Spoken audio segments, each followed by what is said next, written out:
Who's up next in the Golden Chair? Speaker, creator, and community builder focusing on supporting creators with emotional regulation and mindset guidance. Jaina Swan. I am your host, Christina Vidovich of Women Getting Visible.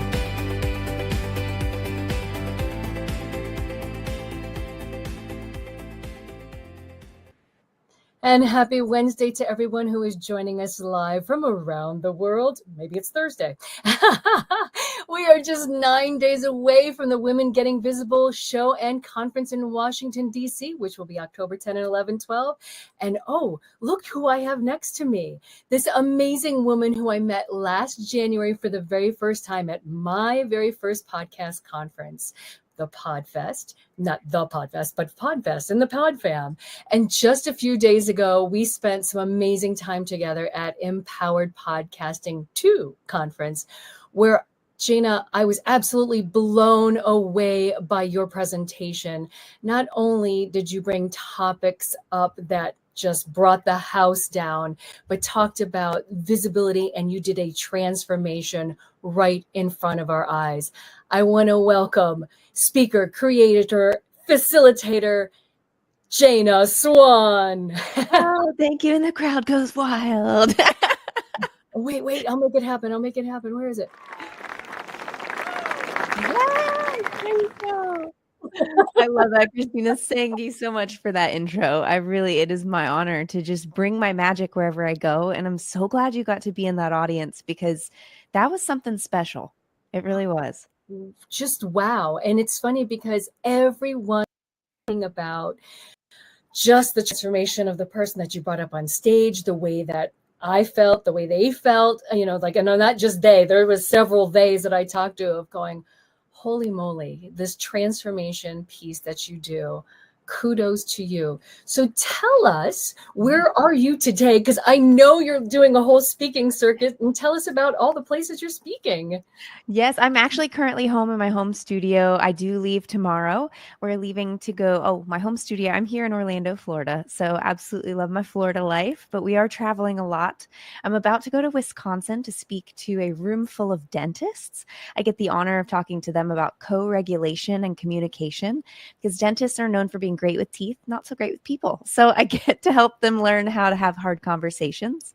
And then right after that, I'm going out to Dallas for Vid Summit to meet some YouTubers, see how I can help pour into them.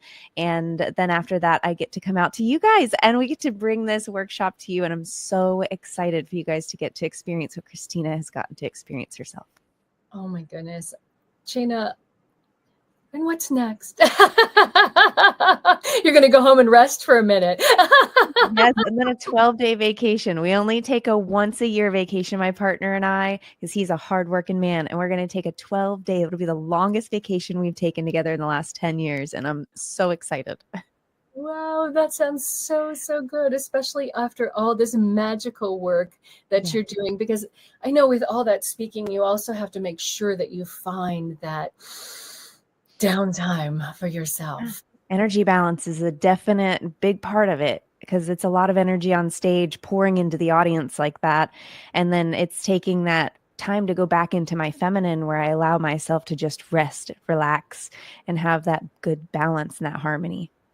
And I love that, because you do help people with that portion of their life of finding their own balance. So where do you think is your favorite spot? I mean, there's so many places, but what's your favorite spot when you're helping people?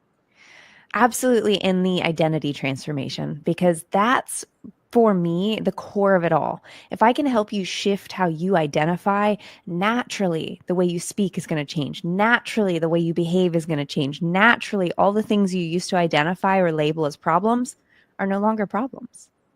It's so interesting, because I liken that to one of the interviews that I did in my Women's Health, Wealth, and Happiness, where I talked to a woman and I didn't even know she had cancer as a child, but she stopped identifying with that anymore. And it would just come up once in a while, like, oh, I help children with cancer. I do this fundraise of once a year, and I do this weekend event. And I'm like, oh, what made you get into that? And then she gently mentioned it, because she doesn't want to identify with that anymore. And I love that, because that is what you're doing, of stop saying, oh, I'm this, but who am I now? And I think that's a beautiful part of the transformation. A lot of people get stuck in the I want. And the moment you say want, you separate yourself from the energy of having. And so they say, I want to be an influencer. I want to be a business owner. I want to be an entrepreneur. I want to be a content creator. And they never get up and create the content, start the business, do the thing. And instead, just label yourself now, right? Maybe you want to be a speaker. Instead of waiting until you get the stage, label yourself as a speaker today. And then that stage will come to you. It'll naturally manifest in your world because I guarantee the opportunities are all around you. You're just not seeing them yet because the lens at which you're looking at the world is not yet through the lens that you would like to identify. Well said. All right. So I get to ask you the magic question that I love to ask all my guests. If invisibility is down at 0 and visibility is at 10, where do you see yourself on your own visibility scale? Yes, I'd say right now I'm between a 7 and an 8. I feel like I've been at a solid 7 the last 3 or so months, and in the last weekend I started to go to an 8. Now, I will preface and set some context. The reason why I'm giving myself that score is back in 2021, I ended up going viral on Instagram, and I ended up going viral over the following 2 years to a total of over 20 million people. So I would say that's my 10. And so in comparison to getting on Instagram every day, having an audience of over 11,000 highly engaged people, I was seeing hundreds of thousands of views on everything I was posting. I'm not at that point anymore because I did get to a point where I got to what I call social media PTSD, and I struggled a bit. So I ended up deleting it all. So if you go look now, I'm only in the couple hundreds, but that's okay because the visibility I'm getting now is more clear. It's more honest. It has more intention, and there's more purpose behind what I'm doing. So while I don't have millions of eyeballs, those hundreds or even thousands I do have are the right eyeballs, and they're ready for what I have to offer. Oh, I love that. There's this whole story of transition from the, what some people often call now the vanity number of I've got all this to the real number of what community is about. And it sounds like you're, at that beautiful place of really creating a brand new, amazing community because knowing you is just amazing in itself. So we'll start with that. Thank you. Thank you. I really work hard to have an energy that can create this safe container for people to open up. And they often say, I don't know, I'm telling you this. I'm like, I do. It's my energy. So I thank you for that. Community is something that has helped me get through some of my darkest times. So I'm really grateful to be able to provide that to other people. And so the next question I'm going to ask is, what was it that made you decide that it was time to get visible in your life? Yeah, I mean, like I said, I've experienced visibility at different times in my life. Now, I think there's a different foundation that I'm coming from at this time. And so what happened was about last April, I had a really good friend from my gym who unfortunately fell down a dark path, which led him to taking the life of his ex-wife as well as himself. And I had been confronted with something where I recognized that someone so close to me had no idea that I actually had the tools to help. Someone that was right there every single day, right in front of me, that quite honestly, he is the one that lifted me up when I walked in the gym with tears in my eyes. When I had those tough days and I was just showing up because I knew that just moving the weight would make me feel better, he was always the one who was right there to give a hug. And I didn't realize that he had no idea that the suffering that he was going through in silence could have been helped if I had just been louder, if I had been more visible.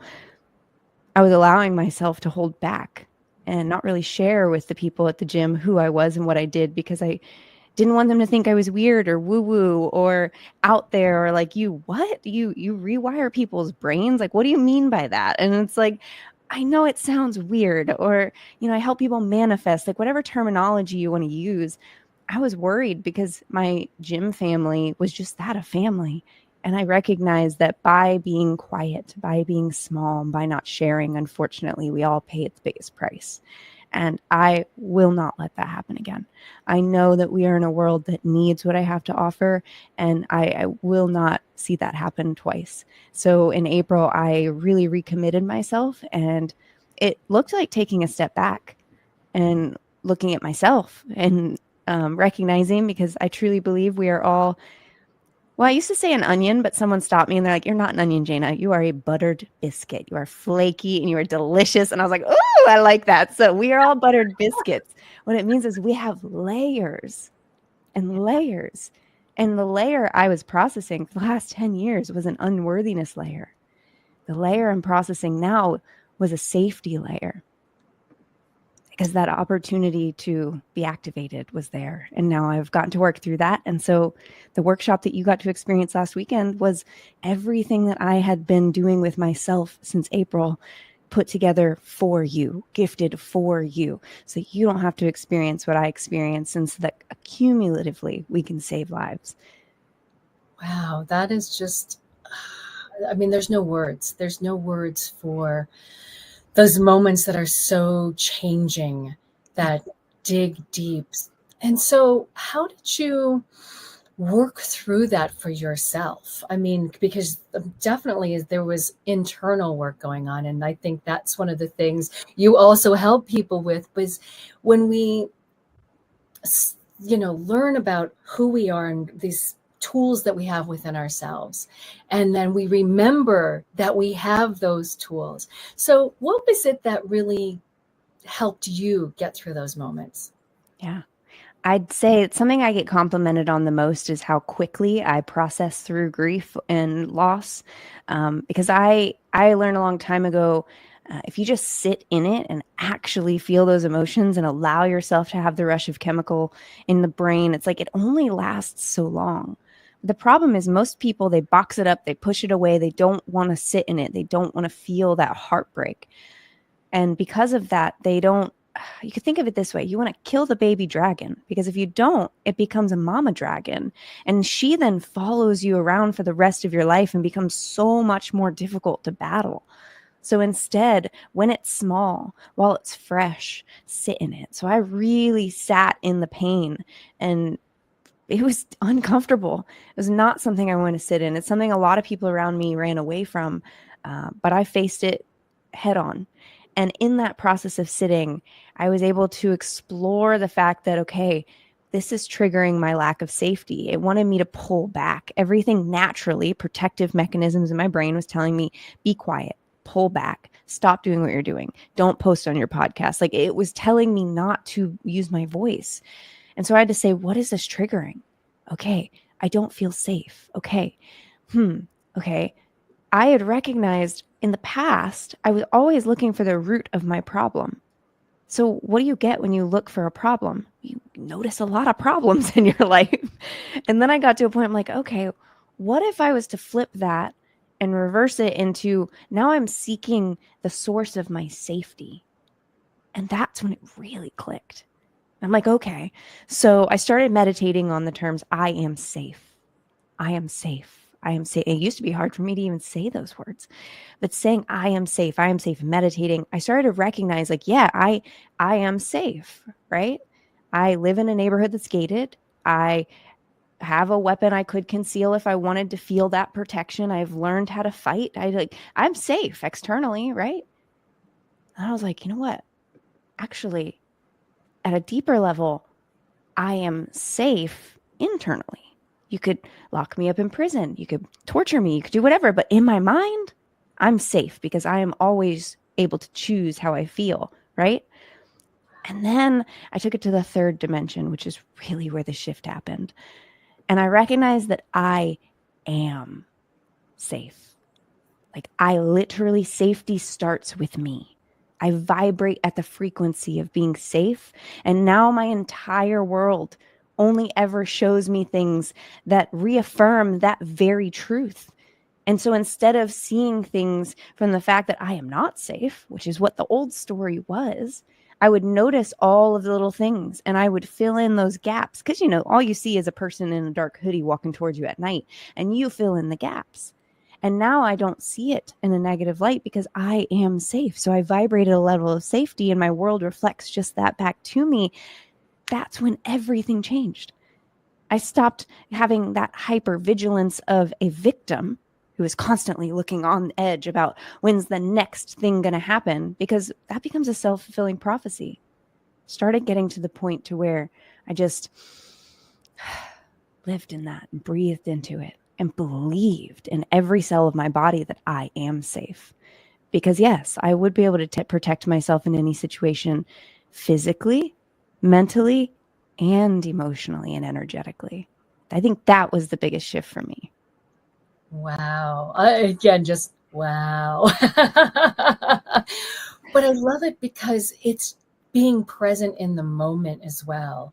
I believe that you, myself, others will know when we are in that presence of self, we'll know when there's an actual threat. We Yeah. will sense that instead of having to always live on that defensive, because wow, can that defensive really shut us down from moving forward in so many places?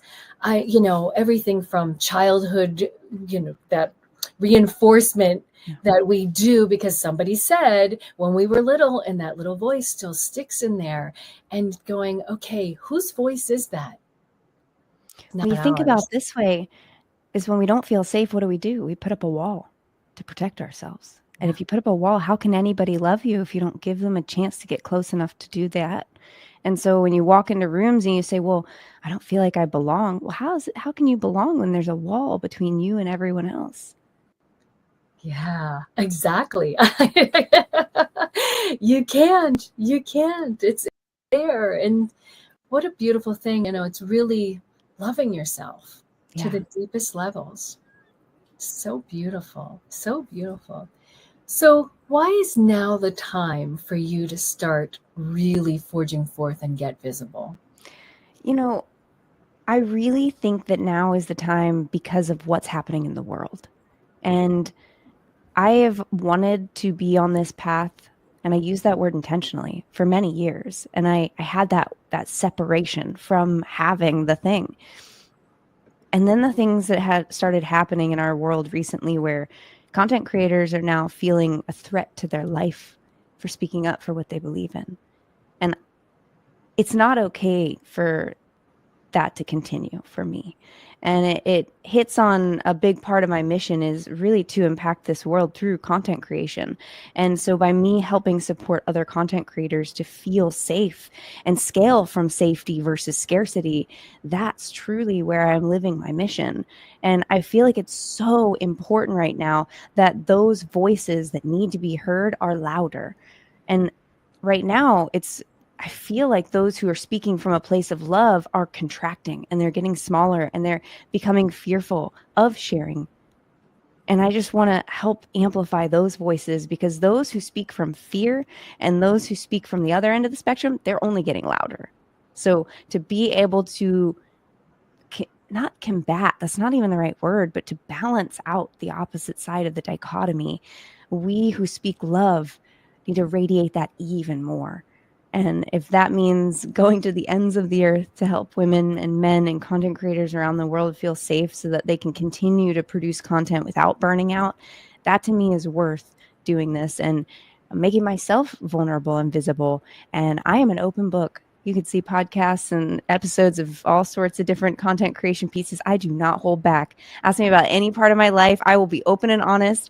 I used to teach people intimacy online. I have talked about the most vulnerable things on the internet, and I am not ashamed to do it, because it all comes from a place of educating and elevating the world at large. I love that. Educating. That's a beautiful word, because that's exactly what it is. And I think, as creators and content creators, that is a huge part of what we're doing, is educating. And we all have our specialties. We all have our sweet spots. And wow, that's a big piece of ability, is that vulnerability. And the work that you've done, you really have to get people in that safe space. I know it sounds silly, but it's at the exact same time, with my ballroom experience, when I'm dancing with someone who's 6 inches from my face and they're like, oh, I haven't stood this close to someone in a long time. And I'm like, I know, and it's okay. But creating that space of going, you are okay right now. This is, the magic of the moment. And there are rules, as we get into this so that you can understand and feel a little bit vulnerable to touch another human being through the art of dance. So how about for you when it comes to that vulnerability piece? Do you have tips and tricks that you do to help someone say, okay, I'm going to trust you? Yeah. And I want a little extra clarity on that. So is it trusting in the audience to listen to their story? Is it trusting in me who's sharing the story? What exactly are you asking? Ooh, that's even better. I like that too, because coming from you when you're working on that one-on-one with someone Yes. is just like, because they're digging into emotions that sometimes they don't want to even touch. And Yeah. you're going, come on. We've got the next, I think you said 12 hours in your initial program. Yes. You're going in and we're pulling out like one of those ribbons that just keep going and going. Yes. Okay. I understand now. So absolutely. I not only do I have this inviting energy that is very safe that people experience very quickly, but also I actually decided a long time ago not to go the route of becoming a therapist because they have certain rules and regulations they have to abide by to be able to maintain a license. Now, I don't color within the lines when it comes to helping someone heal. I am willing to do whatever it takes to get someone to the other side of their pain and their suffering. So, I don't necessarily have that license, but what I do have is a lifetime of, I have probably lived 1,000 lives in this short 33 years I've been on this planet. The amount of pain and suffering I truly have experienced. So I think that in the beginning of those sessions and many times throughout any coaching session with me, I will always offer my own stories. Say, would you like to hear my experience with this? And so I share my stories. I share my clients' stories. I share other stories of people I've met along the way. But I do believe that by me sharing the deep, dark depths at which I've survived allows people to take me off of a pedestal and put them right next to them. And people are so much more willing to walk a path with someone who's going to walk there and hold their hand than to walk a path that someone is, riding a bike in front of them. It looks like they're on easy mode. And so oftentimes my pain is not visible pain. I'm not in a wheelchair. I'm not in a walker. I don't have tremors. My pain comes from 7 surgeries on my vulva being a part of my body no one ever sees. So you don't really notice the fact that I have endured extreme pain across a 10-year period of my time from 19 to 29. So I still have chronic pain on a regular basis that's never seen by anybody. And so being able to communicate that, being able to talk about the point in my life that I was addicted to opioids, because I did go through some massive surgeries that took morphine, then Dilaudid, and then oxys, and to be able to get and find the things that I needed to do to be able to get me off of those drugs so that I can be the whole and healthy human that's right here in front of you today, and not someone who I believe would have been on the streets if I didn't do these things, right? Walking the harder path.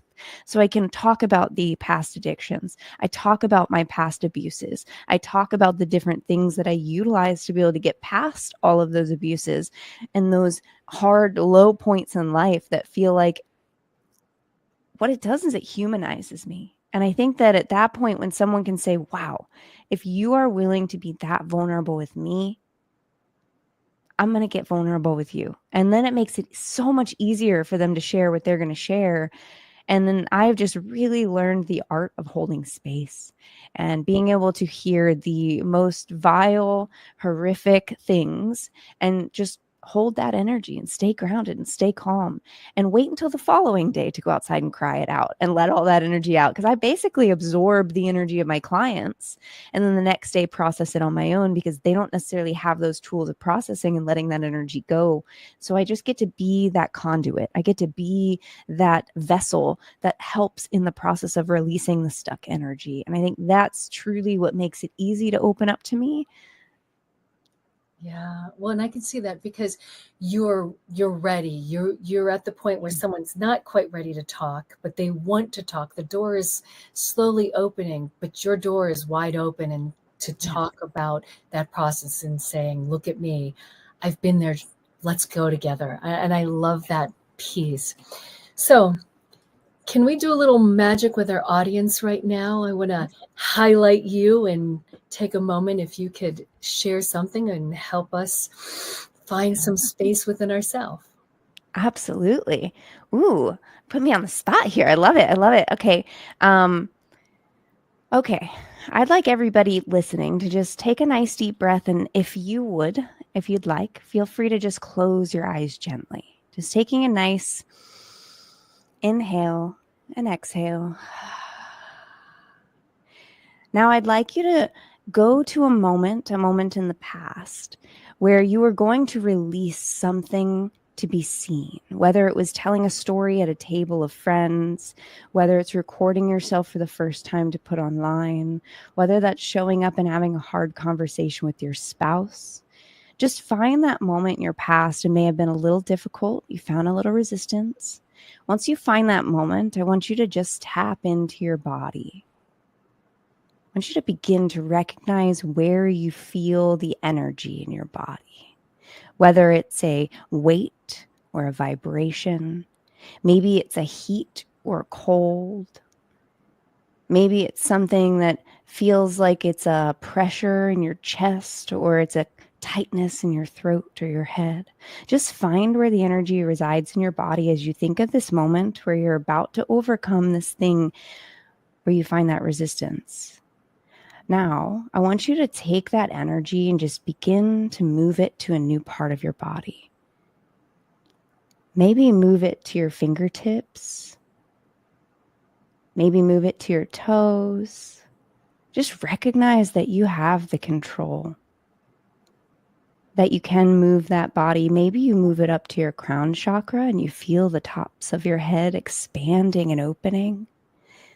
Maybe you choose to move it to your heart center and feel the warmth of it beginning to grow. Wherever it is that you have it in your body now, I just want you to expand that energy. Just beginning to feel it getting bigger, getting warmer, getting more full. And now we're going to breathe just 3 breaths. And as you breathe those three breaths, I want you to just inject as much gratitude into your body, into every cell of your body. Taking a nice deep breath in and out. Breathing in as much gratitude as you can in.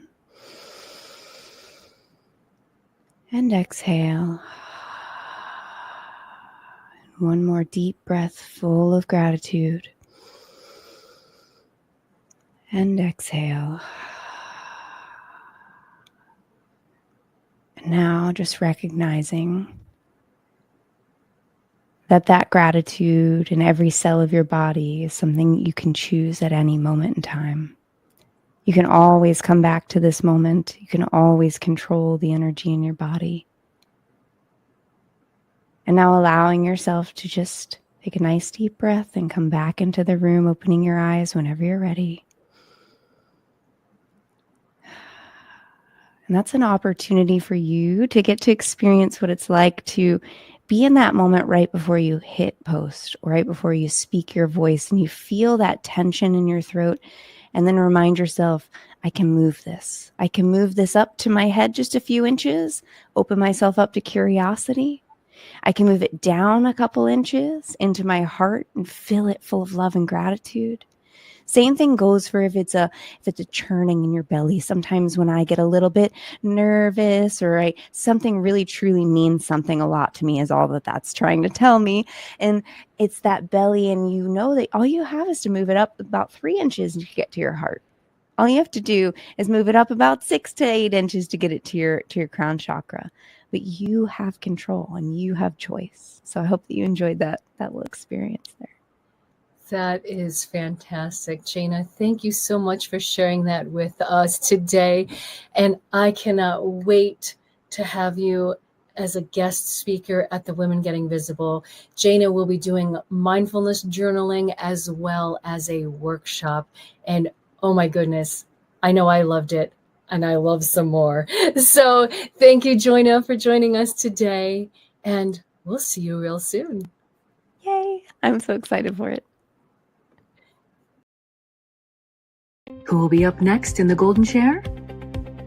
Join us next week. I am your host, Christina Vidovich of Women Getting Visible.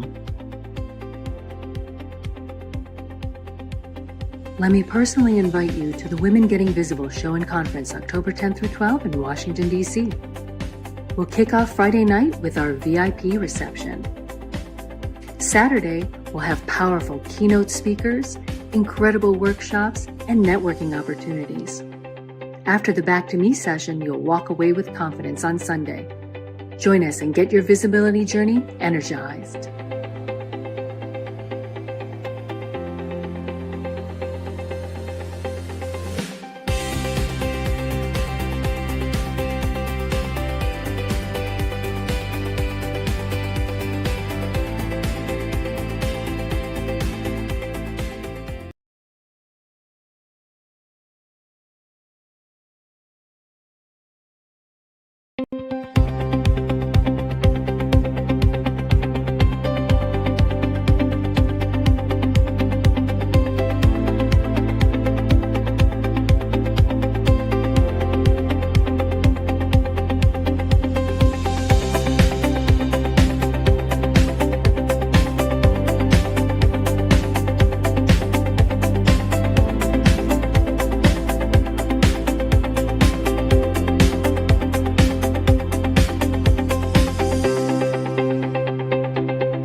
Be up next in the gold chair, entrepreneur and author making impact in education and technology by empowering the next generation, Dr. Juliet Vidovich. I am your host, Christina Vidovich of Women Getting Visible.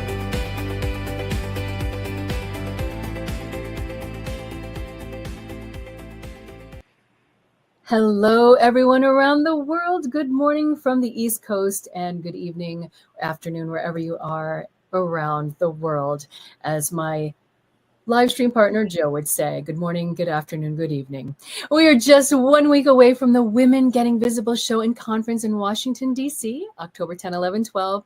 And I've had the pleasure of creating this amazing event to showcase 20 amazing women speakers, 15 educational workshops, time for networking, musical guests, and a VIP dinner.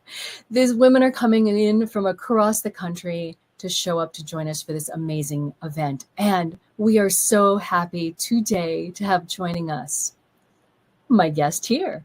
She is a woman who's devoted to using technology to guide students in the digital age, offering insights on artificial intelligence and online safety, which is important for this mother of 2 little ones and a recent PhD graduate. Dr. Juliet, welcome. Thank you so much, Christina. Thank you for having me. I am so excited to have you join us at this upcoming event. Tell us where you're coming from and tell us a little bit about you. Absolutely. Thank you so much. And thank you for everyone who tuned in today. I am so excited about this event. I'm so excited about what you are doing in the community. This is amazing. My name is Dr. Juliet Vidovich, and I am here. I'm very local here in Maryland, and I'm joining from Maryland today. A little about myself is I'm a mother. I'm a sister. I'm an advocate. I am very passionate about our community. I'm very passionate about education and affordable housing. And I love my voice to be heard. I want change. I'm a change agent. So, but, I'm, I guess, author because I have 2 books to my name. So I'm just your sister who is somewhere here in the DMV making impact. I love it. What I love about you is just that. I'm like, it's one line, but there's so much more to all the things that you're doing. It's like, oh, and then this, and then this. You keep going. And I love that spirit. I mean, I'm a kindred spirit on that of like, oh, what's she doing? Where is she now? Yes. Yes. So on a scale of 1 to 10, this is one of my favorite questions for yourself in your own journey of visibility. If 0 is being absolutely invisible, and I know you're not, to, to 10 being absolutely visible in the way that you want to be visible, where are you on your own scale? I could say I'm on the 6, 7, and I would say 6, 7 because you don't want to rate yourself so high because you want to open up for more opportunities. So I could say maybe 7 because you don't want to stop where you are. So I want to keep growing. But definitely 7. All right, I like that number. So let's learn a little bit more about you and talk about what is it in your life that made you decide that you wanted to get more visible? Absolutely. I think it's about just being me. When you are authentic to yourself, you start building your own story, you start building your own experience. So life will teach you a lot of things. And for everyone listening to us today, life will teach you things, and that is experience. So I realized that I have a story. I realized that I have a voice and I have something that helps somebody. And sometimes when we just keep our story to ourselves, we keep our experience to ourselves, you don't know who you are denying the access to knowledge and information.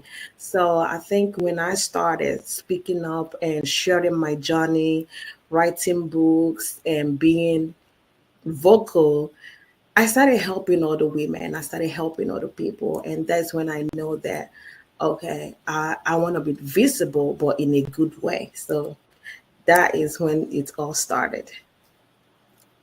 Was there a particular moment, because you are an entrepreneur, an author, a PhD grad, is there a particular moment in your life that you say, ooh, this is what I want to do and I'm going to get better? Yes, just a little backstory. I was just so the Juliet that you see today wasn't like that. I mean, about 10 years ago. So I started from a place in 2009. I was homeless, and a lot of people knows the story. So that experience built me. That experience shaped who I am today. So I am so grateful that I have been there and now I am where I am today. So now I'm pulling all the women to where I am. So I think that experience is what made me to say, you know what? I have come to a point in my life where I have built experience that someone out there may benefit from it. So I think that was what, just started the whole journey. I was also at some time in my life, I was also a caregiver for my uncle who had cancer. So I took care of him all these that years, about 3 years of my life there. I have to pause and sacrifice my time. Unfortunately, we lost him, but I know my services to him is something that I will never regret because it was amazing. So I think experience builds you, and then you get to a point whereby you know that I want to be visible. I want to share my story. I want to help other people. I want to be able to pull other people because you don't know like who is going through something. So I think that was at the point in my life I said, you know what? I have had experience. It's now time for me to share this experience and help other people. Wow. Two amazing little stories right there because I know what it's like to be a caretaker because when you're taking care of older adults or little ones, you're in that invisible, we're somebody's mom or somebody's daughter or somebody's niece Yes. and having to be there. So our visibility gets pushed aside to be that other role for someone else. But what was it made you not give up, to be homeless, to say, you know what, today's the day, I can't do this anymore? Because that's a lot of strength to move into, you know, this is not the life that I designed for myself. Right. I think life in general will throw you things that you were not prepared to. I have learned that, and the thing is your resilience. How do you handle those things? Because we plan our ways, but I think it's the Lord that order our steps. So for me, I had my faith. And I'm a very strong believer in my faith that the Lord Jesus will guide you, if you humble yourself. And that is one of the things that helped me. And doubt and fear was there. You see, so when we are going through life challenges, is one thing to go through that life challenge, but it's another thing to ask, what is this thing teaching me? Every situation that we go through, there is a lesson to it. And until we learn that lesson, you could probably repeat that same stage again. So I learned the lesson, and I know that I was being taught resilience. I was being taught about how are you holding, how is my faith.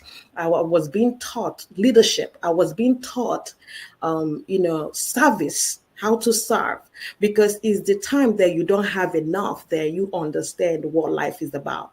When you have everything figured out and you are out there going, everything is working so well, you may not actually learn a lesson, but there is a point in your life that you are at the lowest point of it.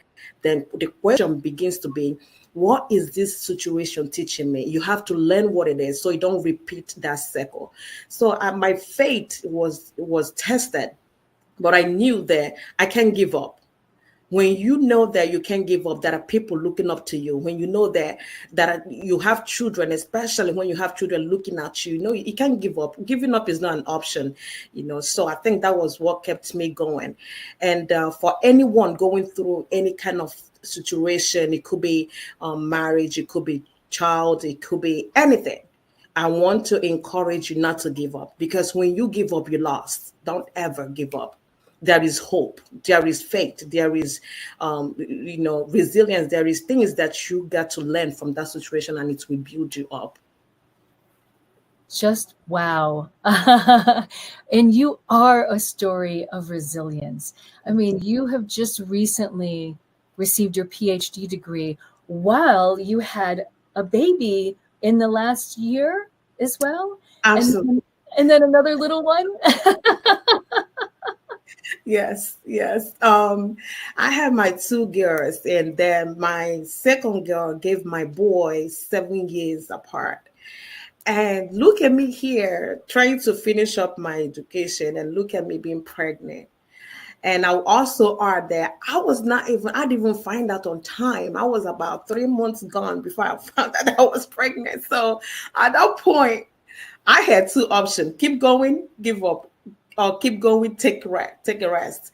So I chose the one that I keep going, but I have to take a rest, because it's very important that you don't break down, while trying to build the future that you need. So it was about, for me, prioritizing what is important for me. And what is important for me at that time and at that stage of my life is having my baby, and also taking a rest and knowing that my mental health is very important. So I had to take a rest and then have my baby, then go back to school and finish up. Man, I tell you that success smells good. When you, it smells good. It tastes good. It feels good. So, but the process, is rocky. So don't ever give up. That is the PhD is not for the weak. No, it's not. It's not for the weak. So if you don't do it, don't go into it. So that's a disclaimer. All right. And you're doing this all also while running a business. Yes. Why also managing my technology business? But I think that is one thing about we being women. That there is so much ability, there is so much grace that we carry as a woman. And it's very important to emphasize on that. There is grace being a woman. There is this kind of aroma that we have. There is this kind of, I think that is the way we are built. We are built different. We are built to handle things. We are built to multitask. We are built just differently in a good way. Being a woman comes with a lot of good stuff. And I think is the way that we handle situations that are meant to break us, how we handle it with resilience, how we handle it with so much grace and so much aroma and charisma. So it's amazing. So I think, I don't know how I did it, but I guess I did it. You did do it.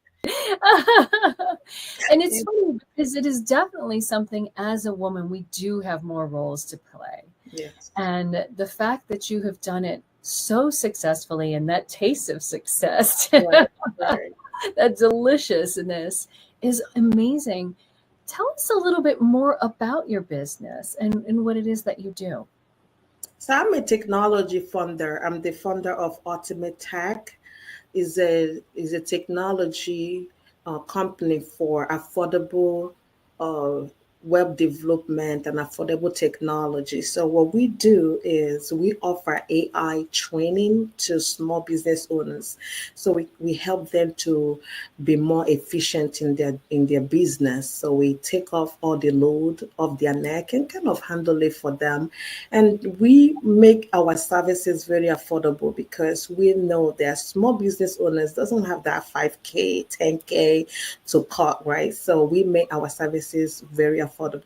We teach AI workshops, we do web development, we do app development, we do cybersecurity training. It depends because I have my master's degree in cybersecurity engineering. So, we are like a one-stop shop for your technology needs. So that's what we do. We make sure that we take care of our customers. And regardless of your budget, we want to work with you. And when we finish, like during the onboarding to the offboarding, we make sure that you are good, you are satisfied. So it is what we do. Technology for me is not a job. I've been doing this for over 15 years now. So it's not a job. It comes naturally right now. So I enjoy what I do. I love my team. And, we just take it one day at a time. Be yourself. Do what you love to do. Make a difference. And help people stay safe online, especially children. So that's what we do. That's incredible. And it is in such a world where we're connected all the time. Same thing with my son, we'll always have that little extra little eye watching what's going on, so that we know. What tips do you have as a parent to other parents about taking care of their children in the world of anything from AI to technology pieces? Yeah, I would definitely advise parents to know what your children are watching. It's very important, especially in this AI era and technology advancement. I'll definitely advise parents to know exactly what your child is watching. And there are a lot of ways you can do that. So we are no more living in an old school way. Right now, there is a lot of tools that you can do to track your child's footprint, online footprint. Don't neglect the children with your iPhone, or don't neglect them with iPhone thinking that they are watching what they need to watch. You have to put your eyes on them because they may be watching their game, but an advert may come up, and children are very curious. I'm telling you right now, they are very curious. So they may click on something they're not supposed to click. So track their history. It's always good to track their history, and it's always good to look at the history where they browse. And please block what you need to block and unblock what you need to unblock. Don't just give them full control of that phone. Don't give them full control of the laptop. Don't give them. Children are very curious because they want to know why is this like this. So please put eye on your child and monitor their online footprint. Very important. I absolutely agree. As a parent who has watched all the things that can come out there, learning that there are the parent blocks that you can put in, from bad words to adult things on video. Yeah. You have that opportunity, but then to follow up, take those times to really make sure it's like, oh, YouTube history. I don't know that my son knows that I can see his YouTube history, but I know what he's watching. Exactly. And you can also put time on it. Time the screen for them, because if you leave them to be in control, of course, as a child, it's like giving a child a car key and expecting them to drive well when they have not reached that ability to have driver's license. This is just an example. So you want to make sure that you time the screen so that they will know that when the screen goes off, they will know that it's time to read their books. It's time to take a break. It's time to go to bed. So please, I'm really emphasizing on that. We want to keep our children safe. We want them to be protected, and we don't want them to be exposed to content that they are not matured enough to handle. Yes, and that it is so, so important. Yes. So, in your visibility journey, what's next? Because I just found out something from you that I think would be wonderful to share. Well, thank you. I mean, well, I'm running, is official. I'm running for Prince George's County District 4 Council position. And the election is in 2026, is in June 23rd, 2026. I am running because I have had tremendous experience being a leader. I consider myself as a transformational leader. And I think it's very important for more women to step into politics and step into leadership. And because I think we have an ability to make positive change in the society. So it's an exciting journey right now. I'm excited about it, but I'm more excited about the changes that are coming to District 4. I'm more excited about this leadership, what we're bringing to the table, because we want to make sure that we have our voice more heard. I've been an advocate for education and affordable housing, and then safe communities. So, but now is more amplified voice. I want to make sure that our children are getting the education that they deserve and they have a quality education. I want to make sure that our communities are safe. That when your child is said they are coming, you know that they are safe. I want to advocate for affordable housing because I was homeless before, so this is something that I'm very passionate about. So it's a great change coming to District 4. I'm excited about the work in front of us. But one thing I know is I have a wonderful team who are ready, and they come from a diverse background with great experience. So we are ready for this new journey. Which is fantastic. And again, you said it right there at the beginning, more women in leadership, because there's a joke, even from the men, who say, if you need something fixed, call in a woman. Absolutely. That's correct. Yes. Yes. So, in putting yourself out there does put you in a vulnerable position. So, how do you balance putting yourself out there and then trying to keep and maintain that privacy that you need for your family and for yourself? Because that's a big, big balance, because some of that comes out anyway. How do you balance with so much in your life going on right now? I know, yeah, because balance is very important. And I think how I'm doing it is I know my why. And before you take up any challenge or any journey, you have to research. You have to know, like, is this something that I will be able to do? So before I take up these responsibilities, I was actually aware of the exposure, the visibilities, the risk that comes with it. So I think it's actually focusing on the purpose more than the risk, because I know that, of course, the more visible you get, the more risk of, there are people who want to actually get to know you, more, and then more of your informations are there. But my background in cybersecurity, my background in technology is a foot forward for me, because I'm able to know that there are some, the risk that involve the internet. So I think it's just a matter of decisions and purpose and why. So my why is very clear. I want to make a difference. And I'm focusing on that. And, the things that come with that, cameras, the interviews, the media and all that, something that you just take. I'm myself. Another thing I have to add is I'm myself. I'm Juliet Agocha, right? So I'm authentic. That is nothing I'm hiding. So wherever you see me in the grocery store, at the senior home, or maybe on the, one of the event on the county level, I am me. I'm authentic. So what you see is what you get. So what I don't have to hide anything, because from the time I start building myself to now, I'm authentic to myself and I love it. I love it too. Can I just say that? Absolutely love it. No, I know there's some people who are listening and going, oh, there's an accent. And some people who are watching going, she's a beautiful lady. Where is she from? So I'm going to ask you that question and follow it up with this. Being a child of an immigrant, there's a different way that we come in and we look at our life and making it our own in the United States. Yeah. So tell me a little bit about how that has driven you to really embrace and take this journey, because we look at things a little different from that, don't we?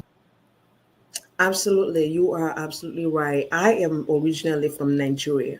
I was not born in the United States, so I am an immigrant who came here looking for opportunity, for a brighter future. And I'm so happy for this wonderful country. United States has given me so much that I am so grateful for. This is a land of opportunity. If you focus on your dreams and your goals, I believe me, you are going to achieve a lot.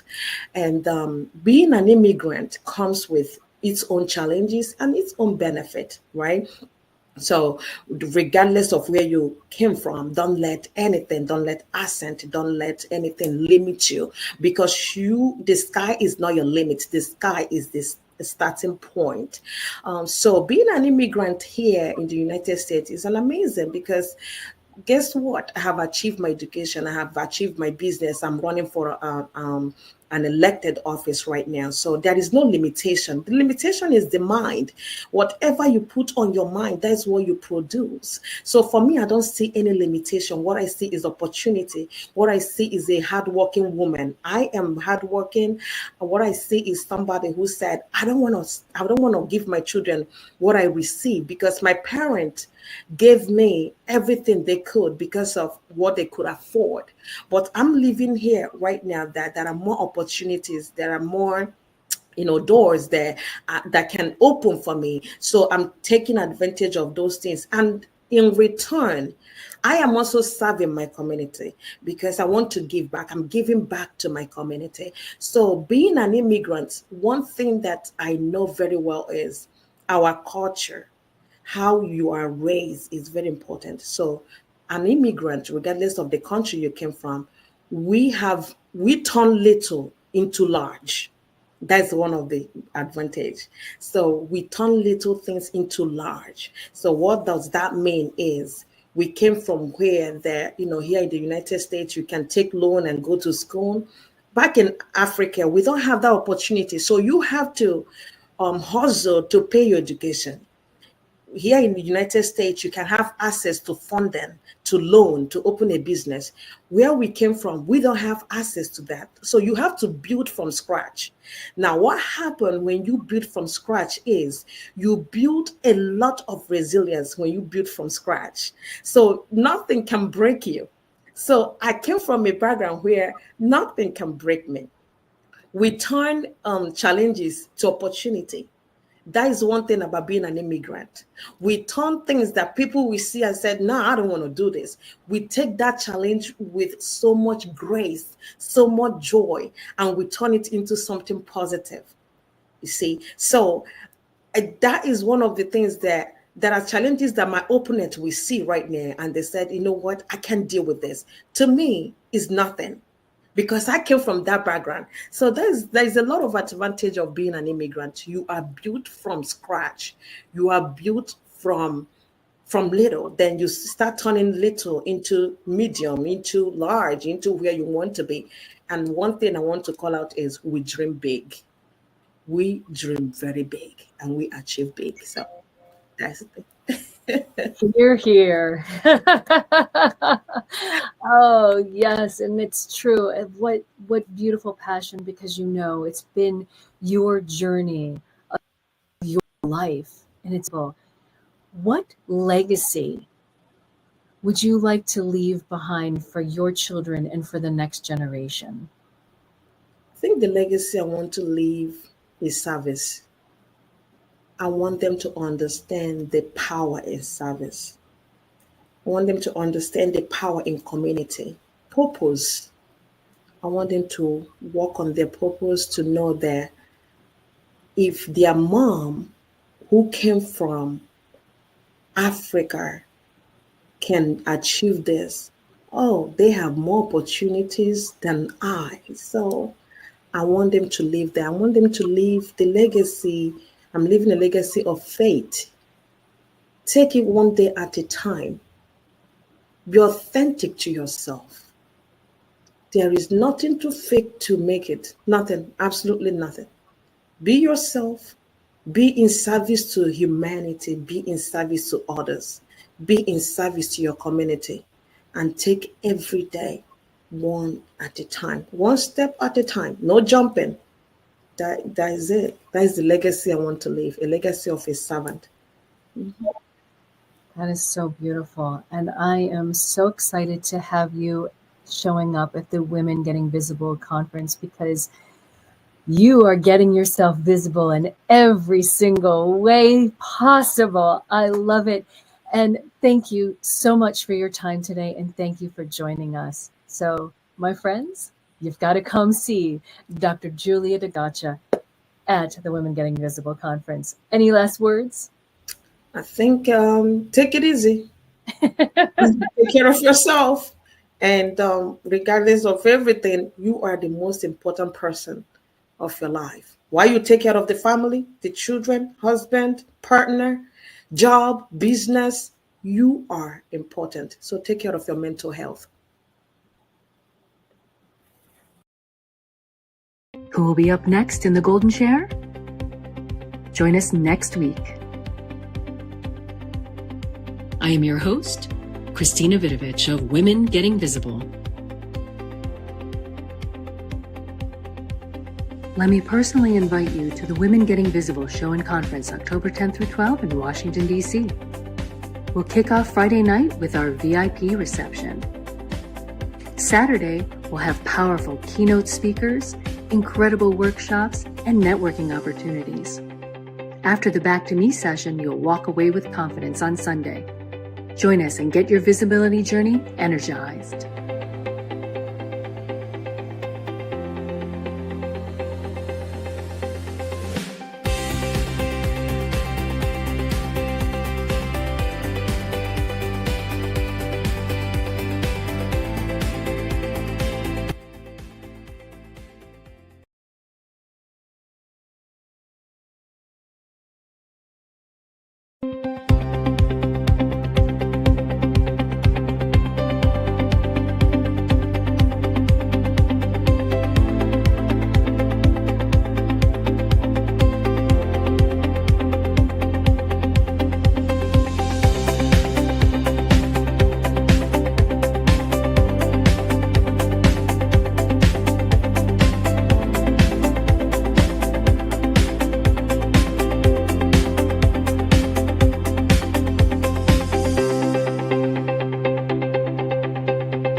Who's up next in the Golden Chair? NABO Greater DC Chapter President and founder of Sales Uprising, Katie Nelson. Certified Stress Management and AI Professional, Elle Marie. Advocate for Women's Health Equity, Lena Latner. Welcome to this episode. I am your host, Christina Vidovich of Women Getting Visible.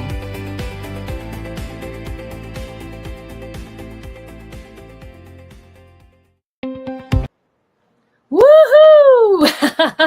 Well, here we are, and hello everyone around the world. We are just 2 days away from the Women Getting Visible show and conference in Washington, D.C., October 10th through 12th.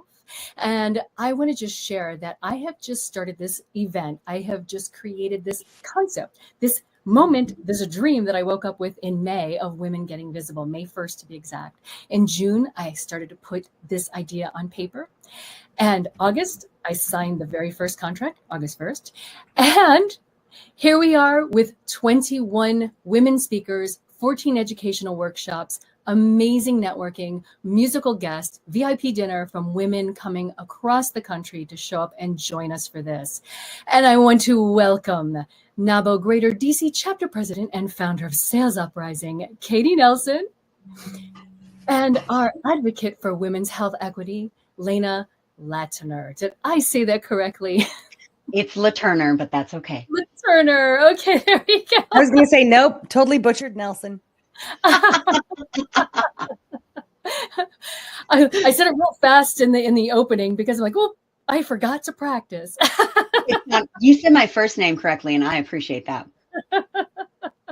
Oh, good. So what's that? 1 for 2? Right. We'll make that up. Oh, well, welcome, ladies. I am so excited to have both of you here today and to see you in 2 days from now for the conference. Yay! So I'm going to give my opening question that I love to ask on a scale of 0 being absolutely not visible, which neither of you are, to a scale of 10 being completely visible. And this is your own scale in which you feel in your life. Where do you see yourself on that scale? Time is ticking. I'm a good 7. Awesome. Tell us why.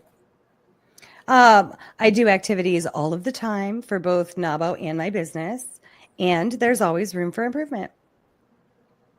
That's where I'm at. Yeah. I love that. And Lynn? I picked 7 too, which is really funny because I think you probably have more public speaking and visibility than I do.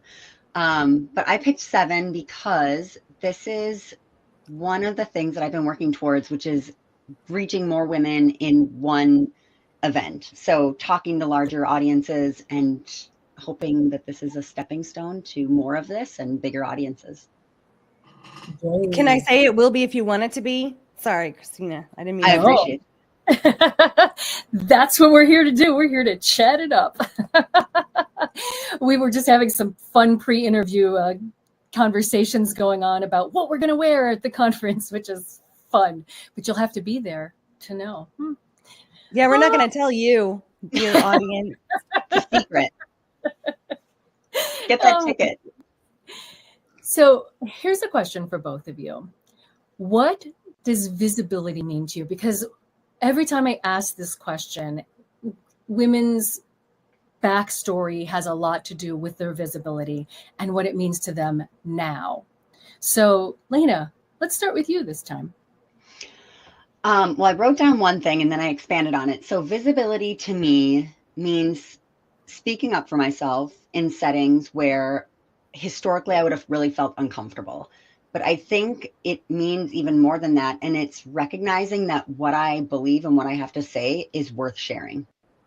And doing that without the fear of how other people will take what I have to say. And not trying to control the situation so that they don't feel any bit of discomfort because I have spoken my truth. And that is so important. And here's the question. When it comes to that visibility for you too, was that a personal fear before, or was it like job related? How did that kind of keep you? It depends on who you ask. I mean, my therapist isn't watching this, is she? It's probably personal. It's probably personal. And then it was perpetuated by being in corporate settings where that was perpetuated and you know, frowned upon because of where I was in an organization. And oddly enough, when I stepped into entrepreneurship, I found all of these other women who were totally aligned with me and talked the same way that I always wanted to talk. And I was like, we can just do this. We can just say what we're thinking and like have a conversation. Like, that's amazing. Isn't it a great feeling? Revelatory. Yes. It's same thing with you. I mean, you talk to entrepreneurs all the time. And what is visibility to you and why does it matter? I love this question. You know, my talk actually starts with this question. Because it's dependent per room, right? So I love that you're asking this. So for me, visibility has to do with how I see, first and foremost. And that may be because I've been wearing glasses since I was 11. Honestly, so if we're just talking about what is visibility, how can I see? How can I see clearly? And then, of course, as you get older, it's the flip side of the coin. Can people see me? Am I available for people to see? Early on in my career, before I ever owned a company, that would be, am I available to my client? Am I visible to the people who I have solutions for. And then as a business owner, that got even bigger, because as a solopreneur, you know, you're kind of your one-man band, so to speak. You have to toot the horn and bang the drum and smash the cymbals all at the same time.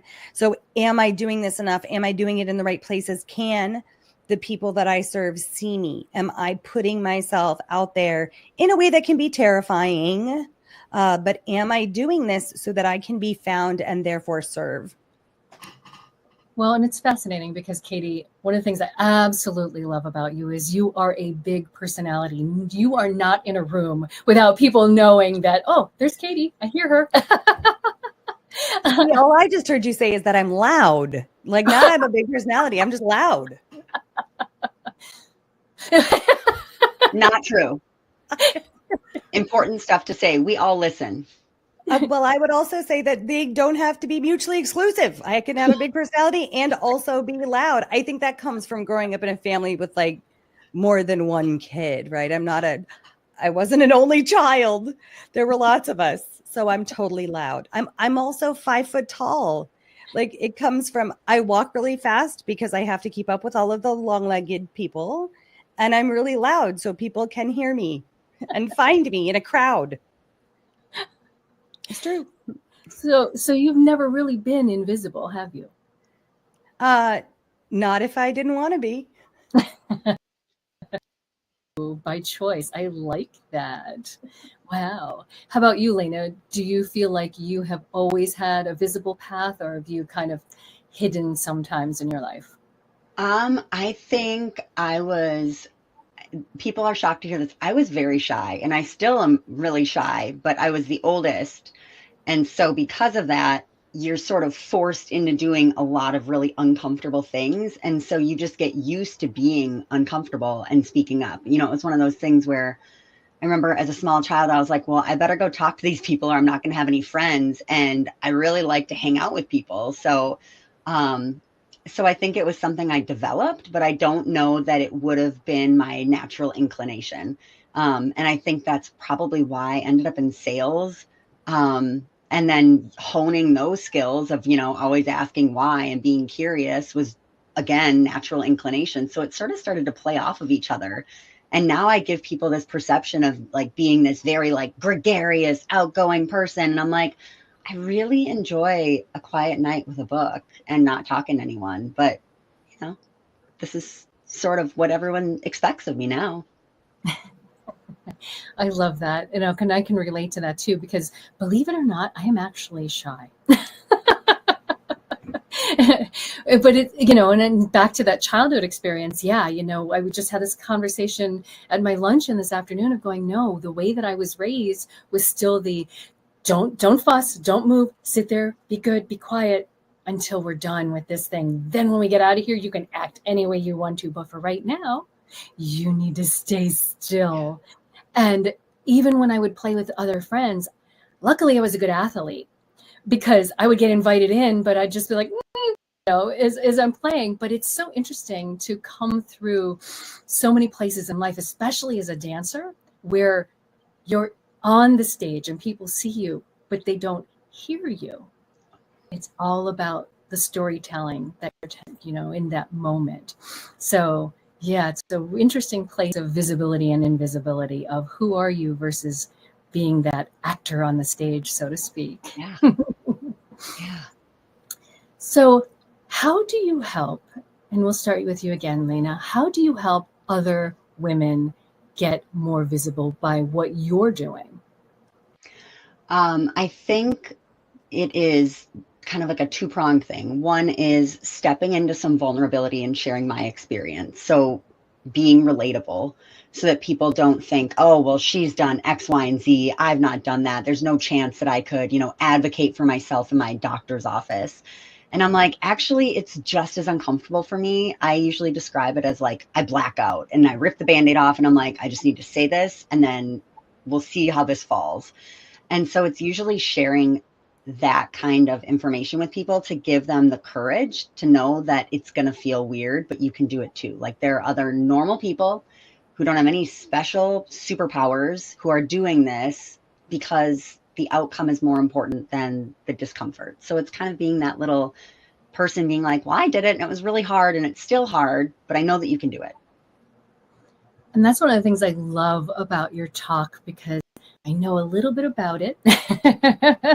And it is that shared experience. We all have been there. We've all gone through it. And it's those moments of going, oh, yeah, I'm not the only one. I might be the only one in the room at the time that it happens, but I'm not the only one. Yep. Chances are there's a whole group of people who are thinking the exact same thing you are. I just said it out loud. I have that syndrome. The saying it out loud part. Yeah. Yeah. Sometimes I'm like, I probably could have kept that quiet, but you know what? It's there now. Do with it what you will. Exactly. Like, what's it? It's not doing you any good holding it in. No. Right? If you have the ability to reach out and touch someone else through it, whatever it is, why not? Yeah. Well, and that's another thing I love about you, Katie, is your straightforwardness. Because sometimes people aren't ready for that. Somebody actually be honest with them and say, oh, you know what? Did you turn the mirror towards yourself? And, you know, you have a beautiful way of doing that, but you're very tactful with it too, but very honest about that. So talk a little bit more about that and helping people through. I haven't heard the words tactful used with me lately, although probably people think that it's just the stories we tell ourselves, right? So as that kid, I was told constantly I wasn't tactful. And so it's always one of the things that I'm very, very mindful of now, even though internally I don't identify with tactful at all. So talking people through that, I don't know that tacky. What was that? Would that be tacky if you're not tactful? Yes. Christina, you understand me. Thank you. So if you guys can't tell, Christina and I have a lot of fun together. We invite you to have fun with us too. We'll see you this weekend. So I don't know that I walk people through it. I think that everyone is entitled to their own journey of getting to the place where they want to be visible and how loud they want to be or how not loud they want to be.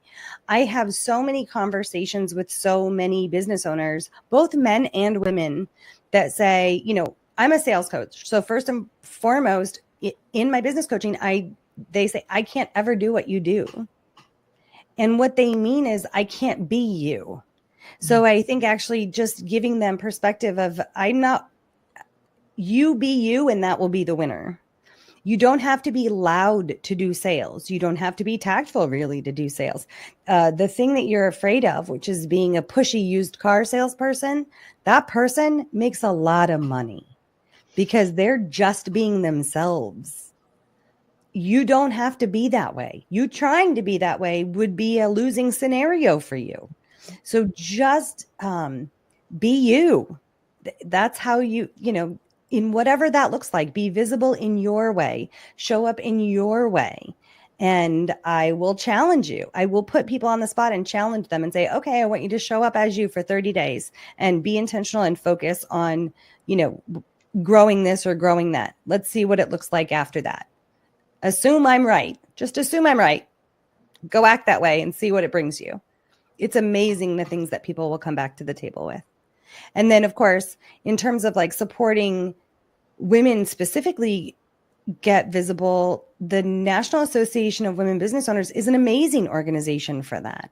We share stages, we share support, we share education, and of course, advocacy. Very specifically, you know, if those women 50 years ago, if the women business owners of 50 years ago in 1975, July of 1975, weren't visible, the amount of benefits that we would not have as women business owners and some sections of small businesses regardless, all of us would be hurting now if those ladies didn't choose to be visible. So in the moments where I may be a little scared to be visible, it's nice to have those types of experiences to say, yeah, but what won't exist if you're not visible? And speaking about visibility and invisibility, I just want to make a note to say hello to Lori Marie. She was supposed to be on here, and we're having a little technical difficulties getting her on the air. So she's invisibly visible with us. And hopefully she'll be able to make the next one. Yes, exactly. We will bring her on again to share her Or story. come see her this weekend. Yeah, even better. Just saying. Oh, fantastic. Well, here's another interesting question, and one of those visibility questions that as I'm maturing and hearing as women are talking about life, how do you see visibility and ageism in the people that you have worked with in your industry? So, Katie, if you'd like to start. What's that? And I don't mean to be quippy or short or make it funny. I get to see the best of everything, right? So my clientele, I don't have any young women, and by young I mean in their 20s, people who just got out of college. That's not who I serve or who finds me. That's not who I'm visible to. I'm very invisible. So maybe that's ageism. Where are my 20-year-old clients? No. So for me, my clients, in terms of the older you get in the people that I serve, fantastic. That means the more solidified you are in expertise. This is not Hollywood. The more tenured you are, great, fantastic. Like, let's put you up on a pedestal. Let's give you a voice. Let's learn from. I don't need to make my own mistakes. I am now old enough to know I don't need to make all the mistakes. I'm happy to learn from somebody else's mistakes. So who has made some mistakes and who can I learn from, and how can we get their voice out there more? Is what I have to say about that. Well, and I love that too, because how many times are we born when we are younger that we have to go through all those mistakes for ourselves? Right. Well, I burned my hand on the stove. Thank you. So now I'm over it. I don't need to learn these things on my own anymore. I checked. It's hot. Preach, sis. They were right. Yes. There's so much to be learned. And, just the value of having lived a life. So I don't have a whole lot of people coming to me and speaking to me of ageism. I have received little to no communications that says, you know what, Katie, because I have gray hair, I don't feel like I have a place anymore. It would be interesting if they told me that, because of course I also rock my gray hair. So I'm like, really? Tell me about that. Let's fix that for you. Put purple tips on it. Maybe it'll be, so that it just has never, it really and truly has never been a thing. And I would never want it to be a thing for my people. Yay. That is so incredible to hear, I feel the same, like with all the amazing women that I'm meeting, it ages, and it's like we're human beings doing some amazing things, and what we can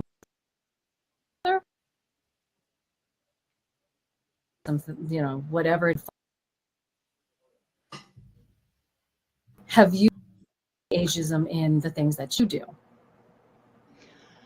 Oh my gosh, where do I start? It's interesting because I look at it from my personal healthcare experience as a patient. Yes, absolutely. Ageism, you're young, you'll be fine. A lot kind of gaslighting. And I don't think it's really intentional. It's more of like you're okay, you're healthy. And then from a professional standpoint, absolutely. I mean, the healthcare industry is dominated by men. And the irony is that most of these men aren't accessing healthcare in the same way that women are, whether it's for themselves or if they're a caregiver for, a child or an elderly aging family member or friend. So it's really interesting to see just how you are perceived and welcomed in those different settings and see how it's different. And right now, especially as I step back into corporate, I am acutely aware of where I've grown and how I have changed, and really grateful for the last couple of years of entrepreneurship where I stepped in and realized that, yeah, age is a number, but it's really about your mindset and how you perceive yourself impacting how you're presenting yourself, and then how people are perceiving you. You know, what are the standards that you're setting? How are you, I don't want to say commanding a room, but how are you entering? Are you entering with that self-awareness and that knowledge that I am worth listening to? I am here and my opinions and my thoughts are valid. They might be different from yours. Let's have a conversation. But I think it's absolutely something that I see in healthcare across the board. And I do see things changing in the right direction, but I'm starting to realize it's less about age and it's more about your life experiences and your perspective and your ability to sort of see what's around you and create that more holistic picture. And I love the words you said right there, valid. What you're going through is valid. It is your true experience, nobody else's. And it's real. Yeah. So having something valid and being valued is one of the things that is so important to me in my journey in sharing visibility of everybody else. Be seen, be heard, be valued. Yep. So moving forward, Lena, what are your visibility goals? Oh my gosh. I was writing this down while Katie was talking because I was like, oh God, this is going to fall out of my brain like a sieve.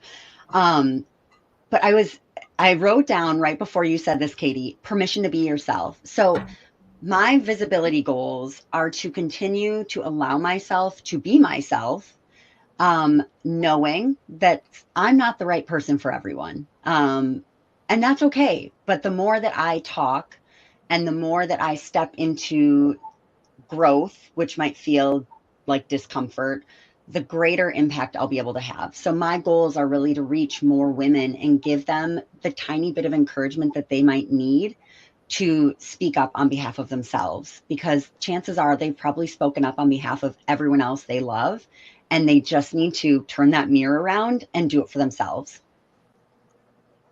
Wow. I think that's great. Yeah. Get it, Lena. I'm happy to have you guys be a part of it. I want those as my that's brilliant. I'm taking that as my visibility goals. Perfect, because the other word I wrote down was role model. So, I mean, check. Hey, baby. Thanks. This has been a super productive call for me. I love it. This is the validation I needed. I'm on the right track. And so are you. Yes. Right. So, it's so I also was in a networking event today that I hosted. So I host a networking event every second Wednesday here in the DMV. But one of the things we were talking about today, and I say it often, is that your vibe attracts your tribe, right? So the more visible you can be, whatever that means for you, the more of that you will attract to be able to continue to support your growth and visibility journey. It's really this beautiful compounding effect of what can happen as soon as you decide to step out on your personal stage, and whatever that is, whether it's an actual stage, and if so, hey, rock on, go get it. If it's your podcasts, if it's you just doing a Facebook video, if it's you putting out your first blog, like whatever visibility means to you, it's your first time standing up and giving testimony in church, like whatever it is, it's your first time talking in a doctor's office and saying, no, I actually think you're wrong. I appreciate your education, but I think this is what I really mean. So I appreciate you saying what you mean. And, Lena, I really identify with advocacy, especially in the medical field, because I'm the caretaker of my parents, right? So my husband and I are that in our family, and we love it. And it requires a lot of that, right? So medicine can only go as far, and it's up to each one of us to know us the best we can and be our own best advocate. They can only say, look, there's how many billion people are there in the world? Like 20 billion people. No, 8 billion people, I think. So sounds like a good right, number. And medicine is based on data. So there's a huge swath of data that isn't going to cover you and your specific things. And so as long as you know that, you have the ability to be more visible for you, even not even for anybody else, but just for you. So I really resonated with the stand up for yourself in a doctor's office, whatever that looks like. I appreciated that statement. Well, I'm sure you see it too when you're coaching your clients on sales, right? They think that they can't do it. And it's like, chances are you've done it in a different capacity. You're just not thinking about it in this exact way. And I'm always like, don't be so like narrow in your definition of what you've done. I'm like, everyone's selling something. Like if you've got a kid, you're selling bedtime every single night. It's you are negotiating green vegetables for dessert more often than you choose to do so, right? Absolutely. I love that you say this. And, this is how I know you're in sales, ma'am, because that's very, very true. What I do with my clients is take them from where they are and show them how much they don't need to learn. There are so many places in this world where we feel like we have to become more educated or up our skill set.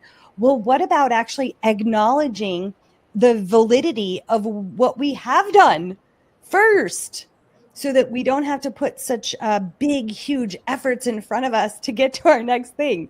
Every person comes with the ability to sell something, even if that's, it does not matter what it is. Even if it's bedtime, you have the ability to do it. Humans can do that. Mm-hmm. So I love that you saw that. Thank you. Well, and it's funny when you say that, when you're like, hey, we don't need to learn new stuff. I think as women, that's what we're trained to do. I remember getting my first job and I did all this research beforehand so that they wouldn't think I was underqualified and they made the wrong hire. And I'm like, as I got older, I looked around and I'm like, wait a minute, you're telling me that my baseline is like my C game is your A+ game. And I just didn't realize that. And I think that's really important for women to be like, don't downplay your natural skills and talents and what you've already learned through life. Thank you. Right. And so this is what I'm, and there's nothing wrong. All of us learn, right? Knowing me means I know a little bit about you. So what I know is that you, like me, have probably a wall of books or a bedside of books. Like we're constantly all above me. Right. Well, that's not safe. On shelves. Oh, okay. So, we're constantly looking to improve. I just would hope that what that doesn't turn into is I'm not good enough, or there isn't enough about what I bring to the table that is valid today. Mm-hmm. Like improving on something is wonderful, but that already means that there's something there. There's beauty already there. There's validity there. You have lived a life. Your experience is appropriate. It is welcomed. It is the mentorship that someone else is looking for. It is the role model for someone else. So it's okay if you don't know everything all the time. Yes. Yes. I think about that too with parenting. When if you're a new parent and you're like, I'm so lost, and you've got the other parents being like, don't worry. None of that really matters. Like, they take your hand into like the first coffee shop and they hold the door open for you because you're like, I don't know how to even like function with this other human here. And I look at that with anything else with the women who are part of Women Getting Visible. It's like, we're just holding your hand to say like, I did it and you can do it too. And I'm here for the first step. Carl, I would say that you've already taken the first step, right? So you showed up at Women Getting Visible. You showed up to a room called Women Getting Visible. So you didn't even need us to hold open the door. You just needed Christina to create a door. And you walked, and she did. So now you walked all the way through it, all of your own accord, whether it was to be visible in that room, to learn more about it. Like, you're already halfway there. You're right. I love that. Exactly. And this is Christina, we haven't even let her talk. Sorry. No, not at all. I'm sitting here being entertained. I'm just looking for my cocktail. So oh wait, we'll have them on Friday and Saturday. Oh yeah. Lovely. I look forward to it. Me too. So if you enjoyed this conversation, my watchers and listeners, then you need to come and meet these ladies in person at the Women Getting Visible show and conference this coming weekend. And we're going to have some fun. So we'll see you soon. Thank you, Lena and Katie, for joining us today. Who will be up next in the Golden Chair? Join us next week. I am your host, Christina Vidovich of Women Getting Visible. let me personally invite you to the Women Getting Visible show and conference October 10th through 12th in Washington, D.C. We'll kick off Friday night with our VIP reception. Saturday, we'll have powerful keynote speakers, incredible workshops, and networking opportunities. After the Back to Me session, you'll walk away with confidence on Sunday. Join us and get your visibility journey energized.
Who's up next in the golden chair?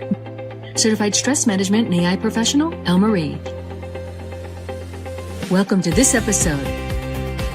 I'm your host, Christina Vidovich of Women Getting Visible.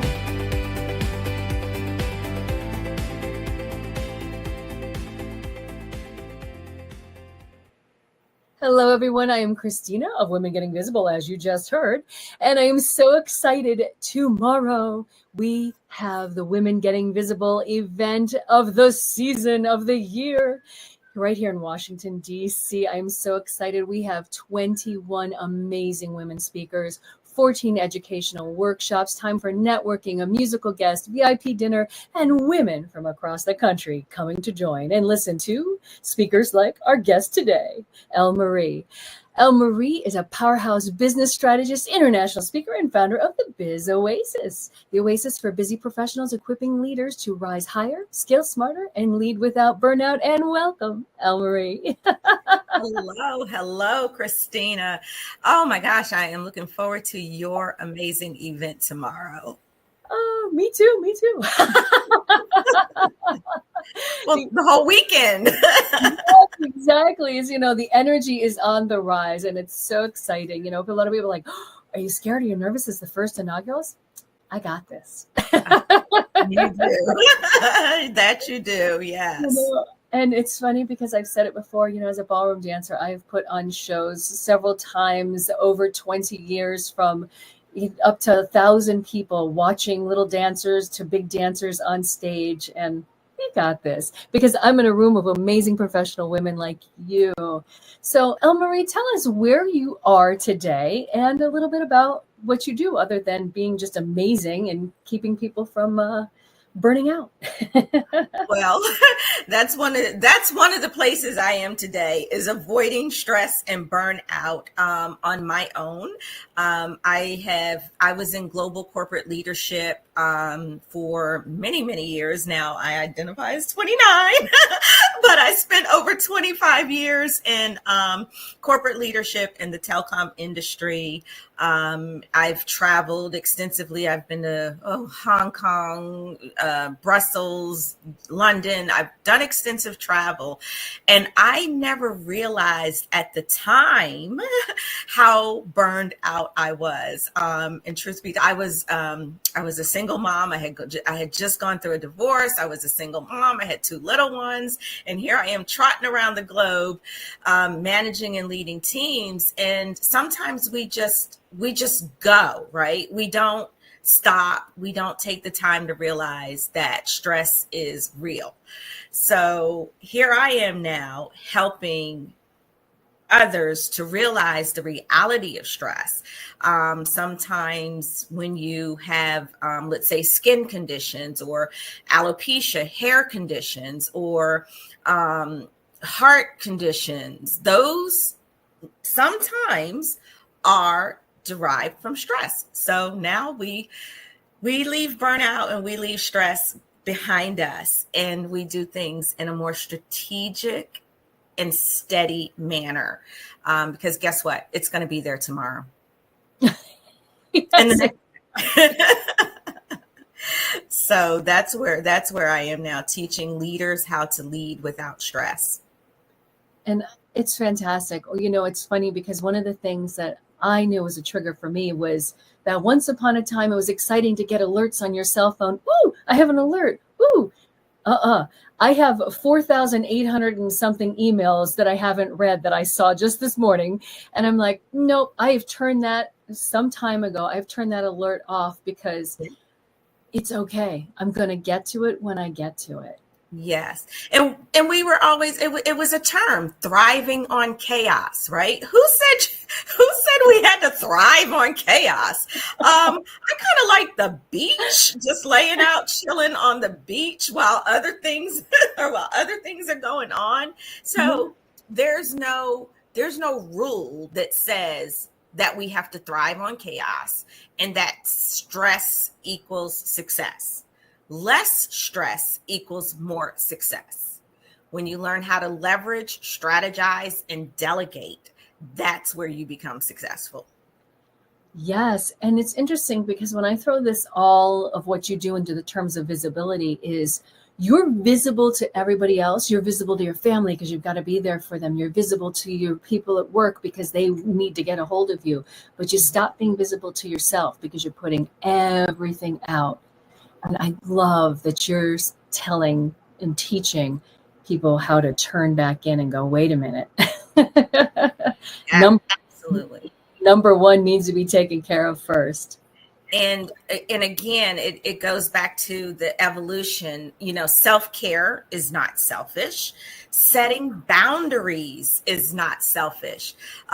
We have to, and I even teach, team members, you're engrossed in a project and someone comes banging, busting your office and their situation is urgent. And then when you look at it, it really wasn't that urgent. So now your project is slightly delayed, or what you had on your list of things to do for the day has gotten out of sync because someone decided to just come in your office and dump their stuff that wasn't on your list of things to do.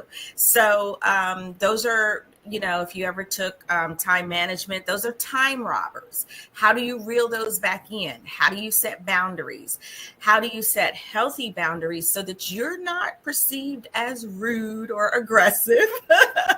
So we strategize and teach those things. And now, since I am technology, 25 some odd years of technology, I'm also teaching how to implement AI tools to take over some of the tasks, strategizing with AI tools.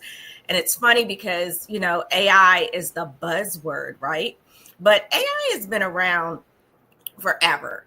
And I tell people, I have people, oh, AI, I'm scared of AI.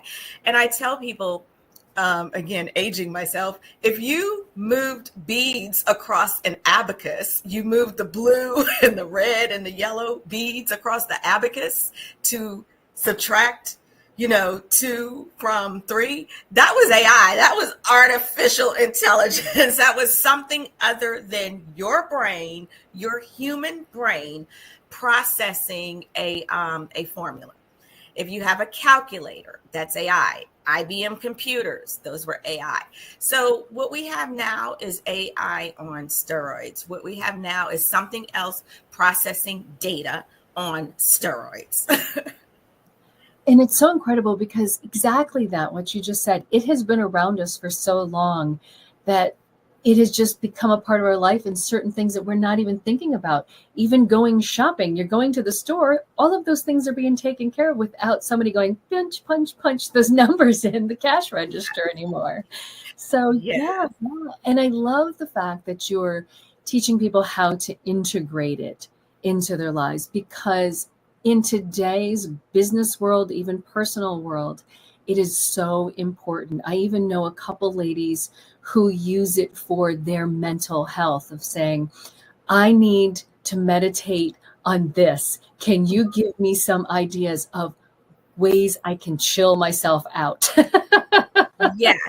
Yes, and it does do that. I do caution. I do throw a little caution in the wind that if you are stressed out, if you are really feeling depressed, or if there's something really going on, I don't want you to depend on AI for health reasons. I do express that I need you to seek your medical provider. I need you to talk to your doctor or talk to a therapist. AI tool, depending on what you're like, ChatGPT, for example, that's the big buzz. They are to just help you to jumpstart your ideas. It's like Google to the 10th power, right? You have this question, so you go ask Google. So now you have this idea, or you have this feeling, or you have this question, so you go talk to ChatGPT about it. But I do caution to make sure, depending on how you're really feeling, to talk to a human medical provider or therapist. Which is incredible. Yeah. Or I was going to say, or coach like myself. Hey, I forgot about me, El Marie. If you don't necessarily, you're not at a level for therapy, it's not a medical situation, then coaches like me to help you process and figure it out as well. Yeah, absolutely. And it's so important. It's so important. My degree is actually in psychology. And that is the one thing that I always tell somebody is like, if you need to start by just talking to someone you trust, even if it's somebody you know, they'll say, hey, you know what? I can't carry that for you. Somebody needs to take care of you, whether it's your physical health, your mental health, your emotional health. And I think that's great, great advice, especially in the world and day of AI.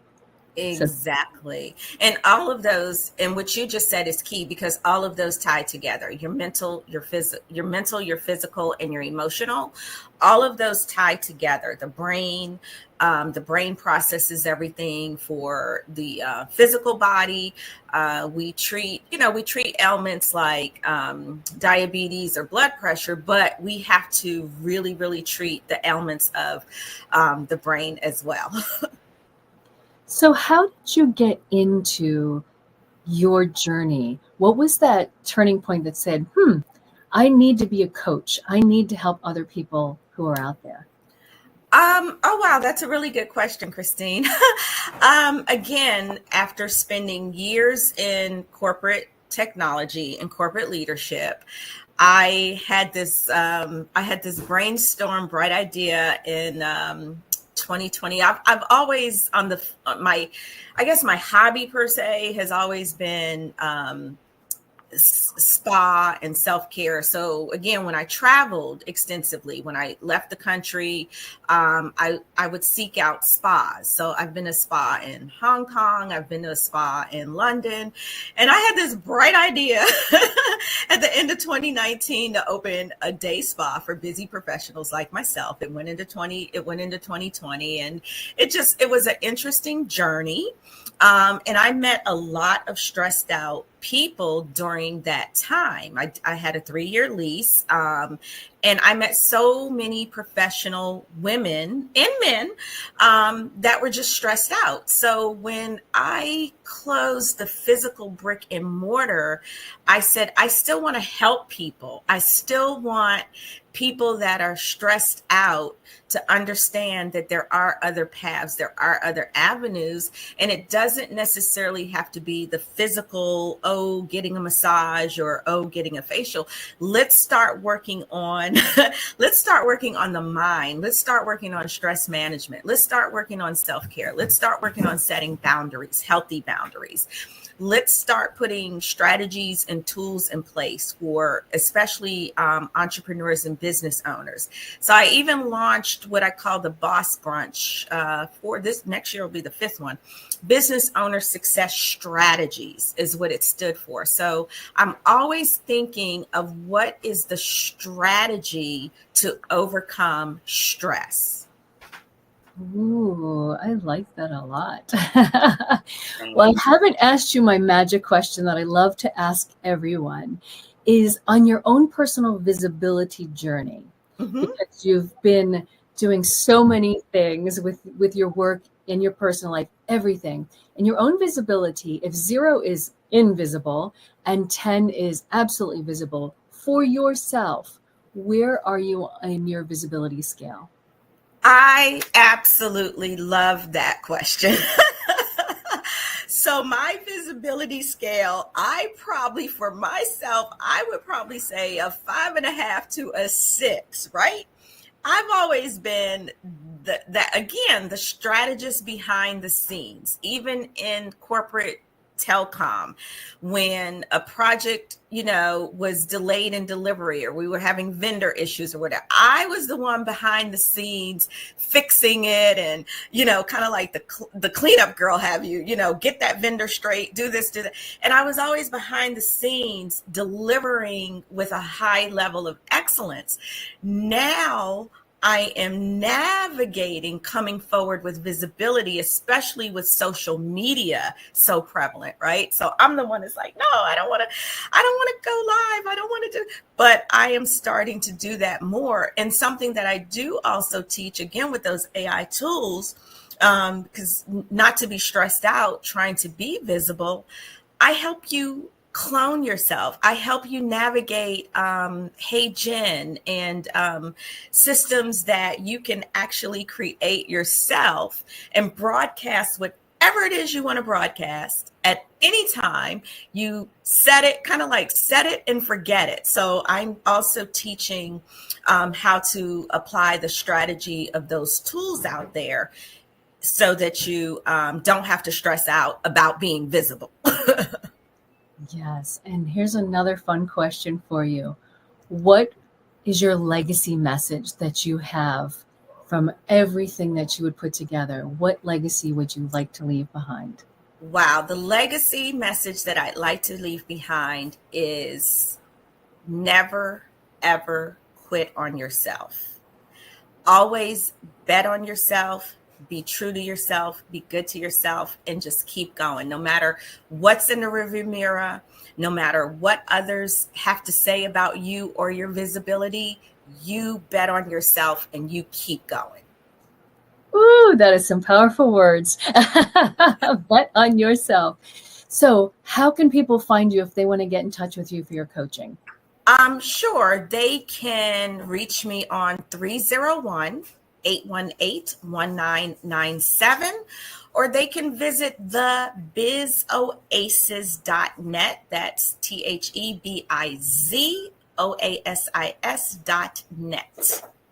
The bizoasis.net for Elle Marie.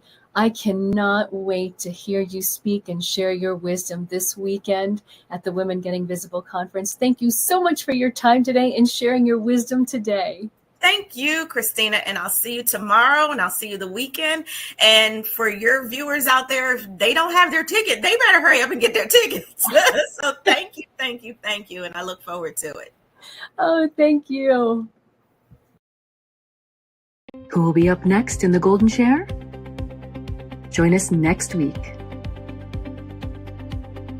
I am your host, Christina Vidovich of Women Getting Visible.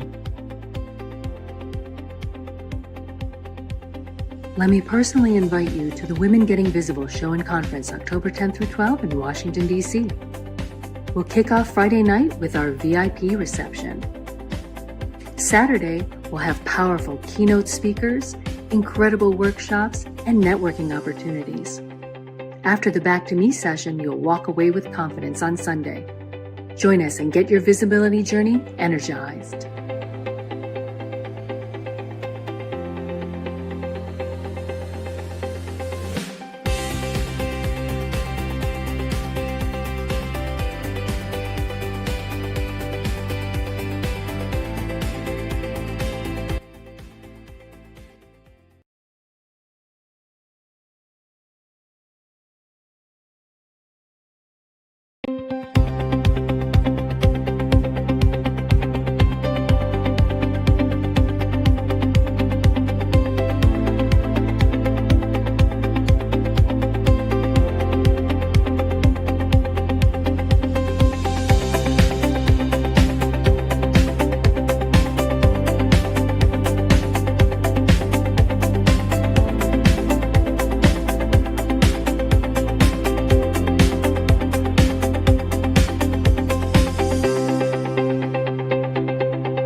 Who's up next in the golden chair? Toyota Towler, career and holistic leadership coach, using tools to release what no longer serves them and embrace themselves as the leaders they're meant to be. I am Christina, your host of Women Getting Visible.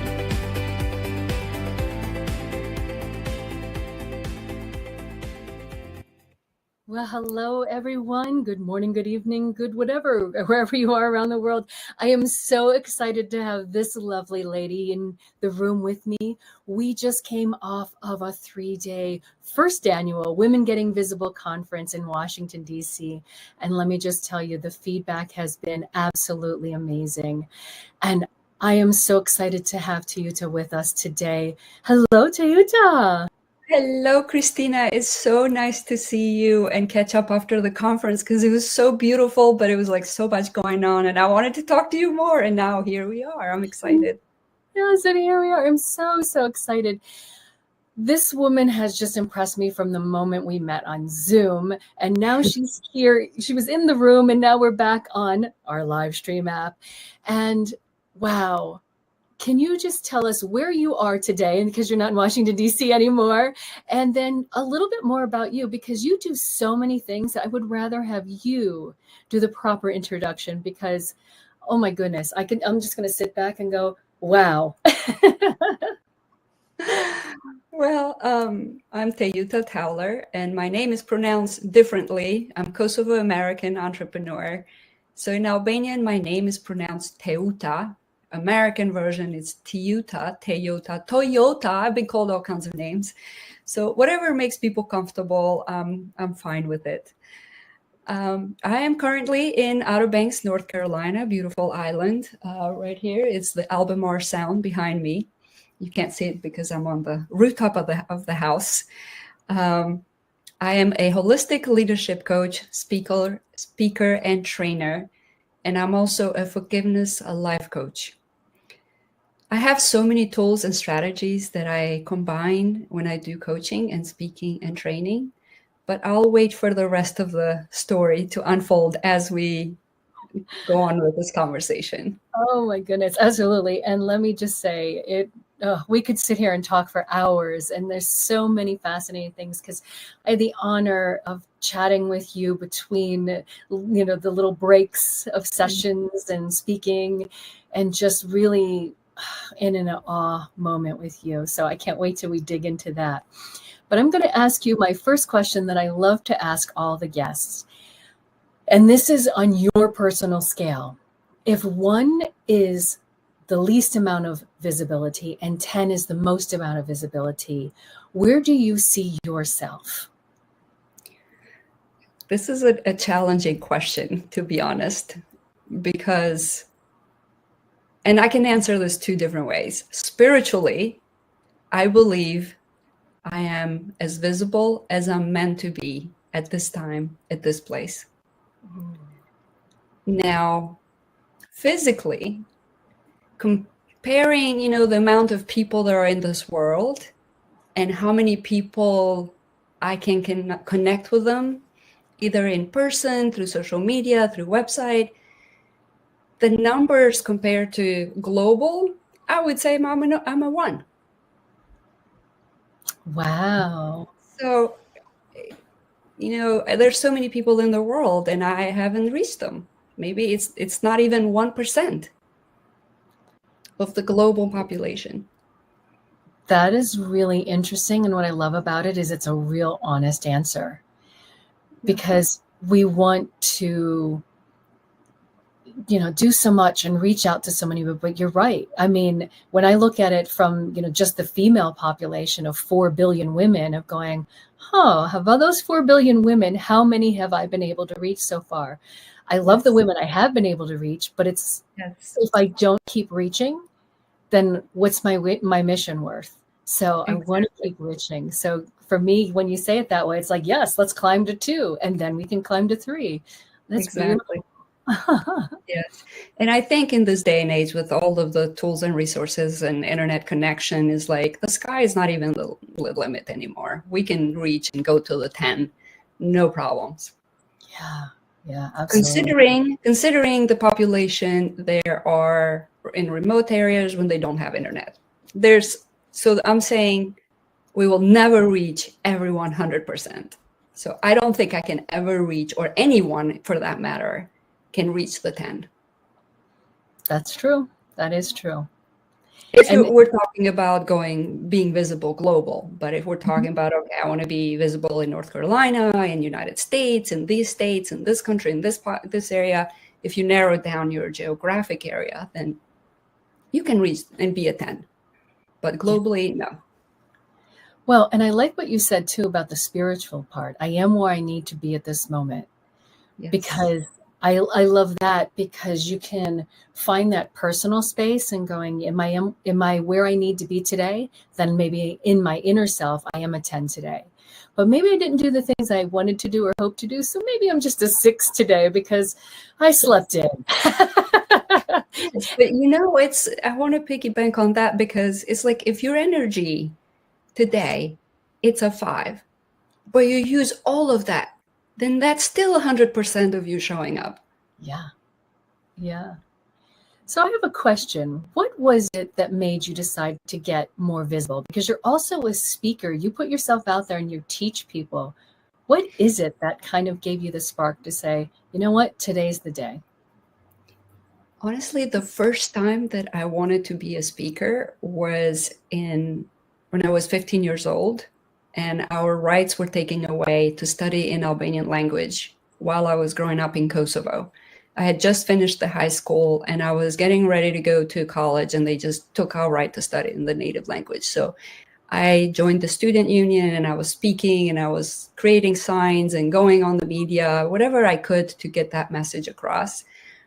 And that was my first time getting visible and kind of getting out of my comfort zone.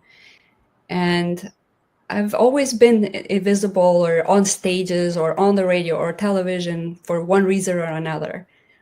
But the latest where I was the most visible was 2 years ago, when the war hit in Gaza. There was an opportunity to share a story in a speaking contest organized by Grant Cardone and Pete Vargas, and it was called 10X Stages Contest. So initially it was on Zoom, and I shared my forgiveness story of going through the war and how my anger almost caused me to be a criminal, and the power of the I am that got me back into my true self. And then from that place, I started practicing forgiveness and helping people who were literally committing a crime, killing Albanians who were part of the Serbian military, and they didn't want to do it anymore. And through forgiveness, I connected with those people, and some of them asked for my help to run away from the military. So that was the story that I shared 2 years ago on that stage, and I made it to the semifinals, and then went to Miami, and I didn't make it to the finals, but it was the first time when I felt my story needed to be heard. And it wasn't about me getting visible. For some reason, I never make it anything about me. It was the reason that people needed to hear that message in the moments of so much pain and grief and frustration.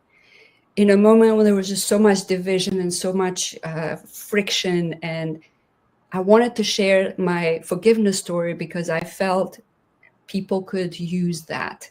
Even if it just gives one spark of inspiration to even not to fully go, into forgiveness, because I know that's not possible right away, but at least just to light a little flame, a little spark, so somebody can say, okay, I need to think about this.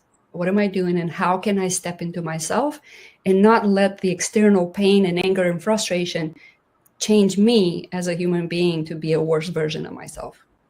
Wow. And that in itself is so powerful. That's one of the things in particular over the weekend of meeting so many women with so many backgrounds in so many different countries and coming in such a diverse room.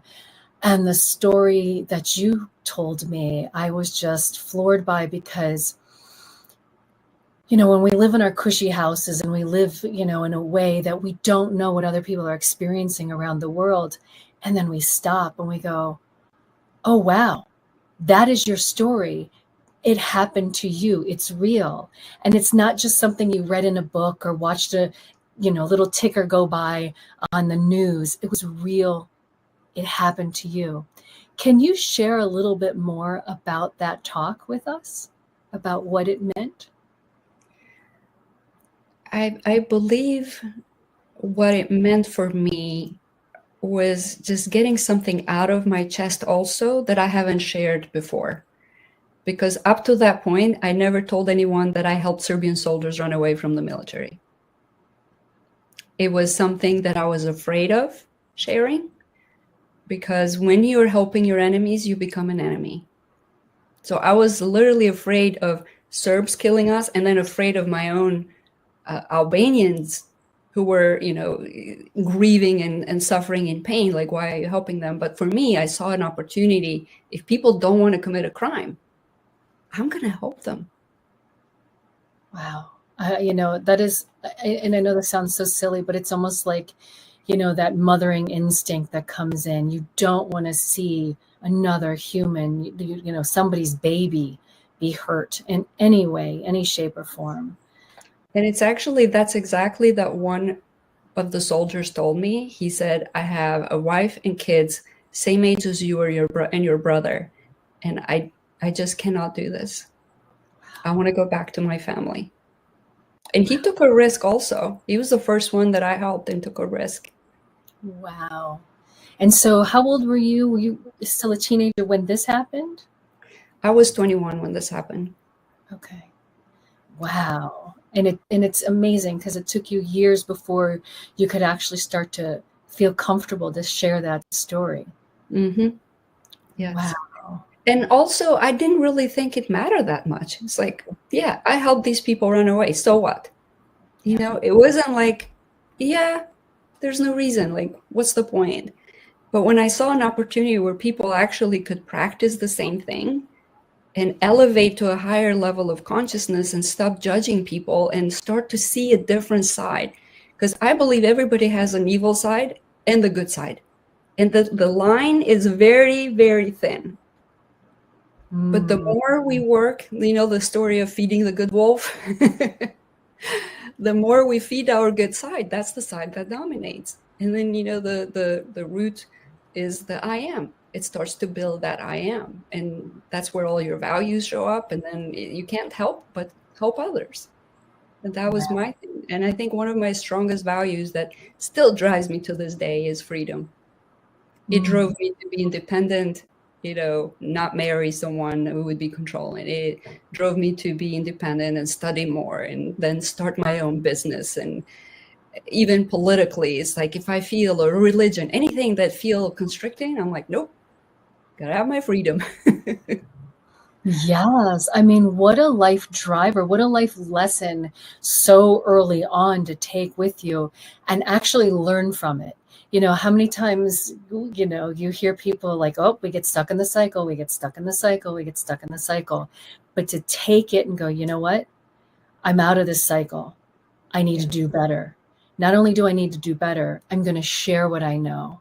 Not only am I going to share what I know, I'm going to be a role model and I'm going to hold other people accountable to say, you know what? I can be a better person too. And what a beautiful chain that you have created by being an example to others. And it comes back to, the topic that I was leading the workshop is like who we are, the being comes first, because that's going to drive the rest of what we do and how we receive and what we get in life. And a lot of times people, like especially clients, they're like, well, I want to have XYZ and I don't know how to do it or how to get there. And it's okay. But the root is who you are and who you're becoming, because it's never what we get, is who we become in that journey. Wow. I'm popping back in over here. Just wow.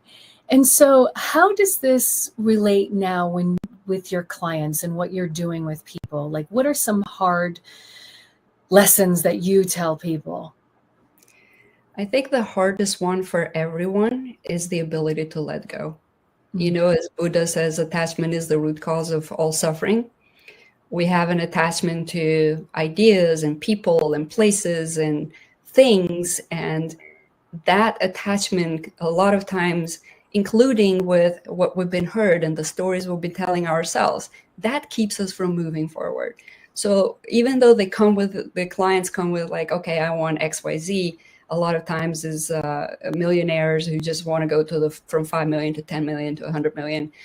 Nonprofit, I coach a lot of nonprofit leaders. They want to grow their cause, their nonprofits, and reach more people, talking about visibility. And so we go back to, okay, let's gain clarity, who you really are and who you want to be.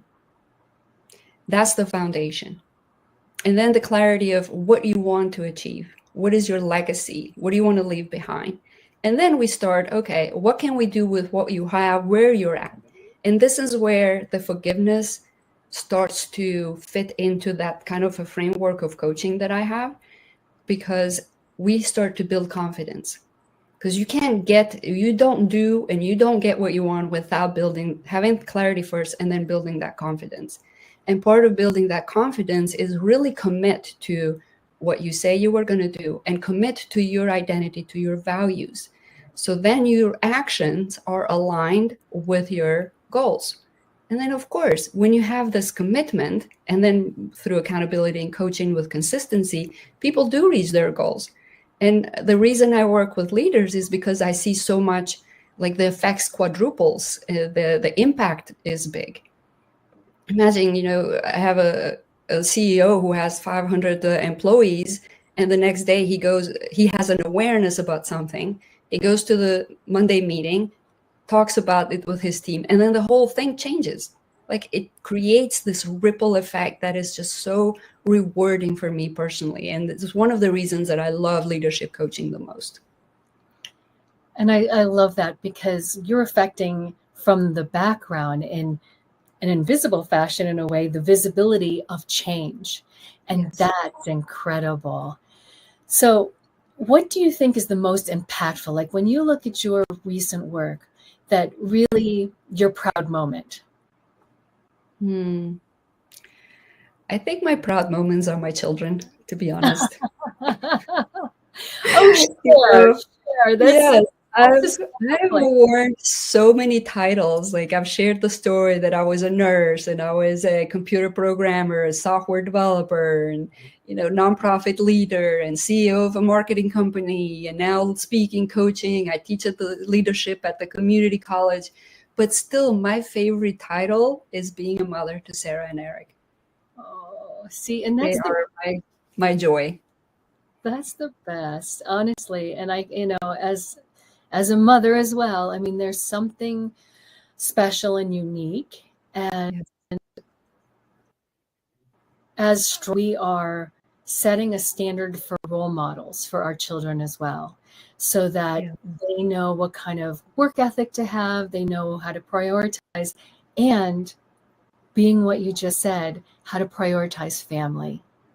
Yes. That family, that was one of my values. Family was always number one for me. My health and my family. When I had the marketing agency, I worked from home around my kids' schedules. When they went to school, that's when I started to rent an office, grow a team. And even then, I remember my son was 5 years old when I was going to look at the property to rent an office. And he literally just stood in a car seat and he didn't want to get out of the car seat. I'm like, let's go see an office for mom. And he said, no mommy office. I'm like, what's going on? Why don't you want mommy to go have an office? And he said, because when mommies go to office, kids stay after school till 6 o'clock. I don't want to do that. Oh, 5 years old, kindergarten. And I said, baby, mommy is always going to pick you up at 2:30 every day. So you will never have to stay after school unless you really want to. And he said, okay. And then he came out and he was just fine. Like, even at 5 years old, when you give space and you let kids speak, they can tell you what's bothering them. And that was my commitment. And when I hired a team, it was a small office. We were all cramped in it. But then the business grew, and I would 2 o'clock, that was my cutoff work. I told my staff, I would tell my clients, I set those boundaries. Initially, they started to call me, even after that, but I was like, no, 2 o'clock is my cutoff time. It's my family time. And I would just go pick up my kids, go to a park, do whatever. And sometimes we would go back to my office and they would do their homework and I would do extra work, but I was always there with them after they get off school. That's beautiful, because it's such a delicate balance. When we as women have families, to be able to be present for our clients, be present for the business, and be present first and foremost for the children. And what a beautiful way that you were able to do that, and it's so fun. I mean, again, sharing that motherhood story, because being a homeschool mother and running, a business. You're a powerhouse, because that's one thing that I thought I will never do is I don't want to take responsibility to teach my kids. Yeah. And it's funny, because there's times where I'll be working a little bit late, fixing that last little bit of a podcast or an email or something going on. I look over at my son and go, "What are you doing?" And he's like, "Oh, I'm working too." I'm like, "What are you doing?" "I'm creating videos to post online." And he has learned the AI tools. Yeah. And I'm just like, okay. I'm like, again, back to the role modeling, the things that we're doing, the things that we're showing them, and that they have tools that they can take with them the rest of their life. So I think that is, so fun. Yes. And it's also a thing that one of my questions I ask my clients when they say, "Oh, I want family work-life balance." Okay, let's look at your calendar. Everything on their calendar is about work. Where is a date with your wife? Where is your daughter's ballet on your calendar? When is your son's soccer? When is your son's football or whatever the game that you're not there? And when they say family is important to me, is that showing up on your calendar? Yes.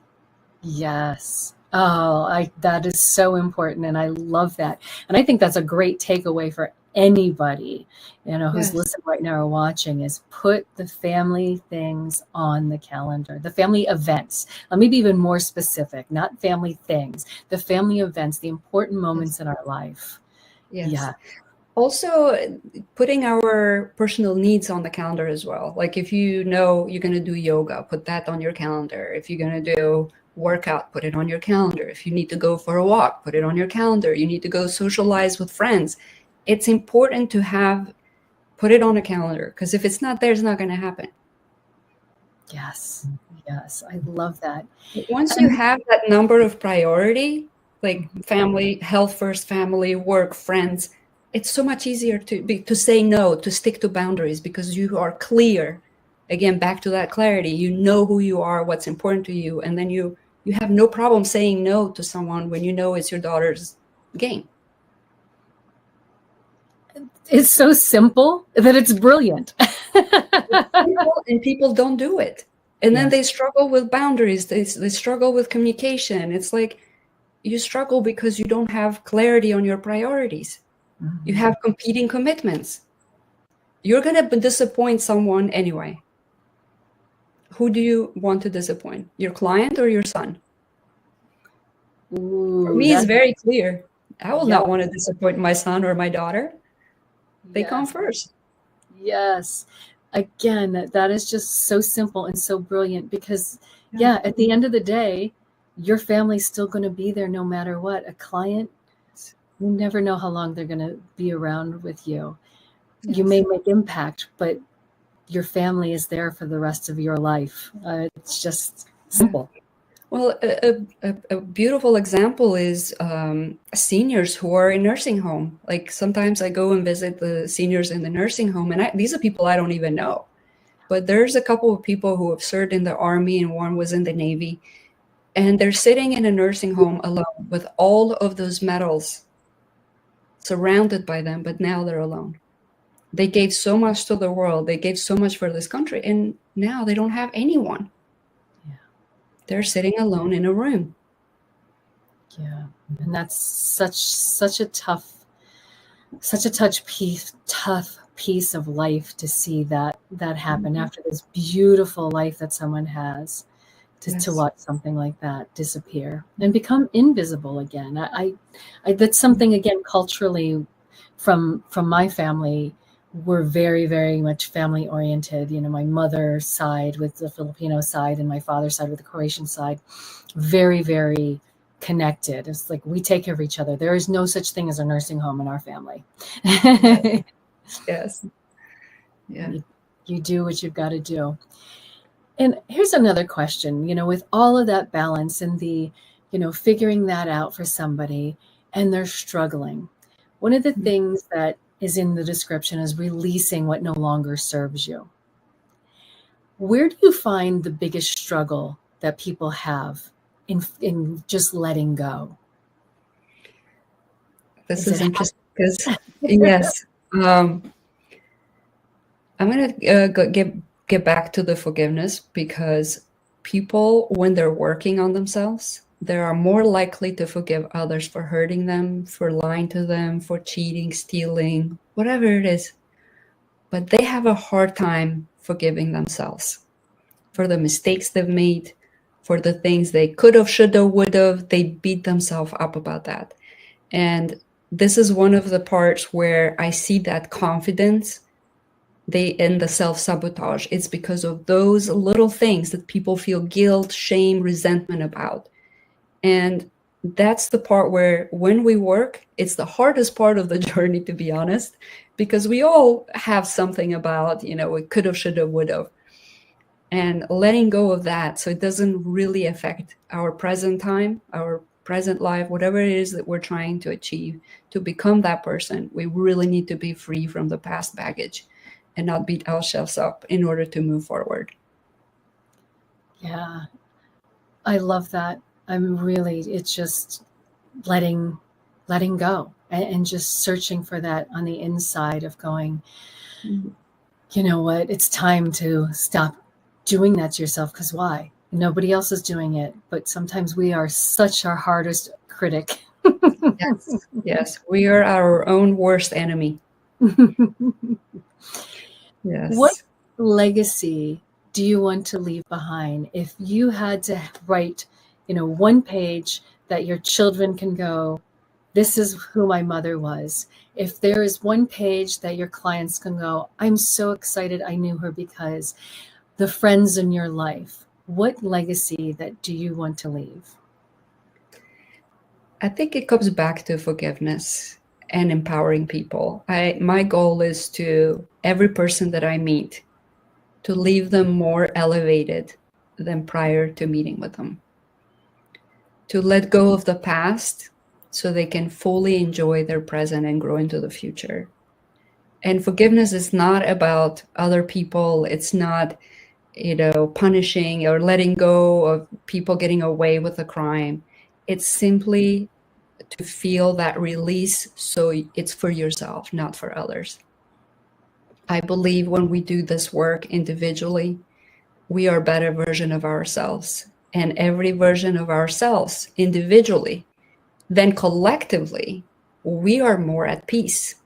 If everybody works on themselves, everybody works on killing their ego and dropping judgment, which is part of the forgiveness framework, it's dropping judgment is the first step. Stepping into accepting others, seeing the good side of everyone, and love from ourselves first and then for others. That's how we make ourselves better. We live more in peace and more grounded. And when collectively, if we all do this work individually, collectively, there will be no war, there will be no crime. Peace exists. It's possible. And I know people say, oh, you're just so delusional. Like, look what's happening in the world. Yeah. And I've seen the worst of human being. And I still believe in peace because it's possible. Every one of us has some kind of impact in what's happened, because individually and collectively. Wow. My heart is floating with your words. Oh my goodness. So are there any last words or any last thoughts that you want to share with us today that we haven't touched upon? I want to make sure that, people can find you as well and get to learn from you. And how do we do that? Yes. So I'm kind of tapped out for one-on-one leadership coaching. Literally have no more space on my calendar. So now I'm going to start Mastermind, which is a form of group coaching for business owners. And it's on Tuesdays from 1 to 2 p.m. And it's called Mindset skill set, and tool set. Because what I see with entrepreneurs is they don't have the right mindset. They have an idea, but back to that confidence and clarity. So this is the framework, is working on the mindset, and then working on the skills. What skills do I need to develop? Finding that gap. And then the tools, because there's just so many softwares and shiny, object syndrome, and people get confused, like, what do I use? How do I use? What do I do? So I'm using my marketing background, my entrepreneur background. I love people when they're starting up businesses. So that's one of the groups that I do now, is starting November. And it's every Tuesday. We meet from 1 to 2 p.m. and we work on those 3 things. And then the other one, it's on Thursdays. And this is just for nonprofit directors, because their leadership is slightly different, because they've got to deal with a board, with fundraising, with their staff, with volunteers. And so I coach both, because I have both of that experience. Like I've had a nonprofit, I've had a business, and my global experience now coaching people around the world through a company that I have a contract with. And we coach MasterCard employees, Verizon, Palmetto GPA, and I coached Centene. And so it's a lot of work and a lot of experience. Like all of those things that I went through in my life now really do help me in this current job.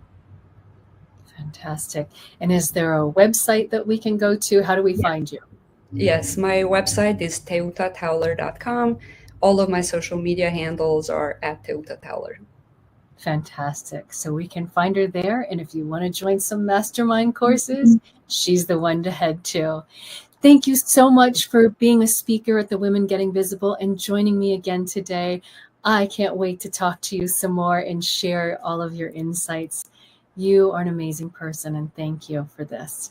Oh, thank you so much for inviting me to speak at the conference and having these conversations. It was just so powerful, the space that you created for all the women to get together and share. There's just so much joy and also tears of awareness. It's like beautiful space, and I'm just so proud of you, and I commend you for doing all that hard work to bring all of us together. And you're one of my people, the people that I admire, because you're like the agent of change, and you're not afraid to get more visible. So it's like you're out of your comfort zone, and while you're empowered and you're empowering yourself, you're also bringing other women along with you, which is what I love about it. Because it's like they say, you get to the top, you're lonely.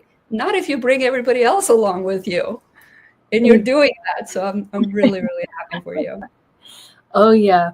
When I think about it, I have it in one of my podcasts, my mindful podcasts, is climbing a mountain. One reaches down and helps the other one up, and the other one helps you up as you're going. So we're doing it all together. And then we can all stand up there and breathe a beautiful view together. Yes. Thank you so much. I enjoyed this conversation. Thank you. And thank you, everyone, for joining us today on this episode of Women Getting Visible. We'll see you next time. Who will be up next in the Golden Chair? Join us next week. I am your host, Christina Vidovich of Women Getting Visible.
Who's up next in the golden chair? Certified life coach and digital course creator who helps women navigate the complex transitions of life with clarity, compassion, and confidence, Jen Gruber. I am your host, Christina Vidovich of Women Getting Visible.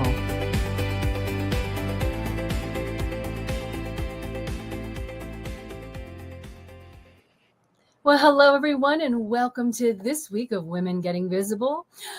Guess who I have with me here? Miss Jen Gruber. Hi, Jen. Hello.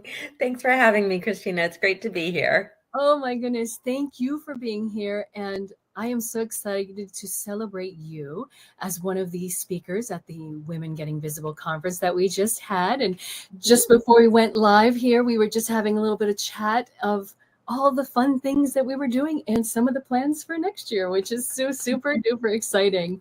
But oh my goodness. So tell us where you're calling in from today and a little bit more about what you do.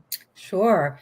So I'm calling in from Silver Spring, Maryland, kind of right in between Washington, D.C. and Baltimore, for anyone who's not familiar with the area, East Coast of the United States. I, like you said, am a life coach. My specialty area is life transitions. And in particular, I love working with people whose parents are aging and declining and who are overwhelmed by the impact that's having on their lives. So typically a woman who is a busy professional who's juggling a lot, who's got a lot on her plate, career, kids, and now is noticing that her parents, because of either physical or cognitive decline, are needing more support. And she's trying to figure out how to incorporate that in her life. So I would help that client by, I would help that person to navigate all of the difficult, uncomfortable emotions that go along with this chapter, to get clarity around what her goals and priorities are, to figure out how to have the difficult, uncomfortable conversations that are sometimes a part of this, and then to make a plan that makes everything feel more manageable. And that is an incredible job in itself. One, to be in the person who is in that situation, but then to be the coach, because being able to be that coach is someone who's lived it. When you are, and I loved your topic, when children, parents, and career collide. Exactly. And like, oh. Yeah, it's a role that a lot of us who find ourselves there are not necessarily expecting. We haven't invited in this role, and we feel really ill prepared to handle it a lot of times. Yeah. And I love this because, we often refer to it simply as the sandwich, that we're going on. But I even had one lady whose mother was in her mid-90s, and she goes, "Oh, I'm in the club sandwich." Yeah. I'm like, exactly. Oh, take it and elevate it to another level, right? Not just a sandwich. Yeah. So what created this idea that this was your mission, that this is where you needed to go with your coaching? Yeah. So I made a career pivot probably about 9 years ago. I started thinking about what I wanted to do next. I was kind of approaching being an empty nester. I'd done a lot of things in my career, but nothing that really felt like what I was meant to do. I always had this feeling that, there's some purpose here for me. There's something that I want to do. I just couldn't figure out what it was. So it kind of did a lot of exploring, landed on coaching. Once I found that modality, like, oh my gosh, I love this. And as I started thinking about who I might want to work with, it made sense to me that I would support women who are kind of like me, getting to that midlife empty nest period and trying to figure out what their next chapter would look like. But I realized that kind of within that group, there's so many people who are dealing with situations like the one I had been through. I had lost my dad a couple of years prior to Alzheimer's. And when I was in that space, I had 3 busy teenagers with active schedules. I had a job. I had a lot on my plate, and I had no idea where to turn, what kind of resources were out there. And I managed to figure things out, but it would have been so much easier if I had known on the front end what I learned on the back end. So partly, and I realized that anytime I was with women, within 10 or 20 years of my age and the topic of parents came up, everyone was having the same topic. My dad really shouldn't be driving anymore, but he won't give up the keys. Or I can't convince my parents to downsize. So I realized that while there are a lot of resources out there for seniors and there's support for caregivers, there's nothing for these adult children who don't really identify as caregivers, but who are in this really in this space where they just feel unsupported and could really use support. So partly I realized there was an opportunity to help educate people, help connect them with the resources that are available. But more than that, I realized that so many people get so caught up in the overwhelm of this period, and the sadness and the frustration, the resentment, the guilt a lot of times, that's all we can see. And that really deprives us of opportunities to connect with our parents and to enjoy these final months or years of their life. And it impacts our other relationships as well. So being able to support people in a way that allows them to find fulfillment and joy in this chapter is what I love about what I do. Yeah, and it's so interesting because just like you're talking about, we as women often are going, I'm going to figure this out. I can do this. I can do this by myself. Yes. But then we're the hardest ones on ourselves about that. And to finally just go, okay, I need to ask for help.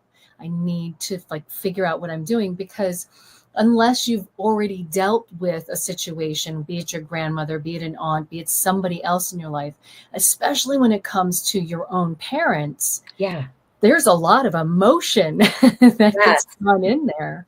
Yeah, exactly. And I think that, we feel like as women, there's this idea that we should be able to do it all. We can have a career and raise a family and have a clean house and bring healthy snacks to the soccer games. And, why wouldn't we be able to be on top of what our parents need as well? Plus, we have the whole internet at our disposal, right? So any information we want, all we have to do is Google it, and then we can become an expert on that. And that's definitely what I thought. I don't know. I've never been an executor of an estate, but I can Google what I'm doing. I can Google power of attorney.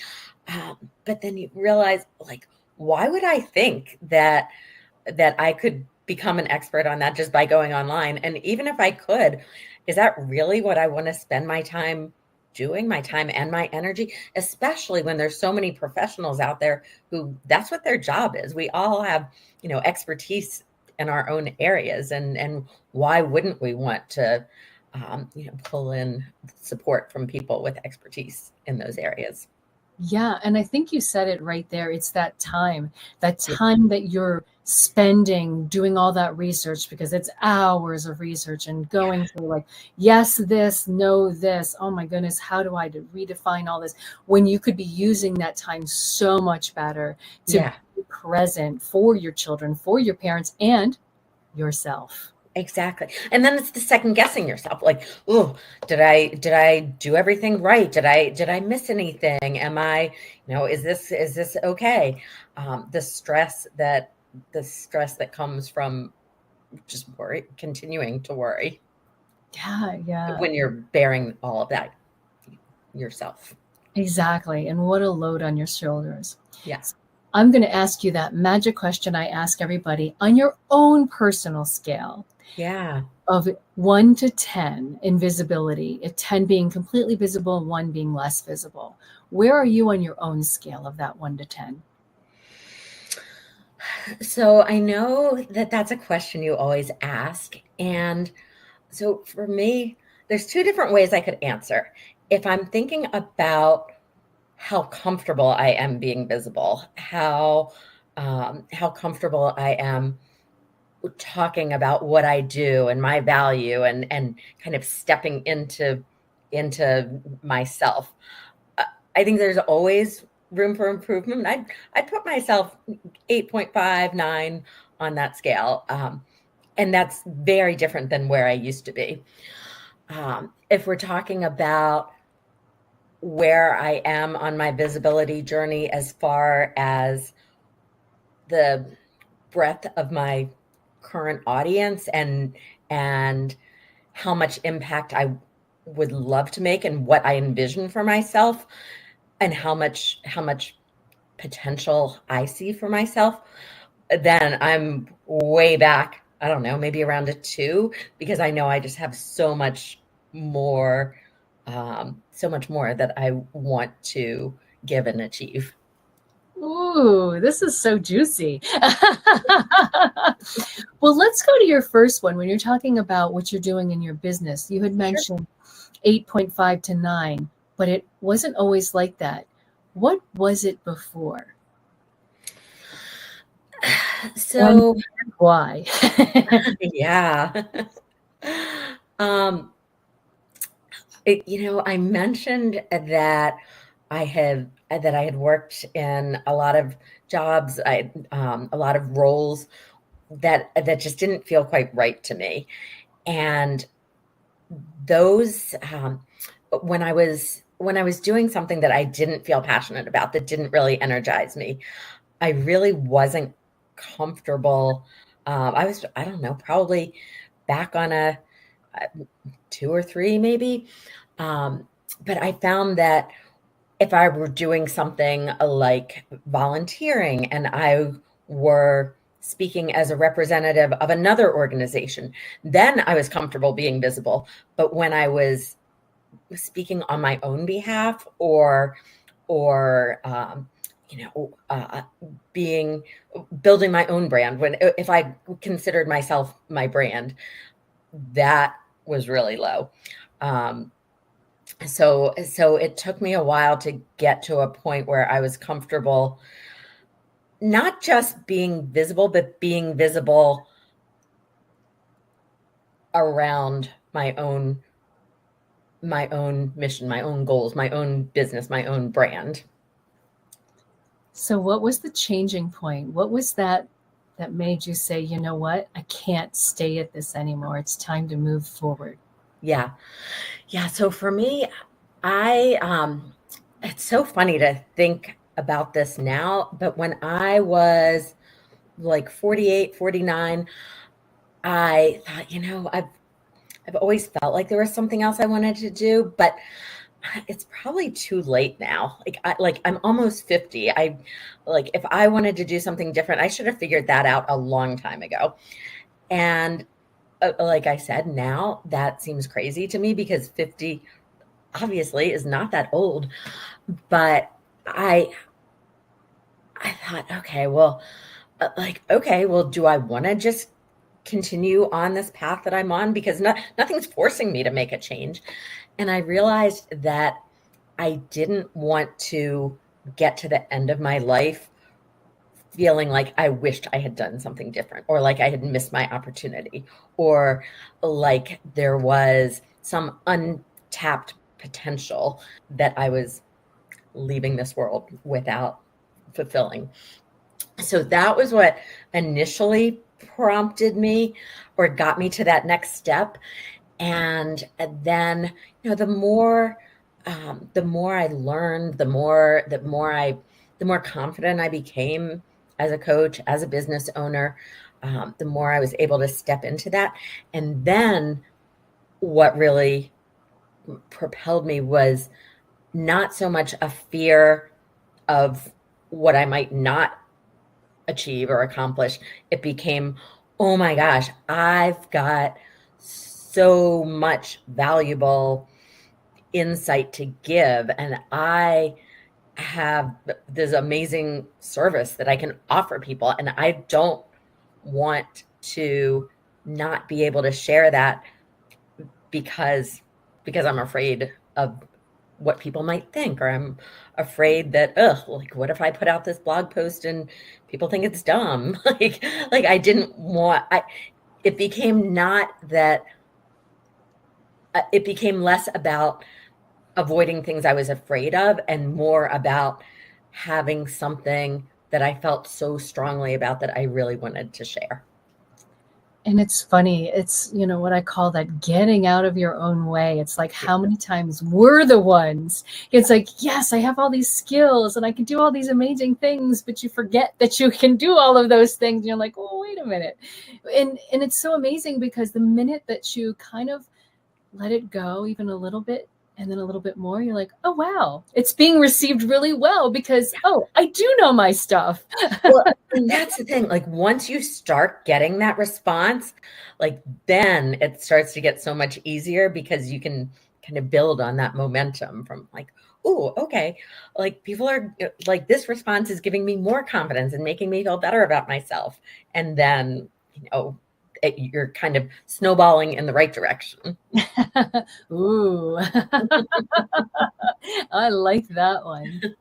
And let's talk to the other one. Is you had mentioned it too. So in what you're doing, with that, and you want to move that number higher, what are you thinking about? How does that impact what you're doing now and where you're going? Ooh, great question. So I work right now primarily with people one-on-one in either one-on-one coaching relationships or in group coaching settings. And in that format, there's only so many people I can coach one-on-one, right? So I've created an online course that allows people to kind of go through what a coaching relationship with me would be like, but to do it on their own time.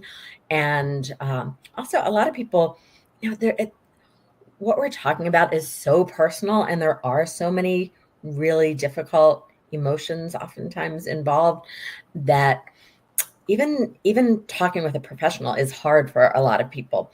So having something that's self-directed also gives people an opportunity to experience coaching without having to have those hard conversations with me or with another coach or professional. So creating an online course is one way that I've worked on expanding my reach, and then additionally finding more speaking opportunities, getting in front of bigger groups is I love being able to kind of educate and inspire that way. I was on a speaker panel this morning that was, anytime I'm in front of a group, that energizes me. Yeah, same. There's something special about that. What's interesting, because one of the words that's coming to my mind is validity. When people are having those emotions, and then when they're working with someone who's going, yeah, your emotions are real. What you're going through is actually happening. It's not in your mind that you're feeling all this heaviness, this weight, and that the reason that you're here is so that we can say, yeah, it's okay to feel this way. And how do we want to feel? How can we move forward? Yeah. Oh my gosh. I'm like smiling because that was like the first point I made at my presentation this morning. I think we're surrounded by people all the time who tell us like, oh my gosh, like, don't worry so much about that. Or, just be positive, like look on the bright side and focus on the good parts, and like, don't feel guilty about that. You shouldn't feel guilty. And people say those things because they love us or care about us, want to be supportive. They feel like they're helping us. But in reality, what that does is it tells us that our feelings aren't valid, that we shouldn't be feeling the way that we feel. And then when we kind of take that in and try to squelch our feelings or try to manipulate our feelings, that does a couple of things. First of all, those feelings don't magically disappear just because we're ignoring them. They live somewhere in our bodies. So we're either our stomach is in knots, or we have a headache, or pain in our neck, and or it turns into a thought that wakes us up in the middle of the night. And the other thing is, it takes a lot of energy to try to change the way we're feeling. And when we're already dealing with something that is really draining and exhausting, and our energy is lower, we're not at our optimal point anyhow. And then we take what little energy we do have left and spend it trying to force ourselves to feel the way we don't feel, then we're really doing ourselves a disservice. So yes, absolutely. Like you said, just so much of what I do is reminding people that it makes sense that you feel the way that you do. Yeah. Do you have a golden moment so far in your coaching career of something that was your kind of a wow for you, of like, oh, wow, I actually touched this person's life who I felt like I didn't know if I was going to get through? Ooh. No names. Yeah. My favorite, the one that always comes to mind for me, it was a conversation I had with two family members. One came to me because she was having a lot of trouble with another family member. They just weren't on the same page when it came to the parents' care. And the one said, I think we need to put some things in action. But my family member refuses to talk. She's in denial. And through a very short conversation, and she had told me, I said, okay, well, yeah, absolutely, I can have a conversation with both of you. And she said, okay, well, I'm just going to warn you, she might not say anything. She might get on the call and refuse to talk. She might just start crying. And I said, okay, well, we'll cross that bridge when we come to it. And what happened was that the first person, I said, I'll give you each equal time to talk. Just tell me what you're hoping to get out of this call. And the first person told me pretty much what she had told me in advance. And when the second one talked, she said, it's not that I don't want to talk about this. It's that anytime I open my mouth, you tell me that I'm wrong. And so it's easier for me just to say nothing. Like, I would talk if I didn't feel like you were criticizing everything I said. And the first one, she was good. She said, I can't say I agree with everything you're saying, but I do know that I come across that way sometimes. And so by the end of the conversation, we had come up with some strategies for how they could have more productive conversations. And the one who was having, who had not been talking said, well, I'm okay with you asking me questions as long as you're okay with me not necessarily having an immediate answer for you. You move at a fast pace and you connect dots really quickly in your mind. I need a little more time to think things over. And so they realized that they communicate differently, they process things differently, but really their goals regarding their parents' care were not that different. And so it was just getting them to a place where they could, number one, see that there was common ground, to identify what that common ground was, and then make some very simple modifications in the way they were communicating with each other. So that one really, I felt like, ooh, like I love that. Oh, that's great. And it's so interesting. Again, you're putting yourself out there as the expert, as somebody with your own personal experience going through this. Yeah. How does it feel to become more visible as you're going on your journey to be speaking in crowds, speaking online? Tell me a little bit more about that for you personally. Yeah. So a couple of things.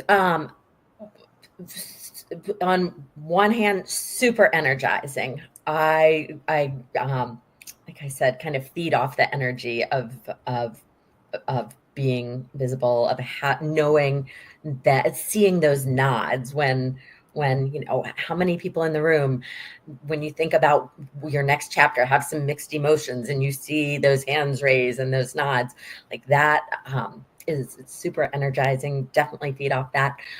The part that's challenging is because by nature, I'm such an empathetic and intuitive listener. And because through the education and training that I've had, I've honed those skills. So really, I'm really good at putting other people in the spotlight. When I'm listening, it's not about me. And so I think that's the part where the biggest challenge lies, is putting the spotlight back on myself. Yeah. Yeah. I understand that, again, my training is actually in psychology once upon a time before my entire life unfolded. We never know. Right. Yep. But it's absolutely, I understand that, because you're holding that space for people all the time, and you're making sure that they're visible first and foremost to you. Yes, exactly. Like when I love making people feel seen and heard and valued, and that's really energizing for me as well. So it feels a little bit counterintuitive sometimes to turn things around and to want to make myself seen and heard. Yes. So what's next for you? Do you have a book coming up? Do you have more courses? Are you going to be speaking on more stage and more panels? Great questions. There's a book somewhere in my future. That's not the next thing on my list. My course, I've just finished my beta launch of the course I was talking about, doing a bigger launch in January. So that's my next big thing, January launch of my course, Supporting Your Parents in Their Next Chapter. And additionally, I've lots of speaking opportunities lined up. So I'm really excited about that too. Fantastic. So supporting your parents in your next chapter or their next chapter? In their next chapter. Yes. Oh, fantastic. Yes. So if somebody was interested in finding out how to get in touch with you, how would they do that? Yep. My best way is my website, www.jengruber.com, JENN, 2 N's, GRUBER. And there's a contact form there. My phone number, I think, is on my website, but definitely through my website. Also LinkedIn, Jen Gruber Coaching, Instagram, Jen Gruber Coaching. Yeah. All the socials. I love that. So we can find you at Jen with 2 N's, Gruber.com. I love that. Exactly. And are you taking anybody for these courses? Do they have to do a prerequisite, or you reach out to you and you go from there? How does it work? They can reach out to me and we'll go from there. There's currently a waiting list. So there's a form that'll pop up on my website where they can just fill that out, and I'll be in touch with more information. Fantastic. It's so exciting for this next chapter for you as well. Yeah. I guess, and the other thing that I'll mention is I love working with groups. So organizations who want to offer something to their employees, to their group. That's another thing I love, facilitating workshops and presenting in that format. Yes, absolutely. Yeah. Well, we'll find Jen on LinkedIn, Insta, Facebook, and her website. So fantastic. Exactly. Jen, I want to say thank you so much for joining me today, and thank you for you're amazing. Thank you. Thank you, Christina. Thank you so much for having me. It's been great to be here with you. Thanks. Who will be up next in the Golden Chair? Join us next week. I am your host, Christina Vidovich of Women Getting Visible.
Well, hello, everyone, and welcome.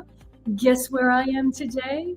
Yes, you are correct. It is St. Louis. That is the arch, the crossroads of America that take us from the middle of the country, from the east to the west.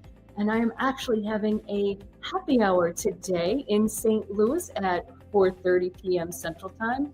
Sorry, we won't be live. We'll be hanging out at the Marriott St. Louis Grand. If you are listening to this before then, join us. Fly in. If you're listening to this afterwards, sorry we missed you. But we're about to have a lovely time together. So, as things go, it is so fascinating to me to play around with the lives. Originally, this was going to be a recorded live, but it is an actual live, and I am here at the moment. I'm going to hook up my chat in case anybody wants to come in and connect with me at the moment. And in the post-play, I'll answer your questions. So the fun thing about what I wanted to share with you today is I didn't want to do an interview. I wanted to just do a solo episode today to talk about visibility. I have been in union families my entire life. My grandfather was a union member in the coal mines. My father was in the auto workers. My uncle was the president of the United Mine Workers and the president of the AFL-CIO, which, unless you've done your history books anymore, it is the umbrella for the unions. So the workers, as well as the retirement that I was just at for Cecil Roberts, who is the father-in-law and who has been in the mine workers his entire life. And we just have celebrated that here in St. Louis in the Crossroads. And so it's a really interesting, amazing opportunity to talk about the visibility and the invisibility of workers, that people who are creating and doing the things that we don't necessarily even pay attention to in our everyday life. One of the ladies that I had as my keynote speaker, Sarah Nelson, who is the president of the Flight Attendants Union. Wow, she came in and spoke about what her experience was as a woman and what it's taken her to get forward as a flight attendant. Coal miners who have been fighting for their rights, their safety their entire life. Again, invisible, working underground. But because of them, you have the electricity in your homes, you have the warmth and the heat in your homes. They are still the places that create the energy in the big places, the factories for The electric cars that we're thinking, oh, we're doing something different. Well, we're not getting sun power, that solar power that is still coming from underground. The steel workers, the machinists, the pilots, the hotel workers, restaurant workers. There's so many unions. Do you know the people out there who are working and who make sure that you have your everyday life as comfortable as you can, and they're working hard and making sure that when they go home, they have their health care and they have retirement benefits. That's what they're fighting for, to be visible as workers. Now, this wasn't supposed to be that kind of talk, but I just wanted to share that that's the experience that I have had. And I spoke with a lovely lady who is telling people a little bit more. When you've grown up in a union family and you see how hard it is that people work through those pieces, that hidden work, that invisible work, just wow is all I'm going to say. Just wow. And kudos to everyone every day who works some of those hardest jobs. But what today's episode is also meant to be about is visibility. And where is visibility for you in your life? And I think that's a real important piece about what I want to share as I am helping women specifically. I mean, there's a lot of people who need to get visible, whose voices need to be heard, whose stories need to be heard. I've been here for the last 3 days hearing incredible stories, 4 days, so Sunday, Monday, Tuesday. It is now Wednesday. And again, this isn't just 4 days of stories. This is a lifetime of stories and people's superpowers and why visibility, why visibility is your superpower. Now, I'm going to turn this music down just a little bit because I'm loving it, but there you go. But I want to share some things that I think are important to us. There are 5 ways that I see visibility, and you can add more if you like, but I think of visibility as being on stage. You can post on social media, you can speak on podcasts, you can speak in meetings. It's actually being in the room or in the Zoom room and being visible. Then you have your community, being visible in your group, being the one that other people go, oh, she's the person to go to. She's my dentist. Oh, she's my pediatrician. Oh, she is the person who I go to for my fashion expertise, to do my hair, to help me with selling a house. Being part of a community, whether it's a virtual community with people online or being in a local community. Community is an important part of visibility.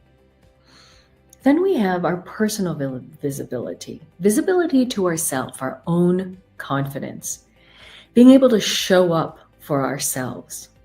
And I think that's a really big part in our own personal development when we're coming from a place where we are unsure of ourselves because of voices in our own head, and we've given to ourselves voices and echoes that we've heard from classrooms, from teachers, from other people who really didn't know how their words would affect us, but they affected our confidence and our voice. And that's one of the things I'm also helping people with, stepping forward into their voice and getting them out there in their communities and on stage. And some of the more recent pieces of visibility, as I'm continuing my research with others, is the relationship visibility, the at home. So I don't mean one-to-one relationship, but the relationship of who you are in your family. As a woman, you're a daughter first, obviously. But then sometimes you're an adoptive daughter, you're a stepdaughter, you're a granddaughter, and same with the above, adoptive, step. Then you move on into your life with friends, girlfriends, relationships, and who are you in that space, including in a romantic relationship and an ex-romantic relationship. If you decide to have children and become a mother or a stepmother or an adoptive mother, same thing with grandparenting. One day, or maybe now, you are a grandmother or will be a step grandmother, etc., etc. And the list goes on and on. But where is your visibility at home? And are you speaking your voice? And are people in your family respecting that, scared of it, listening to it? There's a lot of scope when it comes to visibility at home in all the relationships. And another that's come, and it seems obvious, is your visibility daily at work. And it's not, there's so many pieces to that, because you can be visible to your coworkers.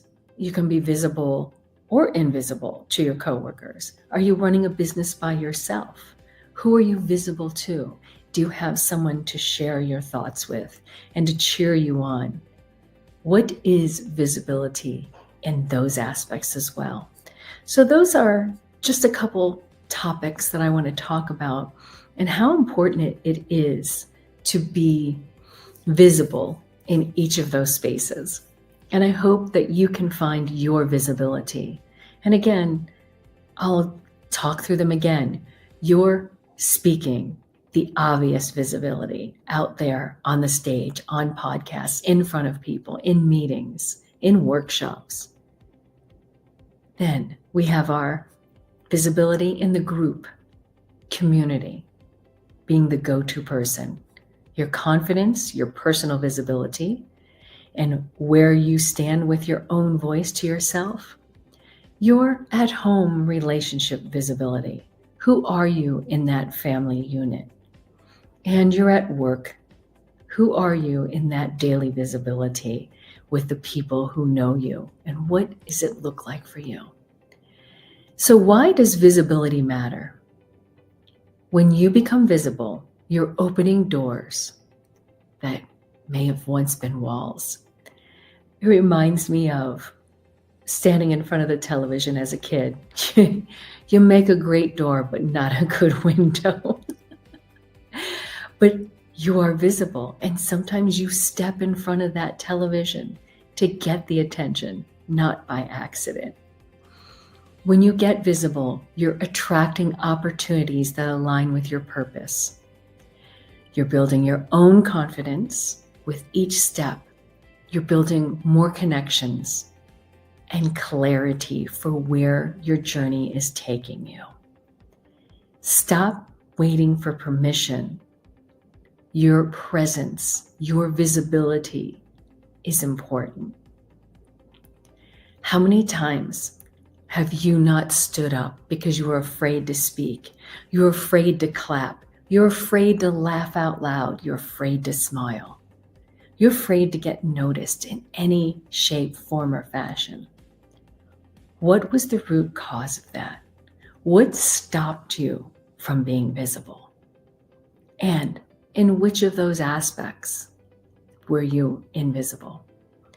Take some time, think about it, jot it down, journal, because that is one thing that is so important on your visibility journey. Journaling, chatting with yourself, getting to know where your blocks are. And this is something I want to share with you, that as we're going forward here, as women getting visible gets more and more forward and in this movement, as we travel the globe, and I'm sharing and meeting new people to join us to get visible, to be part of this community as a whole, to get them to speak on the podcast, to get them to speak on stages. It is so important for us to connect to each other and to celebrate and share one another. I'm just keeping this one brief today because your time is important. But what I'm sharing with you is my call to action. Join me, friend me on Facebook, find me on LinkedIn. I'm at all the socials, Christina Vidovich. It says Vidovich Entertainment. I didn't change my name. That's my company, one of them.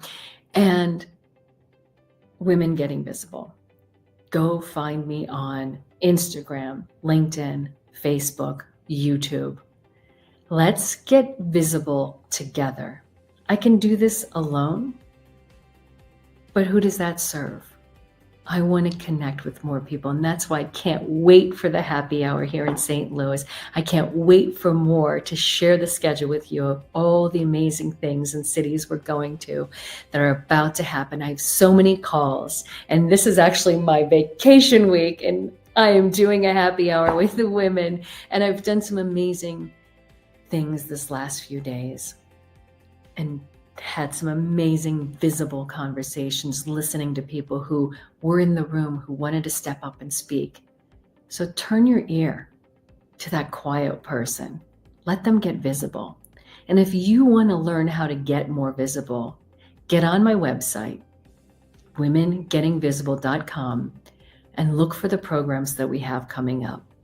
We have visibility courses, confidence courses, and our big course from hidden to heard, where you're going to have a chance to go from invisible to unmissable. Yes, my friends, we are here on a global initiative to help more women share their voices, to get stronger, to get louder, and to get clear.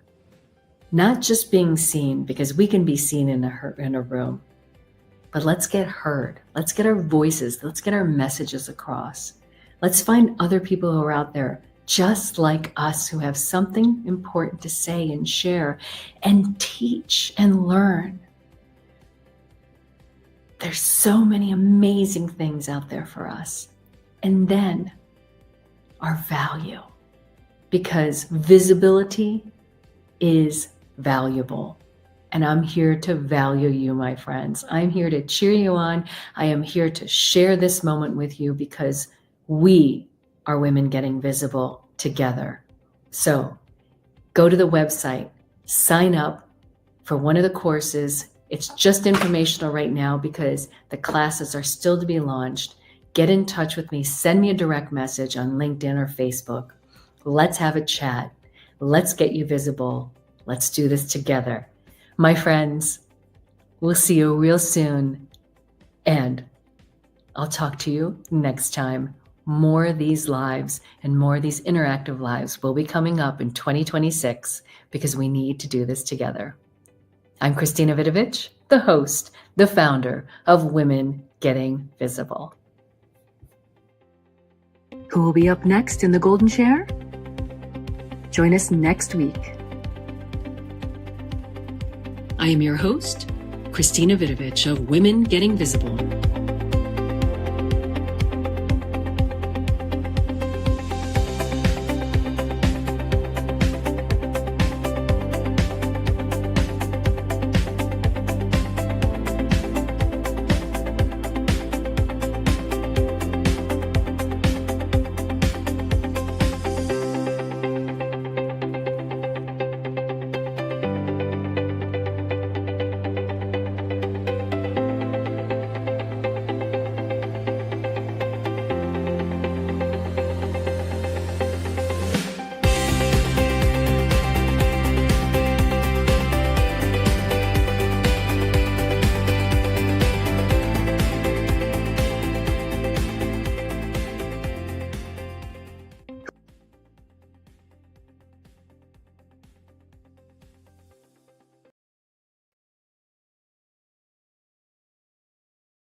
Well, hello from St. Louis. Guess who I have with me? The fabulous Nicole, the one and only. Bosbia. Right here, right here. High five. Hi, everybody. Yeah. You can see where we are. We're not in Illinois though. We're actually in St. Louis. This is. We are. Oh, so excited to see you. So we're happening now. So anybody who's watching, they know. So tell me all about Bosbia. and all about the visibility is the vibe, because that's what this girl has going on. And I'm so excited to know her. She took a chance meeting with me somewhere here in St. Louis, and it's been amazing. Well, at least you're not catfishing me. My husband was worried. Who are you meeting? And I just reached out to you randomly. So that's pretty funny. But it is all about being visible. It's visibility as a vibe. And that is what I preach to everybody in my Boss Bia group. Boss Bia does mean boss, the B word. But we're all boss Bias in our own world. I truly feel like whether it's personal or business, you're a stay-at-home mom, you're working 9 to 5 corporate, or you have your own business, or you're a network marketer. It doesn't matter. You're the boss Bia of your world, and you're unapologetic, you're empowered, and truly that empowerment just comes from within, and you have to continue that every single day and remind yourself, you know what, I'm a boss Bia, and I'm going to get through this just like I've gotten through everything else in my life. I second that motion, because can I just say, the universe brings us amazing people, the right vibe, and I found her and she said, you know what, I'm going to say yes. And she felt the vibe, and she's here, and we're just chatting about some amazing things. And just like Women Getting Visible came May of 2025, guess what also came May of 2025? Boss Bia was born. Unbelievable. It's like the funny things that happen that connect us in our amazing worlds. So you also coach women. So Yes. Tell us a little bit more about coaching and what they get from coaching with you. It all depends on what they're needing. So I go in and we just do a consultation. Very easy, nothing too crazy. I just want to get to know what are your needs, because us women in business, a lot of times we're bleeding money already, right? Yeah. Or we're not making a great income at this point. We need to start somewhere though. So I try not to break the bank. I try to sit down with them and say, okay, what is it and where can we get you the most bang for your buck? Yes. And most of the time it is they are not visible on social media, or they're putting out stuff that's not with their face or who they are on it, or being visible out in public. They're scared. So we do branding sessions. A lot of times they're like, oh, I'm this or that. I'm not comfortable. I don't want to be in front of the camera, whatever it is. And I'm like, no, let's do this branding session and let's get some good pictures of you in action.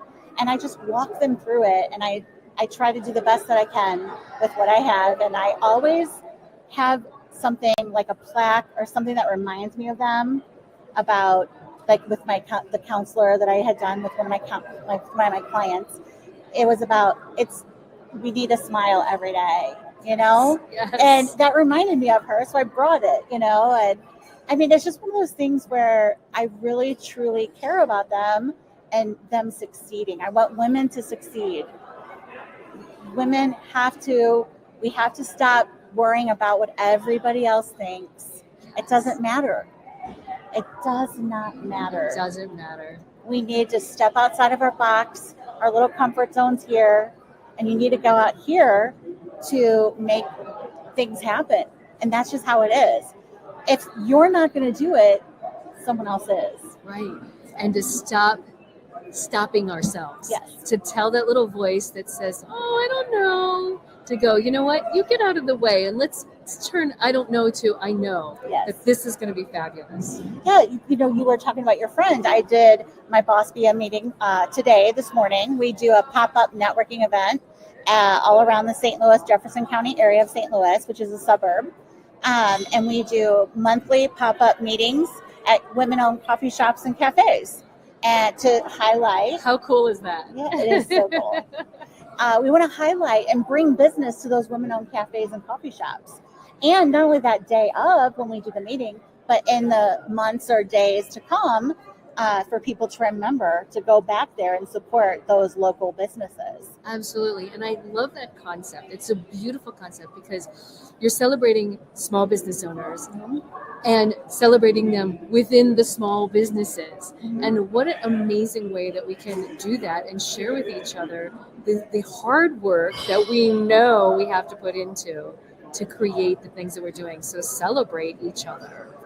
Absolutely. We want to celebrate women in business. It's already hard enough being a woman in the world today, and it's always been hard. We've always had to fight for everything. And I'm not trying to bash men or whatever. I'm just saying we have had to fight, and we're still fighting for every single step for us. And it's not easy being in business in general in our economy and where we're at right now. Costs are rising. I mean, it is just kind of a little bit nuts. What we need to do is focus on truly supporting each other, women coming together and supporting our other fellow ladies that are in business. Stop asking for discounts. Stop asking for our friends to service. You know, like if they're you have a photographer that's a friend, you know, stop asking for the discounts. Stop asking. That is, you don't go to Macy's or you don't go anywhere else and ask for discounts. And that's the true beauty of it, is we want to help and support each other. And that's where you're at as well, like in that moment. Exactly. So. And part of our discussion, we were just having a moment, and it's big topic this year, and I love hearing it because the more women I hear say it, the more I'm like, okay, you get it. The know me, like me, trust me. Yes.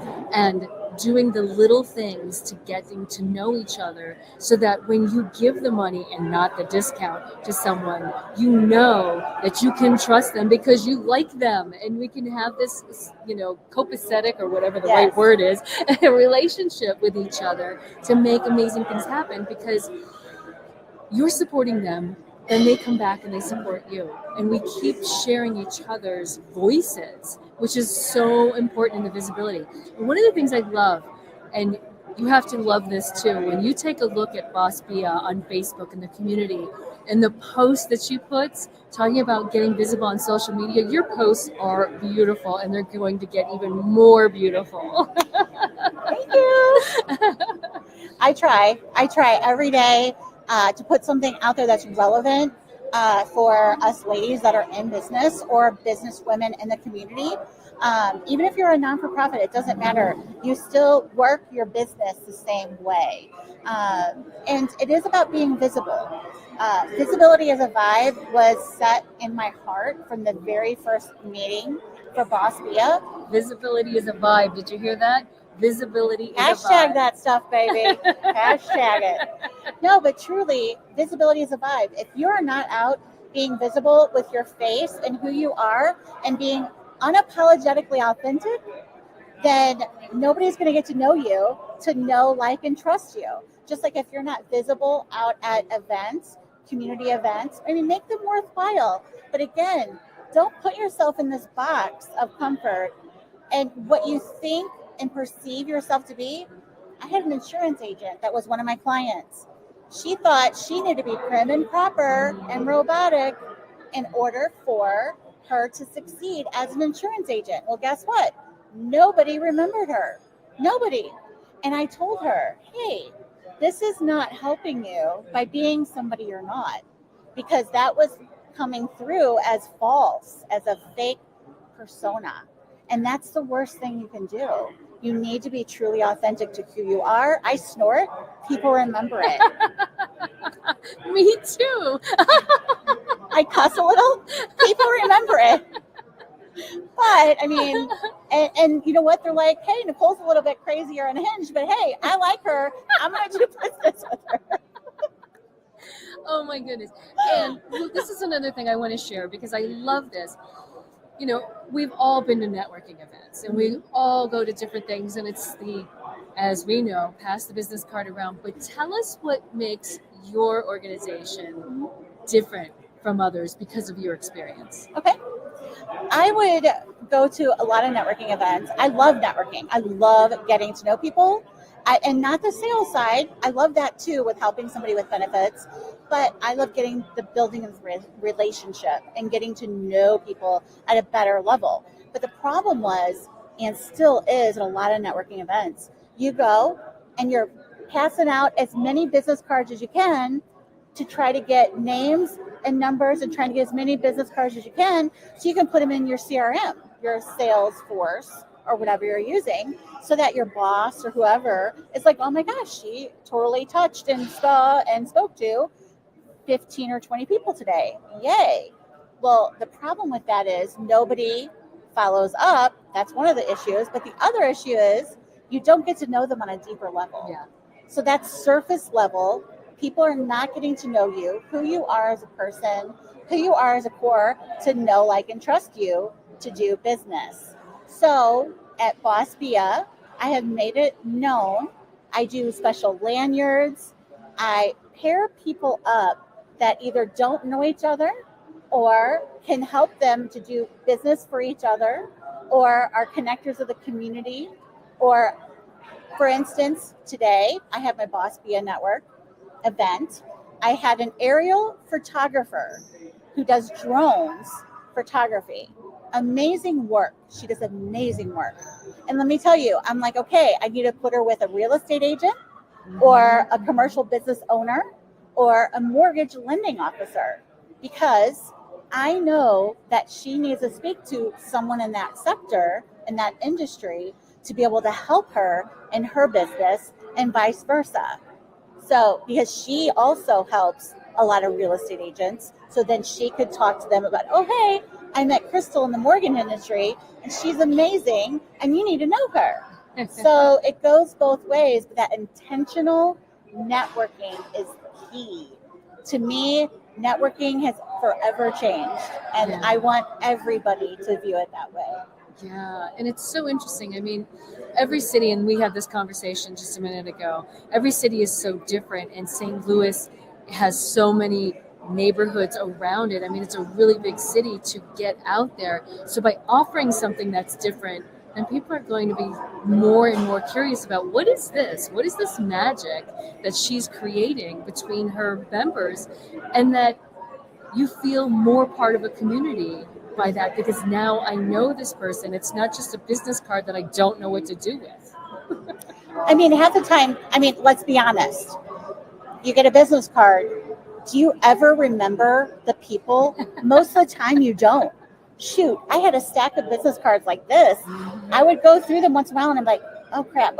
I was trying to write on them, on my business cards where I met them. And even then I still couldn't remember them, because people are not standing out and you're not also getting that deeper connection. I will forever remember you because of coming and meeting today. I will forever remember you. She was trying to kill me earlier because, she messaged me on Facebook and said, hey, come meet a stranger for drinks at a downtown hotel. I was hoping that she was legit. But no, seriously. And now we have the connection. Because it's that one-on-one time. And I appreciate that. And I love that because, honestly, we're both taking a chance. Yes. But that's the beauty of the chemistry and the saying yes and doing it in a very public space. Thank goodness. It's like, oh, I have to use the restroom. Yeah. No. But definitely, we had an opportunity to find out who each other was by looking at each other and who we were visible online, because we both had good profiles and made ourselves visible. Then we could come back to each other and go, you know what? This is a definite yes. Let's talk. Let's meet up. Let's see how we can meld our minds, and who now I can introduce Nicole to and have a live to introduce her to more people who are out there. I'm so excited because these are the connections that I find so amazing. And here we are, like I said, in the middle of the country. I'm from the East Coast. I have friends all around, and now I have a new friend in St. Louis. In the Midwest. Look at that. And we got the arch, guys. We have the arch. So let me ask you this, and I love to ask this. Is one of my favorite questions. On a scale of 1 to 10, on your own scale, not in the world, we can always go back to that one too. If 1 is not being visible and 10 is being visible, on your own scale, where are you in your visibility journey? I would say I'm a solid 8.25. I make jokes, guys. No, but I'm on the visibility. I still, to this day, struggle with it, because when you're growing, you have imposter syndrome in your head, and that, is constantly talking to you. because you're outside of your comfort zone. Here's Nicole usually. But with me doing what I've been doing and getting visible, it makes you stretch, it makes you grow. And that's where imposter syndrome starts setting in with people, with women. And so for me, I struggle every day with being visible. I was a nervous wreck even just doing this. I still am. But that's okay because I'm truly being authentic with you right now. And I'm also authentic in the sense of when I mess up, I'll just laugh about it and just be like, okay, keep going in my video or something. Because it's okay to be authentic. It's okay to be who we are. And my visibility needs some work. So maybe about a 7.5 really. I do push myself though. Because if I'm going to preach visibility as a vibe, I also need to be willing and doing it. You know, just like our parents, you know, I always wanted my parents to be doing the same thing. And it did, like, you know, I was a smart mouth, you know, can you imagine? And I got in trouble a lot. But our parents would tell you, don't do as I say, do as I do, or do don't, or do as I, that. Do as I say, not something like that. Not as what I do, something like that. Well, that's the same concept with me with my visibility. What about your visibility? How about you? Ooh, I flipped it, girl. She threw me. On my own journey of visibility, I would say 5. Ooh, 5. Yes, and I so would mid.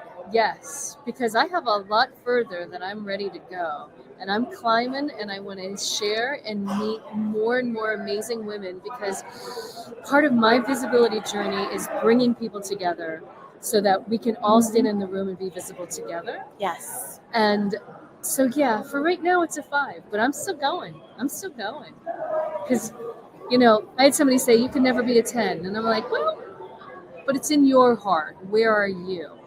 So. Well, leveling up. And so here, that starts in my head right now.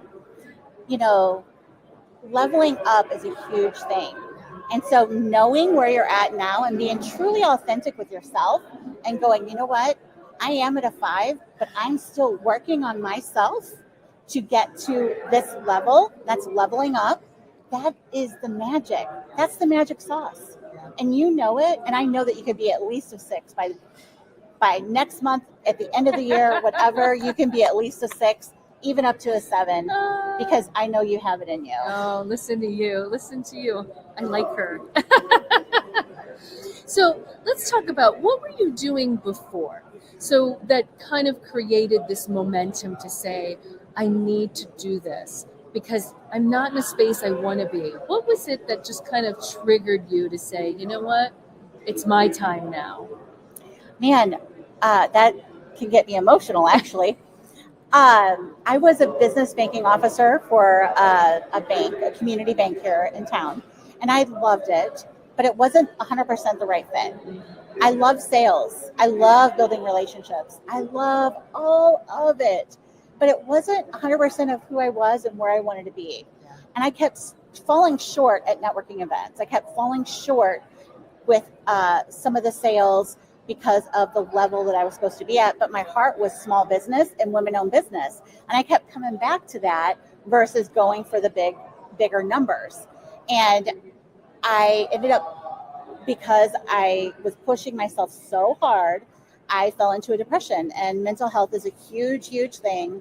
And what catapulted me out of the depression was I knew that I have a voice and I wanted to make some changes. And I wanted to change the way we looked at and the way we do networking and help other women in business and help them as much as possible in every possible way, whether it's profit margin, their profit margin squeezing, if they don't have a profit margin yet. I mean, anything and everything. I was just trying to figure out, how can I help bring confidence to others and that empowerment piece to others. That is truly my heart, is bringing confidence to other women and saying, girlfriend, I'm your biggest hype girl. I'm your biggest cheerleader, because I know where I was. I was crawling out of the depths of, you know what? And that's when Boss Bia landed on my heart. And I said, you know what? I know I'm not the only person. And here I am. Wow. So What's next? I want to expand. Yes. Listen, I know that St. Louis is not the only market. We actually have a lot of women networking events and women networking organizations and such here. I want to take this other places. I'm building a foundation right now to mirror it in other metropolitan cities, regional areas, whatever it is. And I do have some key people wanting to bring it. And I want partners to come along, partners, not collaborators. Hey, I want partners to come along, and we work together to make this vision happen. And so that's what I'm working on right now, is an expansion piece for next year, and to bring more awareness that we don't have to be super moms for everything for everyone, but we do need to be authentic to ourselves and true to ourselves, and work on those things every day and bring that to your heart, just like you're working on it every day. Even in St. Louis, she's not even from here, and she's literally working, and we're doing this together. That is amazing. This right here is amazing. It's what I do. But again, it's that passion. It's that driving passion that there's so many wonderful people out there that we can continue to reach and just keep growing our network and our hearts with all the people that we invite in to celebrate. I mean, really to celebrate. So, what's your legacy message? What is Boss Bia and Nicole's legacy message? Ooh, I'm throwing one in on her. Yeah, where did that come from? I'm kidding. Oh my gosh, my legacy message. I have never even. Stay tuned next week. Right? So, I mean, I have grown children. I've always wanted to leave a legacy of kindness and love and trust. But kindness and love, I mean, those are two words. Even in the business world, we should be kind to each other. We do not know what other people are going through, and we need to help each other. That is my basis of everything I do, is helping other people, even in confidence, even in networking events, or teaching them different ways to do things, helping them with social media, helping them with branding, whatever it is, helping them with makeup application. I do makeup and hair. I've shown, I don't know how many people how to curl their hair like this. I mean, whatever I can do, that kindness goes a long way. And we all need to stick together and be kind to one another. This world is not an easy place. No. It's not. And I know that probably sounds so silly to some, but being kind to one another, you see it all over online right now. You see, it doesn't matter what religion you are or what political agenda you are or anything like that. Honestly, we all need to come back together, because we're all in this together. And honestly, we really truly need to be kind to one another. We're missing some components there. And these in-person meets are so valuable to that being kind, because we can say whatever we want to people on social media, because you're keyboard warriors. Yeah. They're exactly. But more of these opportunities, and that's one of the things I'm going to stress, is getting out there and saying the yes, because now we are absolutely visible to each other. Had she not said yes to come out here and meet me, it would just been like, oh yeah, I remember that person. She said no. Yeah. I'm thankful that you messaged me and you said, hey, let's meet up. Let's meet up. And I was like, you know what? Let's do it. Yeah. Because being visible, that visibility factor is truly just the best thing you can do for yourself and your company and your business. It truly is. Yeah. And let me just say, I'm here to celebrate her. How can people find you and be part of Boss Bia? Well, you have to be a woman. So, I mean, okay, you don't have to be a woman. I do let some men in. see, this is where I struggle. I mean, I love everyone. They Just can for reach everybody. out to you and you can make a decision about No, their membership. no. But I love everyone. Don't get me wrong. I'm not like hating on men and stuff here, but I truly believe that we just have to stick together, and it's a different level, and we understand each other at a different level for working together on businesses. But I'm at Facebook. I'm at the Boss Via community. Right now, I'm working on my website, but I am under my empowerbusinesssolutions.net. I'm on for a website. I have my Boss Via Brew and Biz tours all on the website under Empower Business Solutions. I just love sharing. I'm on Instagram, Boss Via. So I'm on all like social media. You can become a part of the group, and hopefully one day I'll be able to see you and you at your place where you live, and we can spread the word about Boss Via. That would be my. Woo. Let's cheers on that one. There we go. Yeah. And what about you? What's next for you? Oh, what's next for me? Well, from St. Louis, the next place that we'll be doing a meetup. Let me think. Oh, I'm being on a cruise. So anybody who wants to meet me on the cruise, we're going to be in San Juan. We're going to be in St. Thomas. And, well, Coco Cay. I'm sorry, I'm not meeting you on that one. I'm just having a party day that day. So if anybody's free, I'll send the dates out there on the website, Women Getting Visible, because I love the visibility factor. And then we'll have a mid-year meeting in Minneapolis in June. And then we'll also have one in Annapolis next April, end of April, not to get confused with other things, because I've got a lot of communities and I've got a lot of things that I'm involved in, and I want to be there and share.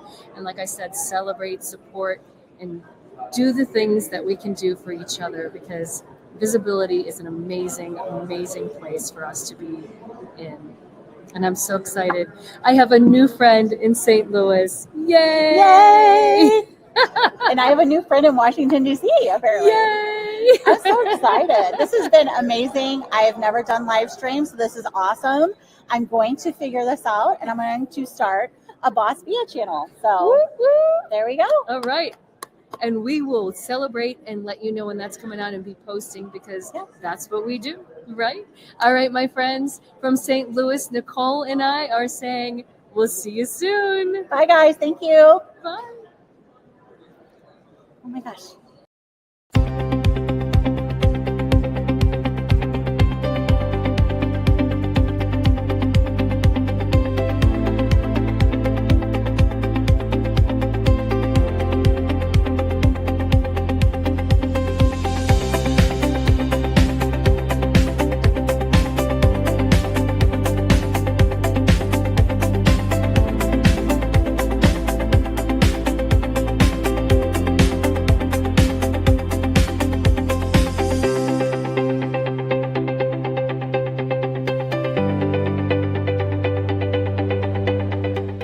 Who's up next in the Golden Chair? Behavioral financial advisor helping women improve their personal and financial wealth, Pamela Sams. I am your host, Christina Vidovich, of Women Getting Visible.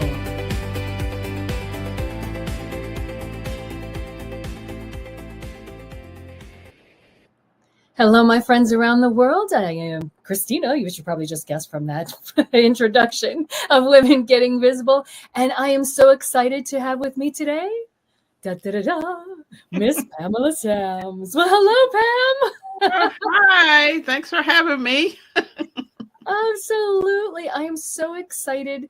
You have just sparked so many people at the recent Women Getting Visible conference. I had so many people afterwards going, oh my gosh, she was amazing. Can I have her number? And I'm like, no, you got to talk to her.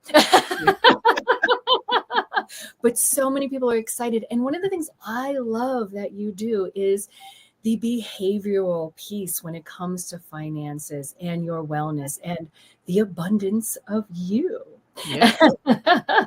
So let everybody know where you are in the world and a little bit more about what it is that you do. Mm-hmm. Where I'm at in the world, I am in Northern Virginia, as right outside of DC, Ashburn, Virginia, to be exact. That's where my office is. What I do for the last 23 years is really empowering women with their money. The behavioral piece came a little bit later on, but the conversations were always there in terms of how do we make our decisions with our money? How did we grow up with money? What are our mindset around money? That was the presentation that I did at the conference. It's really understanding where people are with their money from a behavioral standpoint, because money's funny, as it is. And a lot of times it starts with when we're younger and what we learn from our family, from our environment. And sometimes those things aren't very healthy. So what I do is really kind of strip that away from women trying to understand their finances to move themselves forward. We need to understand the behavioral and the mindset piece first. Yes, it's so interesting because when we think about those behaviors that we didn't even know that we were picking up from our parents or our grandparents or somebody saying, oh, like really, do we need that? Are we spending that? Or that's too expensive? Or who cares? You want it, get it. Yeah, exactly. All the above. Yes. And for you, so what was your upbringing like when it came to the financial piece? Yes. So I grew up in a big household. So I'm number 7 of 8 kids. So it was my father, he was a letter carrier. My mother had jobs here and there, depending on when she was taking care of us. And so we grew up a little bit frugal. So my parents were part of the generation where grew up during the Depression. So, every nickel, every dime, we kind of squirreled away. I love them for it, but I am going to put the label that they were a little bit, of misers, so to speak. So we didn't have a whole lot of extra spending that we did. We had the things, that we wanted. So it really put us in the mindset of earning the things that we need from our parents, and sometimes it does come into play with my spouse as well, in terms of things like can we buy this now, or do we do this delayed gratification, which a lot of people unfortunately in our society don't know the meaning of that. I grew up kind of on the layaway generation, on you put money away, you put this thing, and then next thing you know, maybe 6 or 7 months later, you can get a coat. So that delayed gratification. But now in our society, you can put it on a credit card, you can do whatever. And so it's I have to have it now situation. So I attribute my upbringing to a little bit more of a delayed gratification for me. I don't have to have it right now. If I don't have the resources, I like to use resources versus I can't afford it, because it's all about words.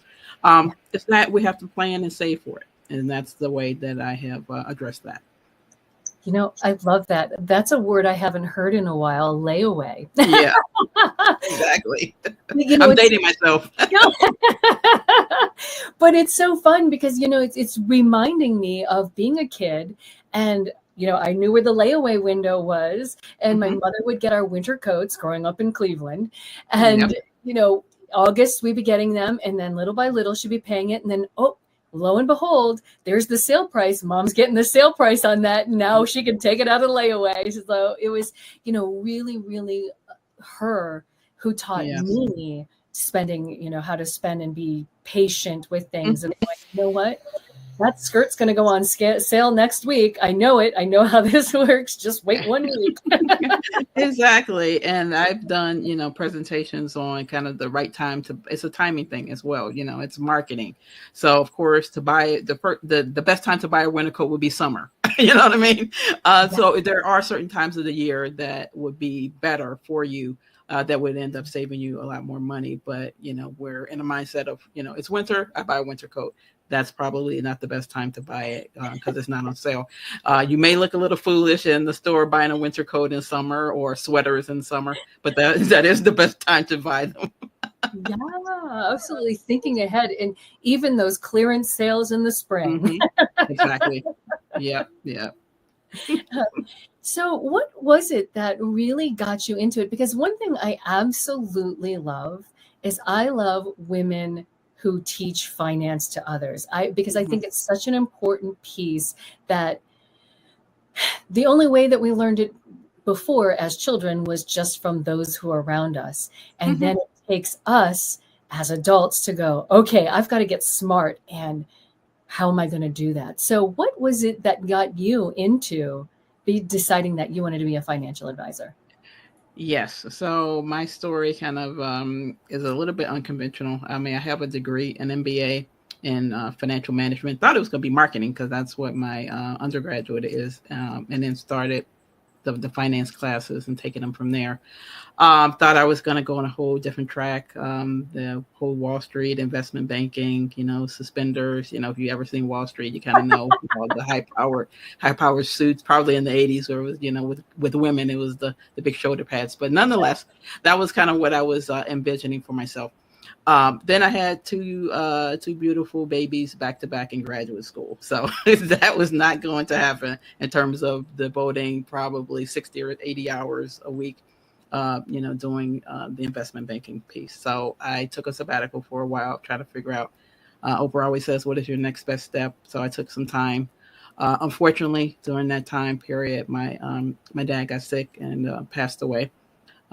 Leaving my mom a widow after 50 years of marriage, trying to figure out finances on her own. And then that was kind of my aha moment, was this is where I can step in and really assist in helping my mother figure out the finances on her own, coming again from that generation where most of the household finances were covered by men. Not to say that she was, ignorant to the finances, but she was kind of the day-to-day, this is what's going on in the household versus the kind of the future looking things like that. So I was able to kind of figure out, help her figure out what dad had left, what the insurances were, what the pensions were. And then I figured there were other women similar to their mother that may not have had a Pam in their lives that would be able to kind of help them navigate that transition. So 2 years later, I basically hung out my shingle with the intent to really educate women around their money. Yeah. And you're talking about a time period where women couldn't sign for houses, for mortgages, for credit cards, for any of that kind of thing. Correct. So, it was, I don't want to say ignorance is bliss, because it wasn't even an option, though, for some women to do anything. Yeah.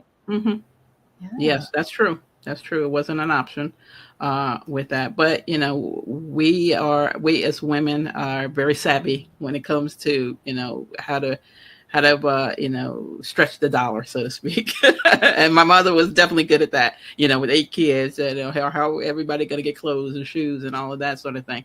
But in terms of kind of the like I said, the financial planning piece of that, what do I have in terms of resources and how is that going to last for the rest of my life type of thing. So that was some of the things I was able to show her. Yeah, I love that. It's such but what a neat story, because you got thrown into it, but you got to use all that skill set that you already had gained from Correct. your own life and going, okay, how can we do this? And I think that's so beautiful that has allowed you to step into that space to help people with that. What is one of the most gratifying things that you have seen in your career in helping someone? Oh my gosh. I mean, I just had lunch yesterday with a client that has been, he's been a client of mine for the last 20 years. So I've been doing this for 23, as I said. So the rewarding piece now is that he is in the point where he can, pull the trigger on retirement. So really being there through all of the last 20 years, seeing the ups and the downs and the saving and the sacrifices, now to the point where he can retire. Same thing with the young family that I was dealing with when I first met them. They had 2 kids and they have 8 kids now. So, and then really helping them form education plans. So I think 3 of them have graduated already for college. 1 is going in to college. They have several more, of course, but to be there and to see the fruits of their labor, putting in the work and the money for their retirement, the college education plan for their kids, and seeing that come to fruition. So that's the most rewarding thing that I do, is kind of seeing these things, kind of plotting, but seeing the end result of sending the kids to college or retirement or buying that first home. That's kind of the pride and joy that I have in my career. which is so rewarding. I mean, when you can help somebody do those things that they can only dream about and just almost want to cry. I mean, back to just like the whole emotional piece when it comes around money. I mean, just how do you work through those pieces? I mean, because I'm sure that's part of like someone's internal struggle of going, how am I going to do this?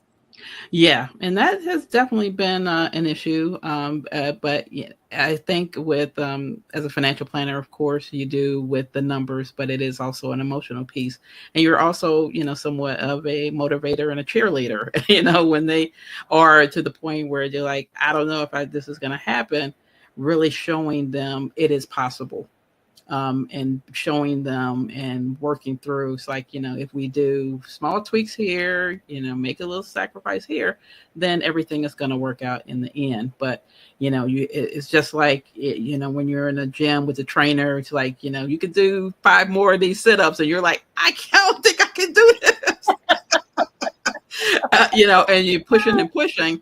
And then, yes, you can do that. So, yes, you do have to work through some of the emotional pieces with clients at a point where they may feel that they're never going to be able to retire, or I'm not going to have enough resources or money for this, and then showing them that things are possible for them.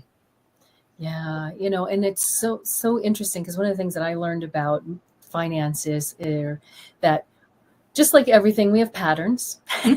Yes. Patterns in our life, and that one of the interesting patterns are people tend to overspend when they're hungry or when they're bored. Right. Yes.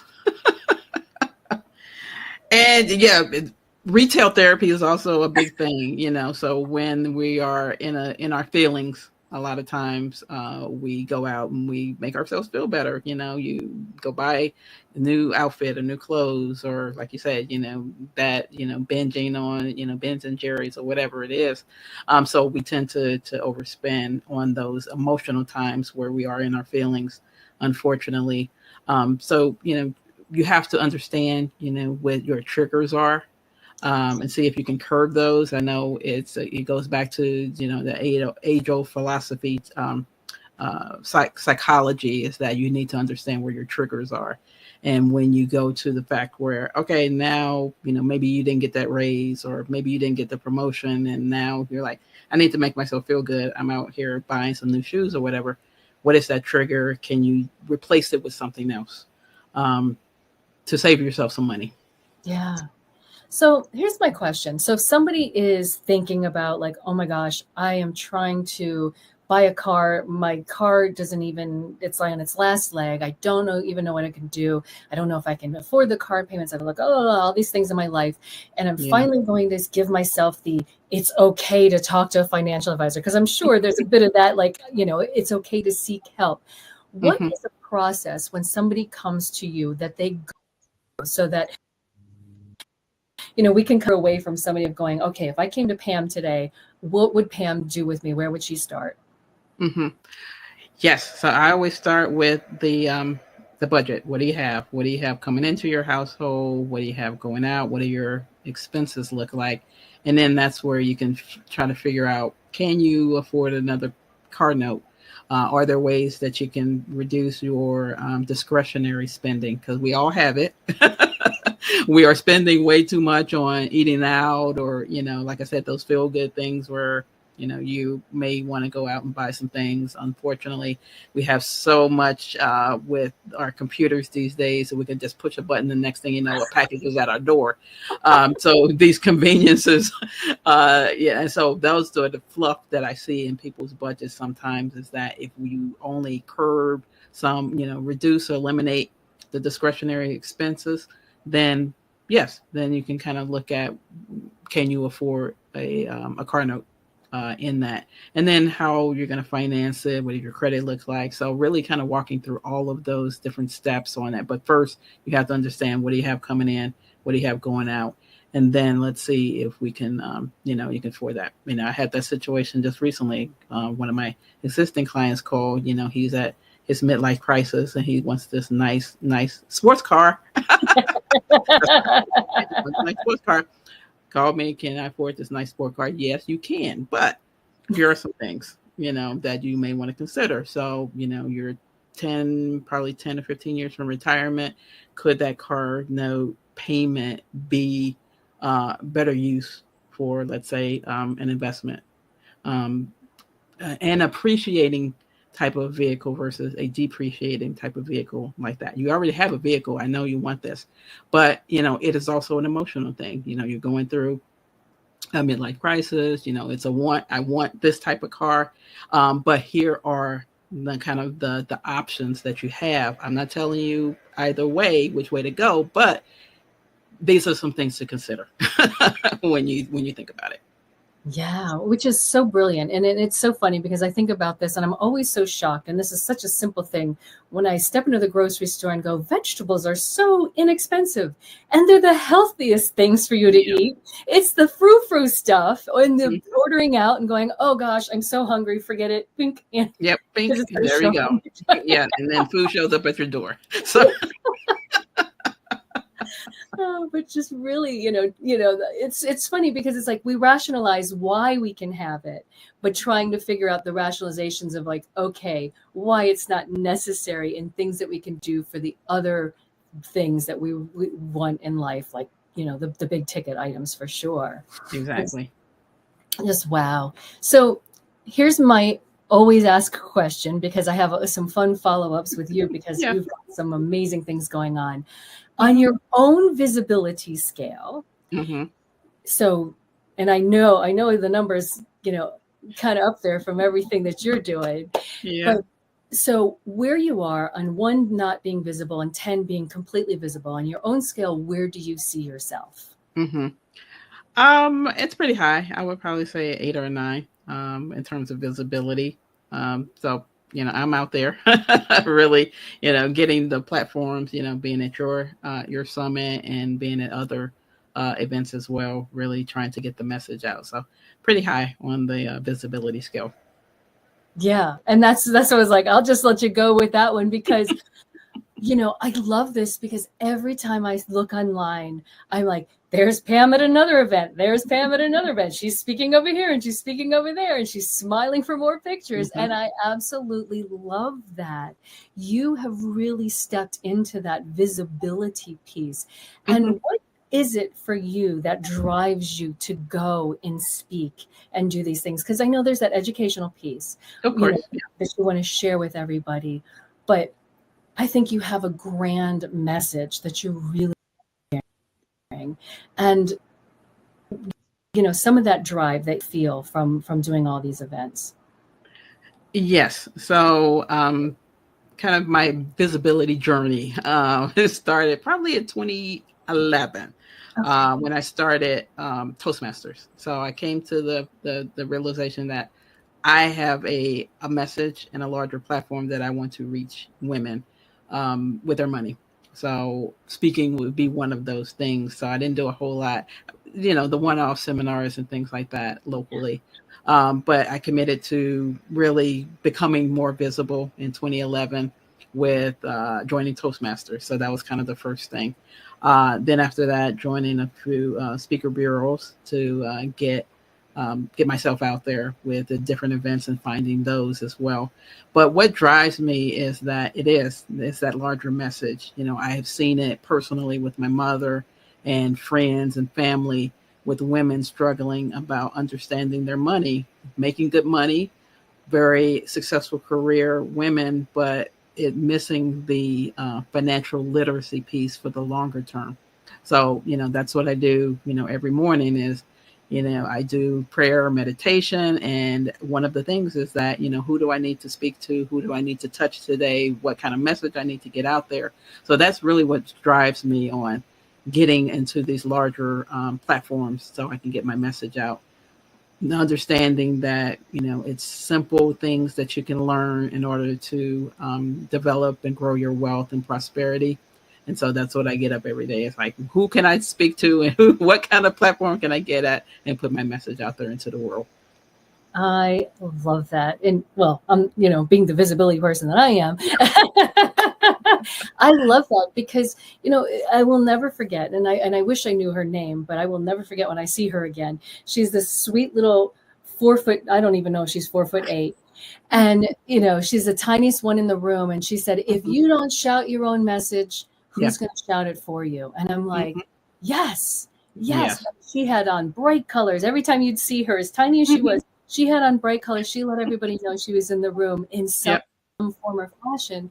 And she was just an interesting little character, but it made you notice and going, I want to know more about you, because there's something here, the messaging that you want to give. And I love that, and it's such a great opportunity to be able to share voices like yours and the messaging that you have. And I'm so happy to know you, because then I've met a bunch of people who are like, oh, Pam. I know, and I am so humble, because every time I go to an event, a lot of times it seems like I'm a celebrity for some reason. I don't know, maybe because I am very visible out there. But I am definitely humbled when people do come up to me. It's like, I've seen you here, or I've heard you speak, and I love your message. That just knows that I'm doing something right here. Yeah, and it's incredible. So if you have to give one piece of advice to someone, and I know it's easier when you have the books in front of you and you can look at them, but if you had to give people, anyone out there, one piece of advice of how to get themselves correct with their finances, what advice would you be giving? Or do you say, not would be, that you do give? That I do give, exactly. To make themselves correct, is really be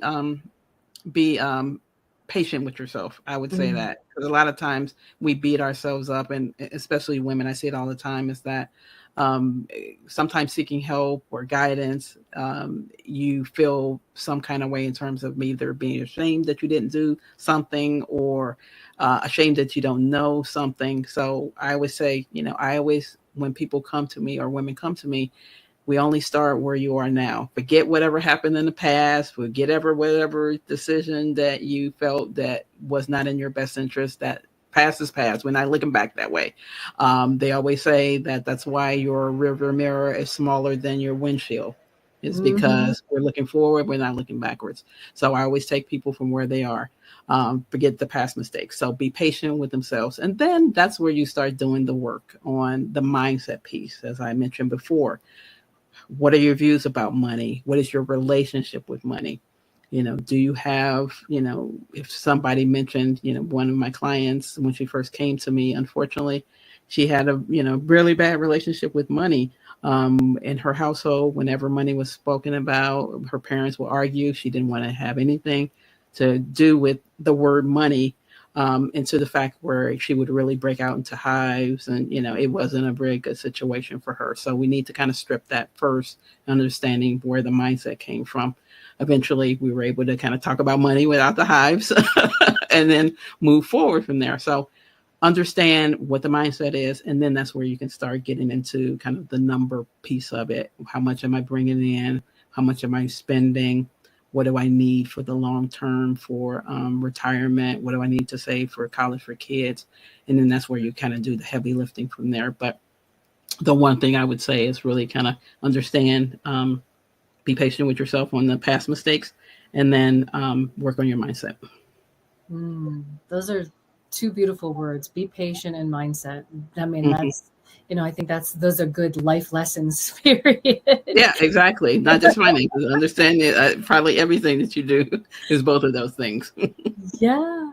So what's next for you? What's coming up? Do we have some books coming out, some more workshops coming up? Where can we find Pam? Then what's going on? Oh my gosh. Let's see. I do have a podcast. It's called Her Money, Her Choice. I have it with two colleagues. It's a podcast. They're bite-sized, micro pieces, maybe about 15 minutes or so, of a topic related to women and their money. Along with my two colleagues, we also have a financial workbook that we are working on. ETA is probably January of 2026. And so we're currently in the editing stages on getting that out. Again, probably related to Her Money, Her Choice. It's a working title, but that may not be the final title. But a book is coming early 2026. Fantastic. Her Money. Please say that one again. Her Money, Her Choice. her choice. Mm-hmm. Ooh, that is a powerful title. Her money, her choice. Yeah, exactly. Wow. So is in the style of your podcast, you're doing it with a partner. So is Yeah. it the two of you speaking? Do you ever bring other guests on? How does that? No, it's actually me and then two other colleagues. So we're just kind of having a girlfriend talk, basically, just like if we had somebody over for tea or coffee, and we're just, in it in terms of figuring out where women need to focus in on their money. So it can be, do I co-sign for my kid, or do I buy a home with a partner that's not my spouse? So fun topics that we think women would resonate with. I love that, because there's nothing quite like girlfriend. Exactly. Yes, you can get down to the nitty gritty. Even in our book, some of the titles are fun, like check your money, honey, or your backup bucks, and bougie, bad and bougie. It's fun stuff. I love that. I love that. So anybody watching or listening, you have to check out Pam's podcast, Her Money, Her Choice. And also, where can they find you? Where can someone find you if they want to say, you know what, I like what she has to offer. I would love to find out more about her services. How can someone find you? Yes. So I'm on social media, Jackson Sam's Wealth. My firm is Jackson Sam's Wealth Strategies, but on Instagram and Facebook, it's Jackson Sam's Wealth. And of course, my website is jacksonsams.com, a wealth of information. There are also, little vignettes and little tests that you can take for an assessment of where you are. And also a form where you can request a complimentary consultation as well. Fantastic. jacksonsams.com. That's correct. Yes. Fantastic. All right, my friends. Thank you, Pam, so much for joining today. I am enlightened, and I'm keeping my money in my bags right now.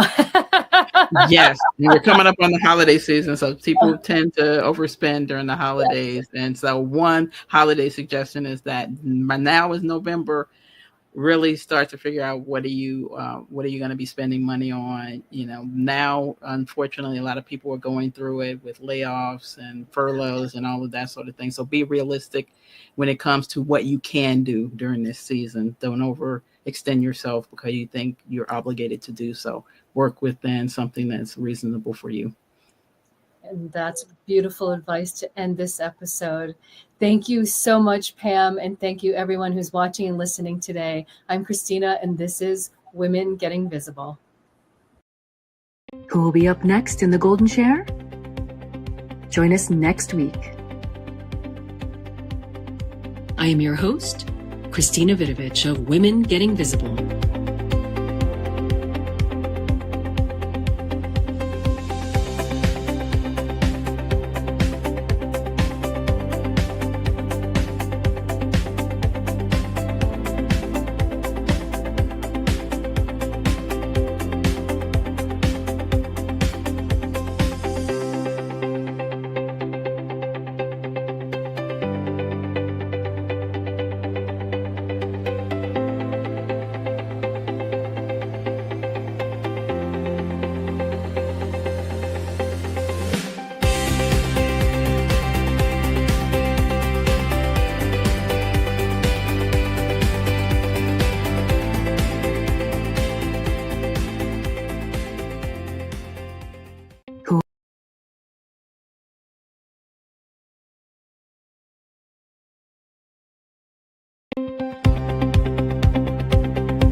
Who's up next in the Golden Chair?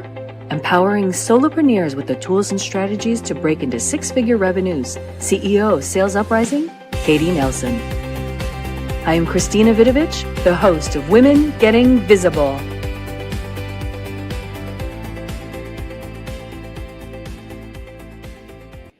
Woohoo! Dance along with me. Dun, dun. Yeah. Well, hello, everyone around the world. Welcome to this episode of Women Getting Visible. I am so excited to have our next guest with us. But before I introduce her, I want to say we had an amazing conference and Katie was one of the wonderful speakers. Visibility equals cash. So we'll chat about that a bit. But we have started our Women Getting Visible tour. We were in St. Louis just 2 weeks ago. Next week, we're going to be in San Juan, Puerto Rico. Then we'll be back in DC this December and in Orlando in January. So I hope I get a chance to meet you somewhere for a coffee, for a happy hour, or one of our visibility workshops. And now, we have the amazing Katie Nelson. Hi. And the crowd goes wild. Yeah.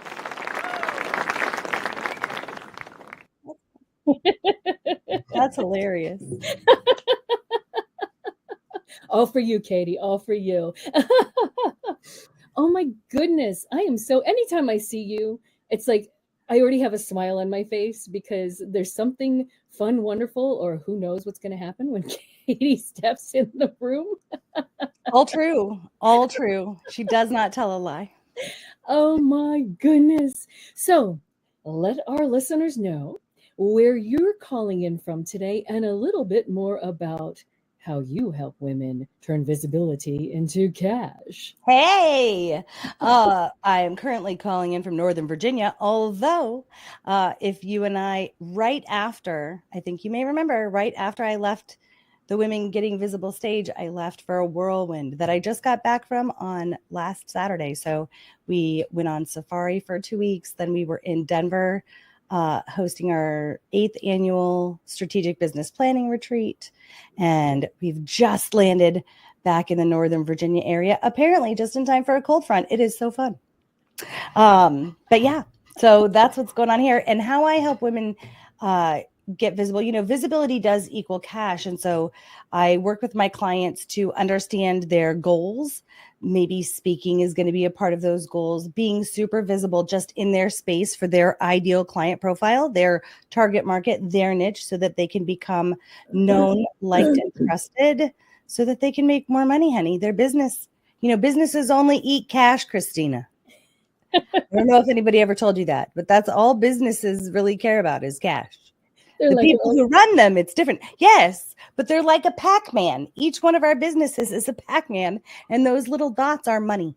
And we die if we're gobbled up by ghosts or if we have no more little pebbles to eat. So, ooh, that is a fun analogy.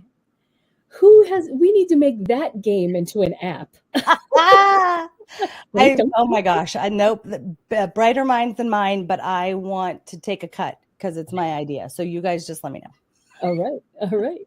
We'll say, hey, you heard it here first. This has been recorded and dated, stamped. Absolutely. Well, so before we get into the business of things, tell us a little bit about this safari. That is not just something anybody just goes, you know what, I'm going to go do a safari. Tell us. Well, it was an idea that was born 2 years ago. My best friends and I got on a call. We said yes to a safari, and two of us who had significant numbered birthdays this year said yes. And we grabbed our significant others and we went off to Uganda. And we used one of those, the people who put trips together because I only have so much time. And it was beautiful. So we didn't see any big cats. For those of you who are looking at safaris or who have ever been on safari, know the entirety of Africa can give you a different kind of experience because of its topography. So let me be clear. I was in Uganda, which is called the Pearl of Africa, and it gorillas, chimpanzees, game trails like zebras, giraffes, elephants, all of that. No big cats, no wildebeests, that kind of thing. So we were trekking up mountains in the rainforest, trying to find the gorillas, doing the same thing in a national park. Chimpanzees move quickly, people, just in case you didn't know. So literally we're running back and forth. And I asked our guide, I said, do you do this to all the people? Do you just make them run back and forth? And she's like, no, can't you? And it's true. You could hear the chimpanzees had moved like from one side to the other, and they scream at each other all the time. So you can literally hear them saying, hey, bro, we moved over here. There's better food over here. The sun's over here. Like whatever they were saying, you could hear them. So you're like, all right. And we're back off that way. So lots of trekking. And then the tour we happened to be on, so it was like 8 days of amazing animals and all of this beauty and getting to know the culture and community and just the people of Uganda, which was amazing. And then we wrapped it up on an island called Zanzibar in Tanzania, where, we got it all massaged out of us. And there's like 7 different colors of blue in those oceans. So I have friends who went scuba diving and we went snorkeling, and it was just beautiful. That's amazing. It's just, one of those trips of a lifetime. And what I love about those, not only do you have those memories to take with you forever, the awe that you have when you come back and you're just like, yeah, I'm going to keep this as long as I can, carry that in my, backpack with me. Absolutely. 7 years ago, my husband and I went to the Galapagos, and it's very, very similar, right? So just immersing yourself in a culture and the animals and the geography and topography of a place. It's amazing. Yeah. So after college, you went to Galapagos, and turning 30, you did your safari. Isn't it amazing? Yes. I had to do your math there really quick. Absolutely. Because every college student can afford that. So, and you've been running your business since you were a toddler. Right. Yes. And this is my 3rd one. So I started the other 2 in the womb. The womb. No, I am very proud to be a 50-year-old woman. I have 0 problems with that. My business is better because of my experience. I have no qualms with that. And nobody would tell me I act like I'm 50, Christina. So it's fine. Exactly. And that's absolutely 100% the fun of it. It's such a leash on life to say, you know what? Let's do this. Let's go. We can now be at a space where we don't have to worry about what everybody's thinking and doing. Not that that was ever a care or worry for you anyway, but we hit that place where we're just like, okay, this is mine, and I've got this time to go and do it. And now the extra finance to say, I'm going to go treat myself. So that's wonderful. So if we run our businesses right? Like none of us, I know of no one who started a business to say, I wanted a job. I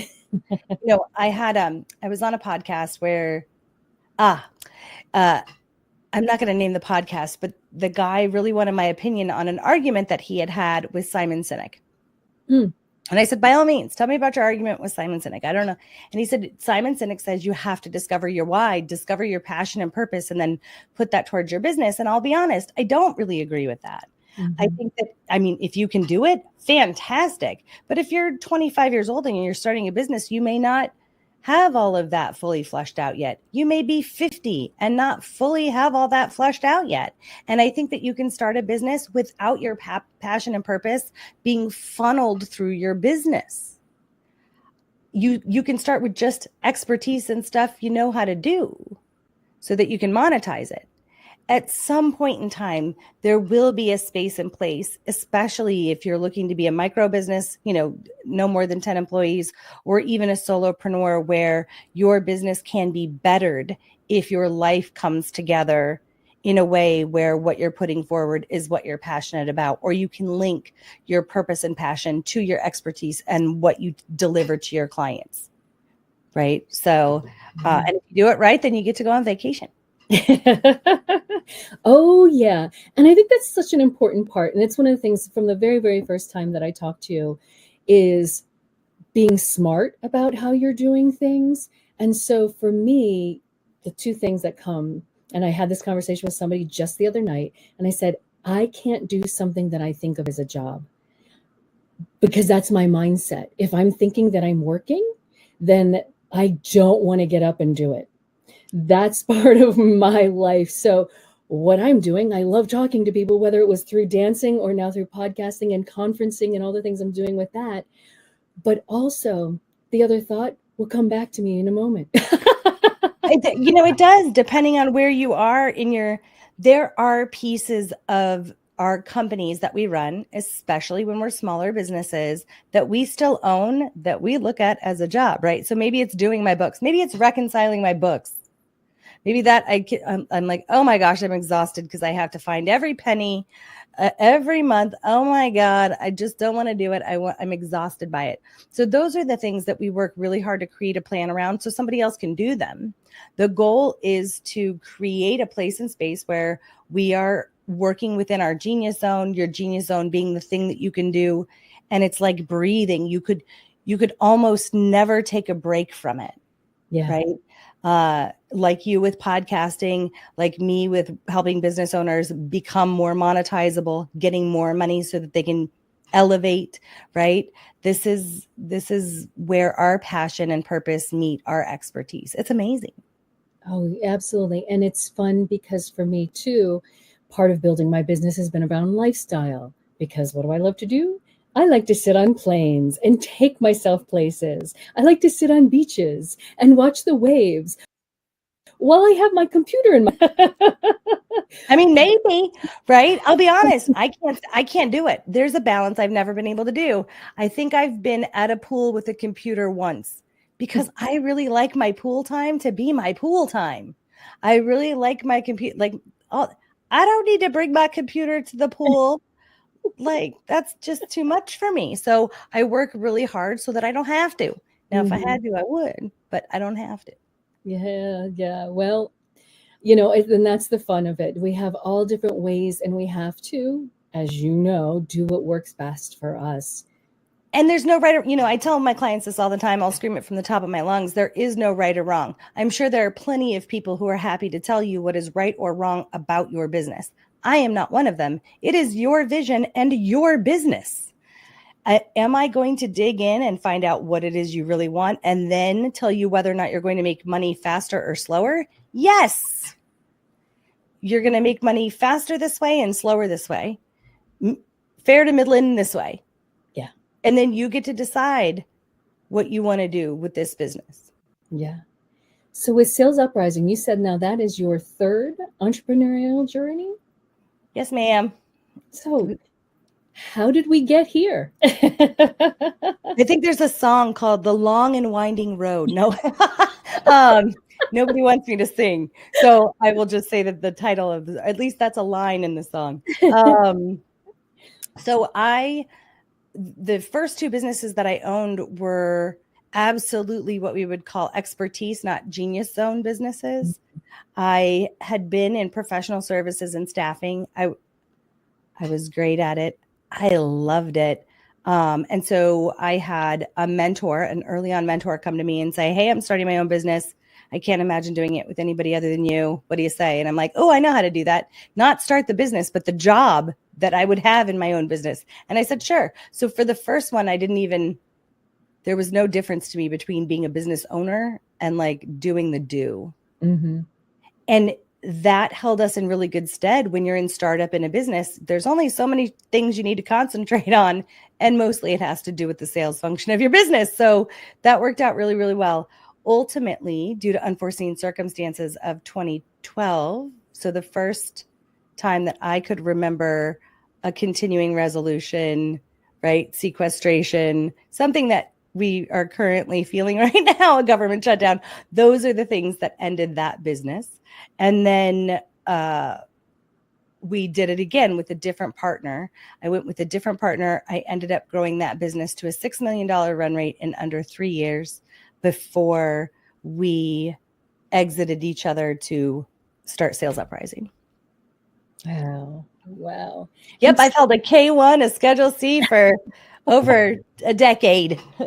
Oh, that's incredible. And so what is your favorite part of what you do now with Sales Uprising? I mean, watching people make money, of course.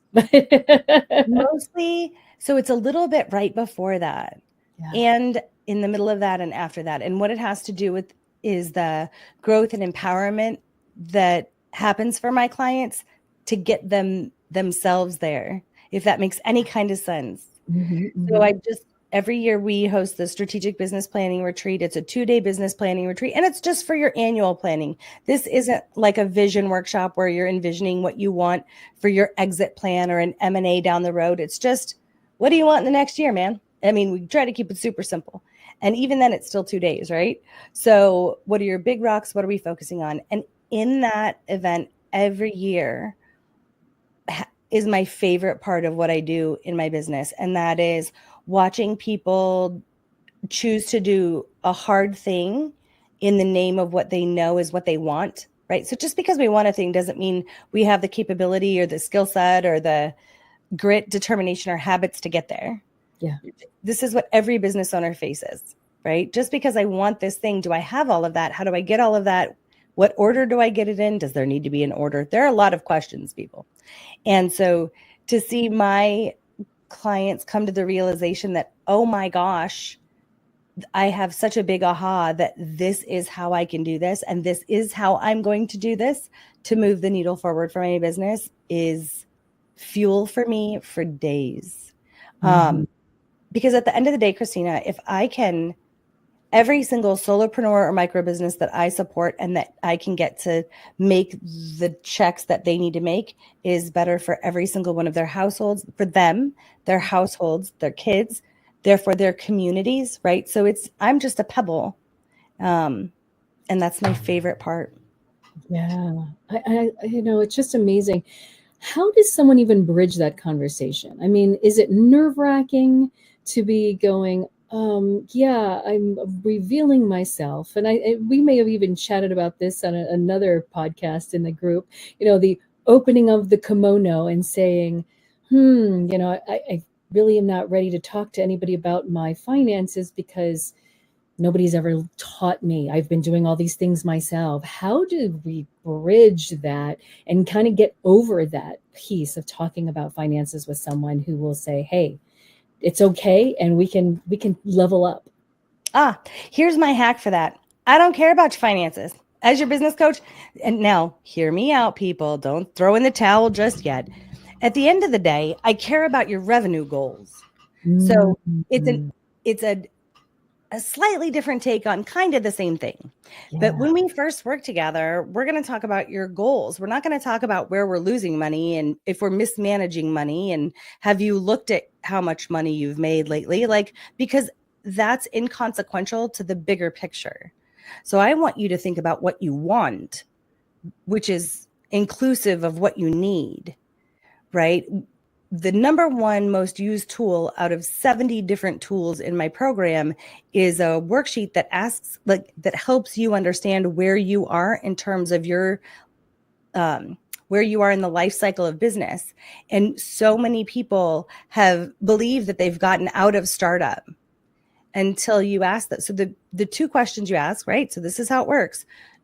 Does your business and do you make enough money from your business right now? Meaning, is your business profitable? And is it profitable so much that you get a paycheck that you can live off of, that it can sustain you? So the majority of the people would say, oh, well, no, either the business is paid for or my life is paid for, but maybe not both of them, right? Yeah. Great. Yeah. So the next question that you ask is, are you consistently making sales? And what does that look like? Are you consistently making sales? Do you make a sale every week, every day, every month? If the answer is no, you are in startup. Startup doesn't have anything to do with how long you've been in business. It doesn't have anything to do with the level of your expertise. People have a tendency to judge words, right? Startup is one of those words that they judge. And ultimately, you know that you're out of startup when you've generated 4 services-based businesses. You've generated approximately $250K and your business is paying for itself, you get a paycheck, and you kind of know where your next deal's coming from because you've been able to identify your target market and you've filled your pipeline with your target market. So that's what it looks like to get out of startup. If you've been in business for 5 years and you haven't hit that, then you're still a startup business. I love the simplicity that you just spelled out right there.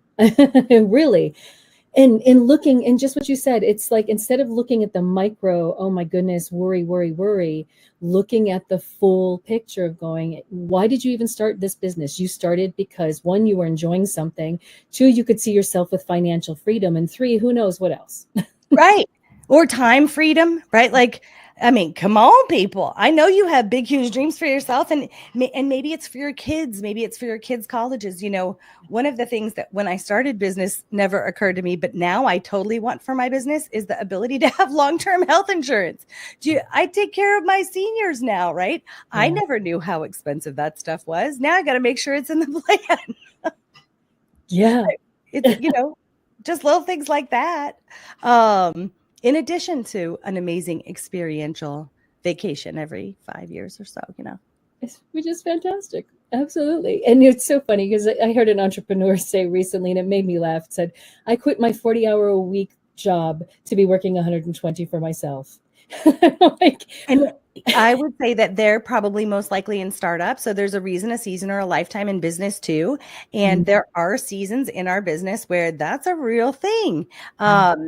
It doesn't always have to be, you know, to me, that reads a business owner that's looking to actually not have a job for themselves, but to build an organization, right? And there's all kinds of solopreneurs, right? Christina, you see them all the time. When we're talking about women getting visible, women start businesses for all sorts of reasons. Yeah. And some of them may be to get out of the house.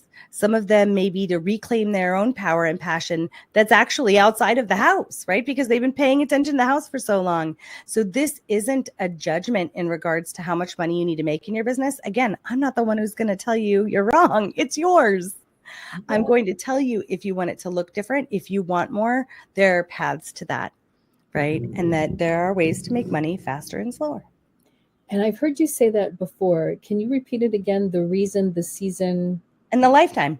And the lifetime. Right. So a reason, a season, or a lifetime. Your business shouldn't be at like the reason why you're working 120 hours shouldn't be for the lifetime of your business. That is not a winning scenario. You're going to end up talking to some of our people who talk on stages about burnout. It's going to be really hard to come back from. You're going to be this crispy match that has nothing left. It's not a good look. So if you can, I can do anything for a period of time. You know, neurologically, my brain can do that successfully for a period of time.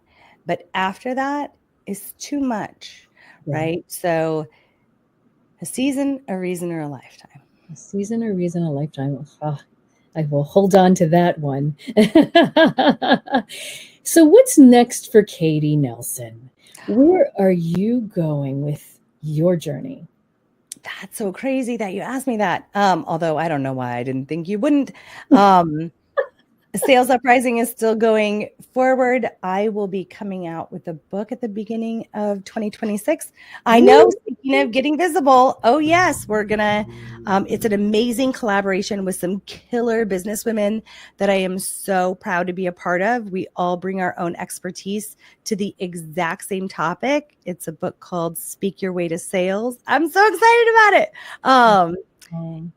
I know. And then, I mean, I can't say too much, but I'm about to, in addition to Sales Uprising, I will be a franchise owner as an additional offering to my business, which I'm very, very excited to bring to the people. Ooh, so when all these things land, you're going to have to come back on and share and tell. Okay. Well, hopefully I'll see you in Puerto Rico again, not in like a week, but in January for NABO's Leadership Academy, ma'am. If I can make it happen, I will. I have exactly. It's because I'm heading to the Philippines that time of year. You know, I'm all about being in sunshine. I don't do winter. Last time I checked, Puerto Rico is pretty good for sunshine. At least that's what I hear. It could be a rumor. You'll let me know. No, it's not a rumor. Oh, it absolutely is. So, I have another question too, with women in particular. There's always that women undercut themselves. They put things on sale. They will give, oh, this is my friend. I'm going to give a discount. I'm going to. It's that people pleasing piece that women do a little bit more that you're not going to see with the same with men. What do you say to women in general who are doing that piece? Love yourself more. I mean, that's really just, that's my off the top response. Mhm. That are you going to allow, do you like the idea of thinking that they're the ones who are ending your business? And you would never say yes, because it's you making the decision. So be stronger for your people, be stronger for you, be stronger for your business, love yourself more, actually believe in your dream. You know, I just had we had such amazing things coming out of the retreat, and I run a Slack channel or whatever, where all my people talk. And I'm 50. It's a whatever, we have DMs or PMs or IMs or whatever it is. And one of my longtime clients just said, I have been threatening to raise my rates for 3 years, and I finally did it. And what she was saying it, one, so we could all say, rock on, girl, we're so proud of you, which we all are. And two, she did it to say, and the only people that left were the people that I expected to leave. There was zero mad dash to like flip me the bird or run out or stop using me. Everybody was like, yep, that makes sense. Cool. Rock on. Yeah. Yeah. So living with the fear of not discounting is much worse than getting over it faster. Yeah. Right. Absolutely. And valuing the work and the knowledge and the expertise that you already have, I think is so important. Absolutely. So listen to what Christina said. She said that you already have. So, so many, especially new business owners, come in with imposter syndrome or like a swagger, like a faux swagger. Like, I'm brilliant and I just got here. But what they're really trying to do is be like, I literally just got here. I'm amazing at what I do, but I'm really hoping this can work. Right. And none of that in sales. So the name of my company is called Sales Uprising, is because I am a long time, 30-year plus boots on the ground salesperson. First and foremost, I sell things. I sell people to other people. It's part and parcel of who I am because of the way that I see the function of sales, which is really just connection. The reason why, if someone asked, why do I think I'm so successful at it, outside of the tens of thousands, like I'm tipping point and then another tipping point, do the math on 30 years of working hours, people. It's a lot of hours of selling and being in front of clients and potential clients and all of this stuff. So I've got a level of expertise and comfortability with it. But first and foremost, I enjoy humanity. The reason why I would tell you that I'm great at what I do is because I want to connect with you. Like, I don't know what you sell. I don't know what you do, but I want to know what you do. Why do you do it? Tell me all about that. Where did you come from? What do you need? How can I help you? You can be a people pleaser and want to help people without also tearing down everything that you've built and want to build. Yes. And I love that when people get to know you, you remember them. And you remember little facts that I love, because I know you've connected me with a couple of people, and you are so 100% right on of the like magnetic, boop, oh yeah, connections. Oh, it's fantastic. So somebody wants to get in touch with you and find out more about you, and yes. Not to be cheeky, but I make myself available. So, outside of writing my name on bathroom doors down a highway, you can find me at Sales Uprising everything. At least I hope you can. I haven't gotten the feedback that those feeds are down. No, so Katie at Sales Uprising is my email address. If you want to get on my books, just send me a note. I'm available on LinkedIn, both for my company and my personal profile. I have a YouTube channel, so if you want to giggle and try and learn a couple of fun things about sales, you can go look at my 2 series on YouTube. But on LinkedIn, I have a request. If you want to join my newsletter, that's probably the easiest way to keep in touch with me, because I give you guys all the scoop about where I am, what I'm doing, what's coming up, what do you need, what do you want? Let me know. I'm very available. I'm one of those CEOs. And you will love Katie as much as I do. Don't make promises you can't keep, Christina. I am not for everybody, no matter what it looks like. I am hard driving. So you know what it is, you guys. The reason why Christina says that is because she's a very authentic human being. And my personal bumper sticker for my life is all love, no bullshit. And so if that's something you resonate with, then Christina is right. You will dig me. If that isn't, then we ain't going to get it along. Oh, let's here we go.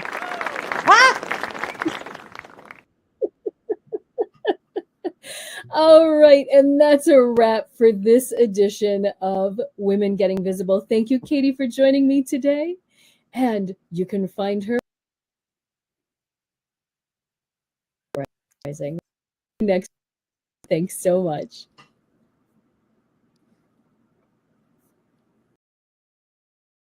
Who will be up next in the Golden Chair? Join us next week. I am your host, Christina Vidovich of Women Getting Visible.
Who's up next in the Golden? Well, hello, good afternoon, good day, everyone around the world.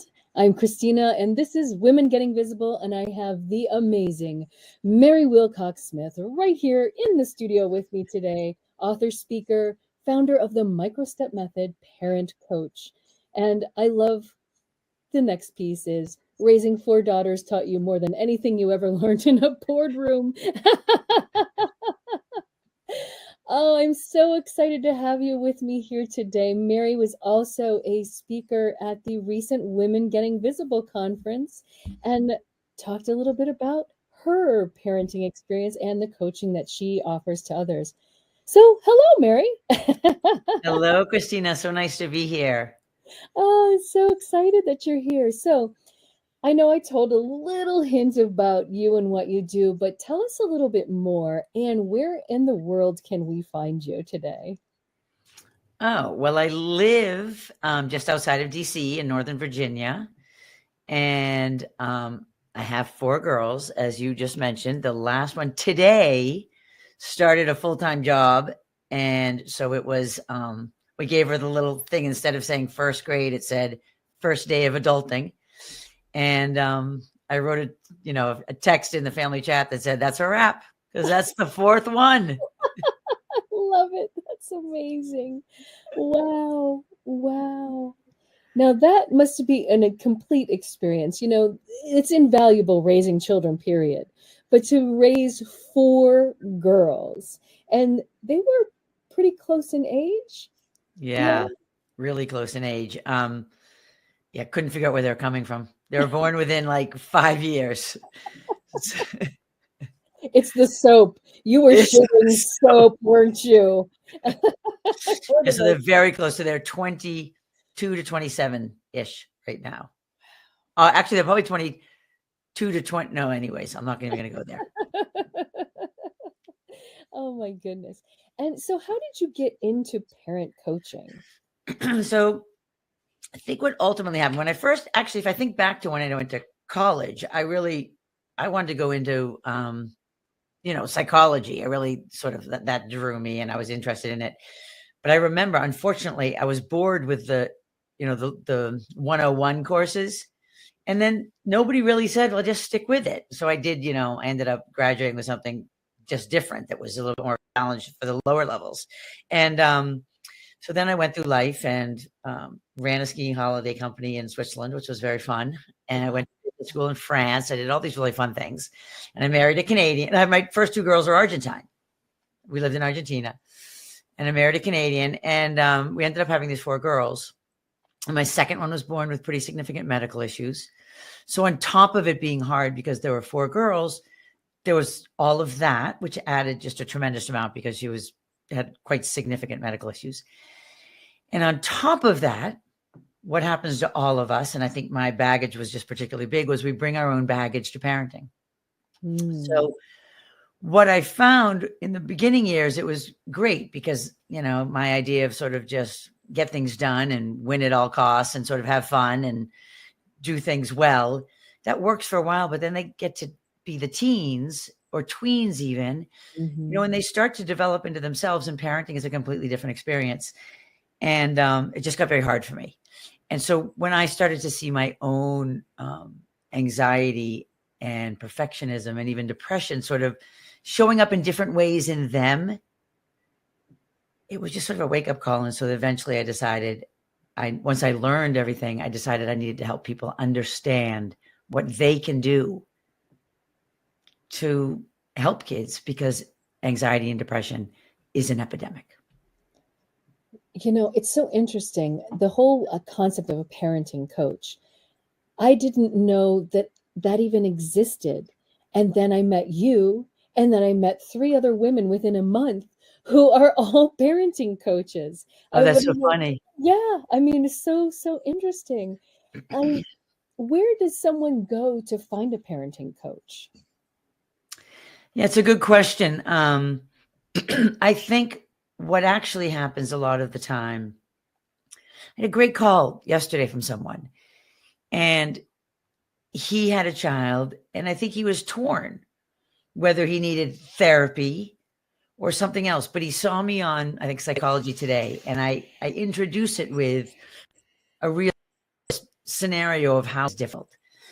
And he phoned me, he said, because when I read your stuff, it's exactly how I feel. And I think, it's changing because a lot of therapists now have parent coaches in their office. But the concept was always send your kid to therapy, and the age got lower and lower, as it does with everything. But kids need their parent.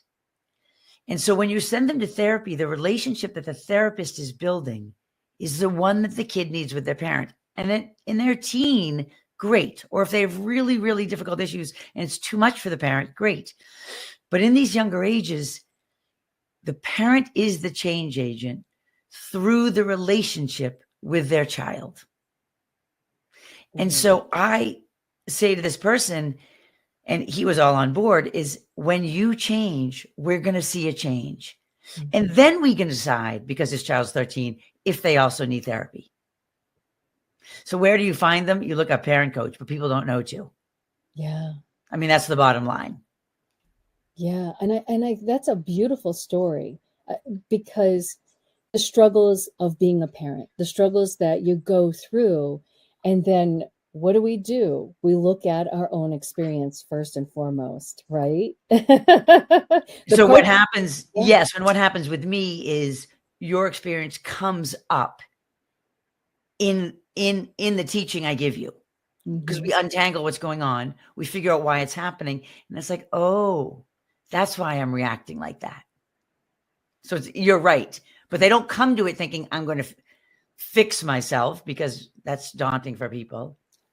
But at least they come with an awareness that says, maybe I have a role in this, or what I want them to hear, which is you are the change agent.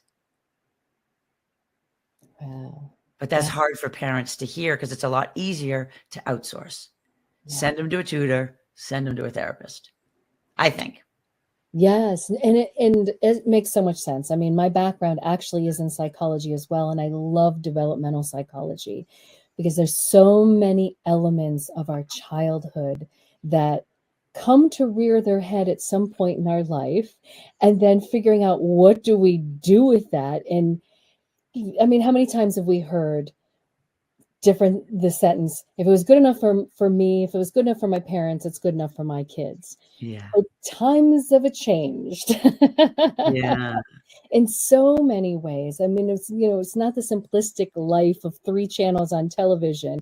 It's now also all of the electronics that we're dealing with, all of the incoming messages that we're dealing with, and then as adults dealing with those for ourselves, as well as trying to figure out and navigate what we can do with our children. So, yeah. Well, no, I could wait. I'm a talker. I can wait. But I was just going to say quickly, I'm doing this course for parents of athletes with an Olympian because we brought sort of our 2 perspectives together and we think it's really strong. And one thing that I keep telling these people is it's not that the kids' brains have changed. It's not that we are fundamentally different from our parents, but the climate, on top of everything you mentioned, our children are winning from the age of 6. And so it's very easy to tell them how great they are when they win. And some of the wrong messaging ends up happening, not because our parents didn't do it, but because 8 times a day they're doing things that's getting posted on the fridge. Mm-hmm. Does that make sense? So it's another piece that gets in the way. Well, and that's part of the whole addiction problem, that instant gratification. And we see that's how we keep you on social media. That's how we keep you, with that feeling of like, oh, I won again. So yes, how do we deal with that when we're not always winning? Yeah. So in a parenting coach, are you spending time with the parent solo, the child solo together? How does that work? So I only speak to the parent. Okay. I only speak to the parent, and I learn a lot about the child. But I'm going to give you an example. Someone comes to me, they say, I've got 2, think of one particular client. They come say, I've got 2 kids. The boy's the perfect one. In this case, he was the younger one. He's so easy. He gets everything right. He's just so simple. And the girl, she's a pain in the neck and she won't listen and she never does what I say. And she gets so upset about everything. It's all so much drama. And so we untangle it. And it's very classic when you have a good kid and a bad kid. It's very easy to sort of get into a rut.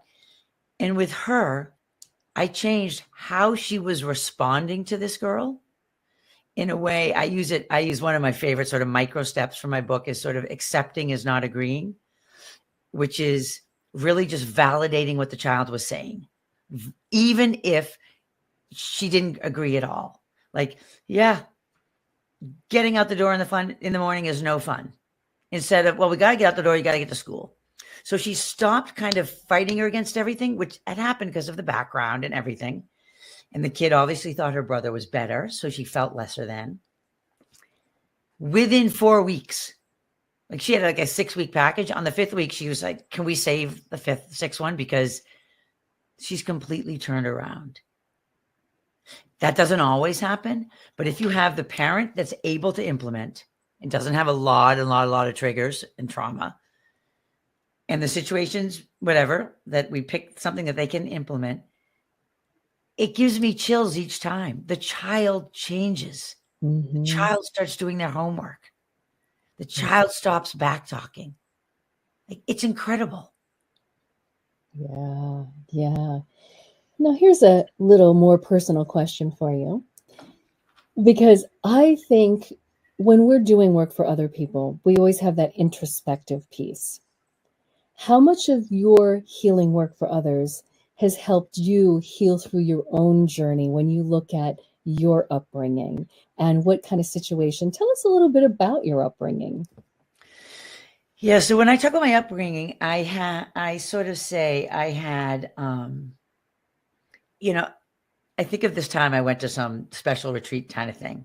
I had to fill in something. And this woman went and looked at it. Some therapist looked at it. And, or I don't know exactly what she was, but she said, the thing that struck me is you talk about having this amazing childhood, big white house on the hill and horses and 2 golden retrievers and a donkey, and being able to do all these fun things and, really being gifted with your parents' intelligence and some athleticism and, really recognizing all of that. And then you tell of this trauma that's crazy. So I had to tell both. And so the trauma, some of it is a suicide. My father took his life. My sister took her life. Like there was some real depression, but he was a brilliant lawyer. And then, then there's some other personal trauma that happens in all of that. But I was a perfectionist and I had grade A students. So there's this sort of dichotomy that I've always struggled with. So that's your first question was, tell us a little about your childhood. I would say that's a little bit about my childhood. Is that helpful? Yes, yes. And your healing work for yourself through what you're going through, with you work with others. And I would say, full disclosure, I'm not one of those people that was like, well, took 11 years of therapy and now I got it right. I'm like, how come that hasn't happened yet? But I'm always learning. And so, so of course I'm still working on things myself. But I find what I also love is the neuroscience behind it. Like I love understanding why things are the way they are, why our brain works the way it does, why I have the tendencies I do, where it's come from. So when I'm working with clients, I don't know that I learn from their shifts when they understand what's going on for them, because I'm always a bit ahead of them on that because I like it so much. But where I learn particularly is that I'm also working on this keynote. And one of the things I really like to do is simplify for my clients why things are the way they are. So as a therapist, I don't know that you can always sort of you don't spend time explaining why things are the way they are. And I feel like as a coach, I can, and people really appreciate it. So the thing I spend a lot of time doing is simplifying the neuroscience. So when I work on my keynote that I'm really excited about, it's taking why it makes a difference, how we show up, and why that wires into our kids' brain, and how we can hopefully prevent them from having some of the things that are wired into our brain. And I would say the constant dedication to that and understanding of that helps me in my own work, on my own growth. So that was a full circle, but does that make sense? Yes, absolutely. Because I think it's really important. I mean, those little, what was this? My mother even spoke about it. It's like learn one, learn one, do one, teach one. So that as you are going through your own practice, that you are gaining so much more and you learn so much more of what you're doing when you actually are putting it in practice. Oh, I love it. Learn one, do one, teach one. Yes. Yes. That's great. Yeah. And that's coming from the medical science background that she had as a pediatrician. Yeah, that's great. Oh, she was a pediatrician. Yeah, wonderful. Yeah. So working with children all the time. And, I'd watch that special sauce that she had, because to me, she was my mother. But then when she gets out into the world and she's, playing Dr. Vidovich. Yeah. And I'm like, look at my mother, the Pied Piper. So it's so fun to see those things that, we do. So how about you and your daughters? Are they surprised by what you're doing and the work that you've done with others? Have they ever commented, and has that ever influenced their decisions of what they've done with their careers? Well, I would say, in my book, I have an anecdote in front of each chapter, and it's based on my kids. So I had them all read it, make sure they were okay with it. And they all were like, fine, whatever. Like, we know it was a disaster at home. and I would say they were supportive. I would say every now and then you get, was that what you would tell your clients to do? Right? Like, it's like you're like get totally caught out, right? The cobbler's shoes. So I get a bit of that. And I think there's one of them who actually majored also in cognitive science with a specialty in neuroscience. I think one day she'll be in the world of some of this, because I think she's been through so much. I think she could teach a lot. But yeah, so they're all supportive. They're nice about it.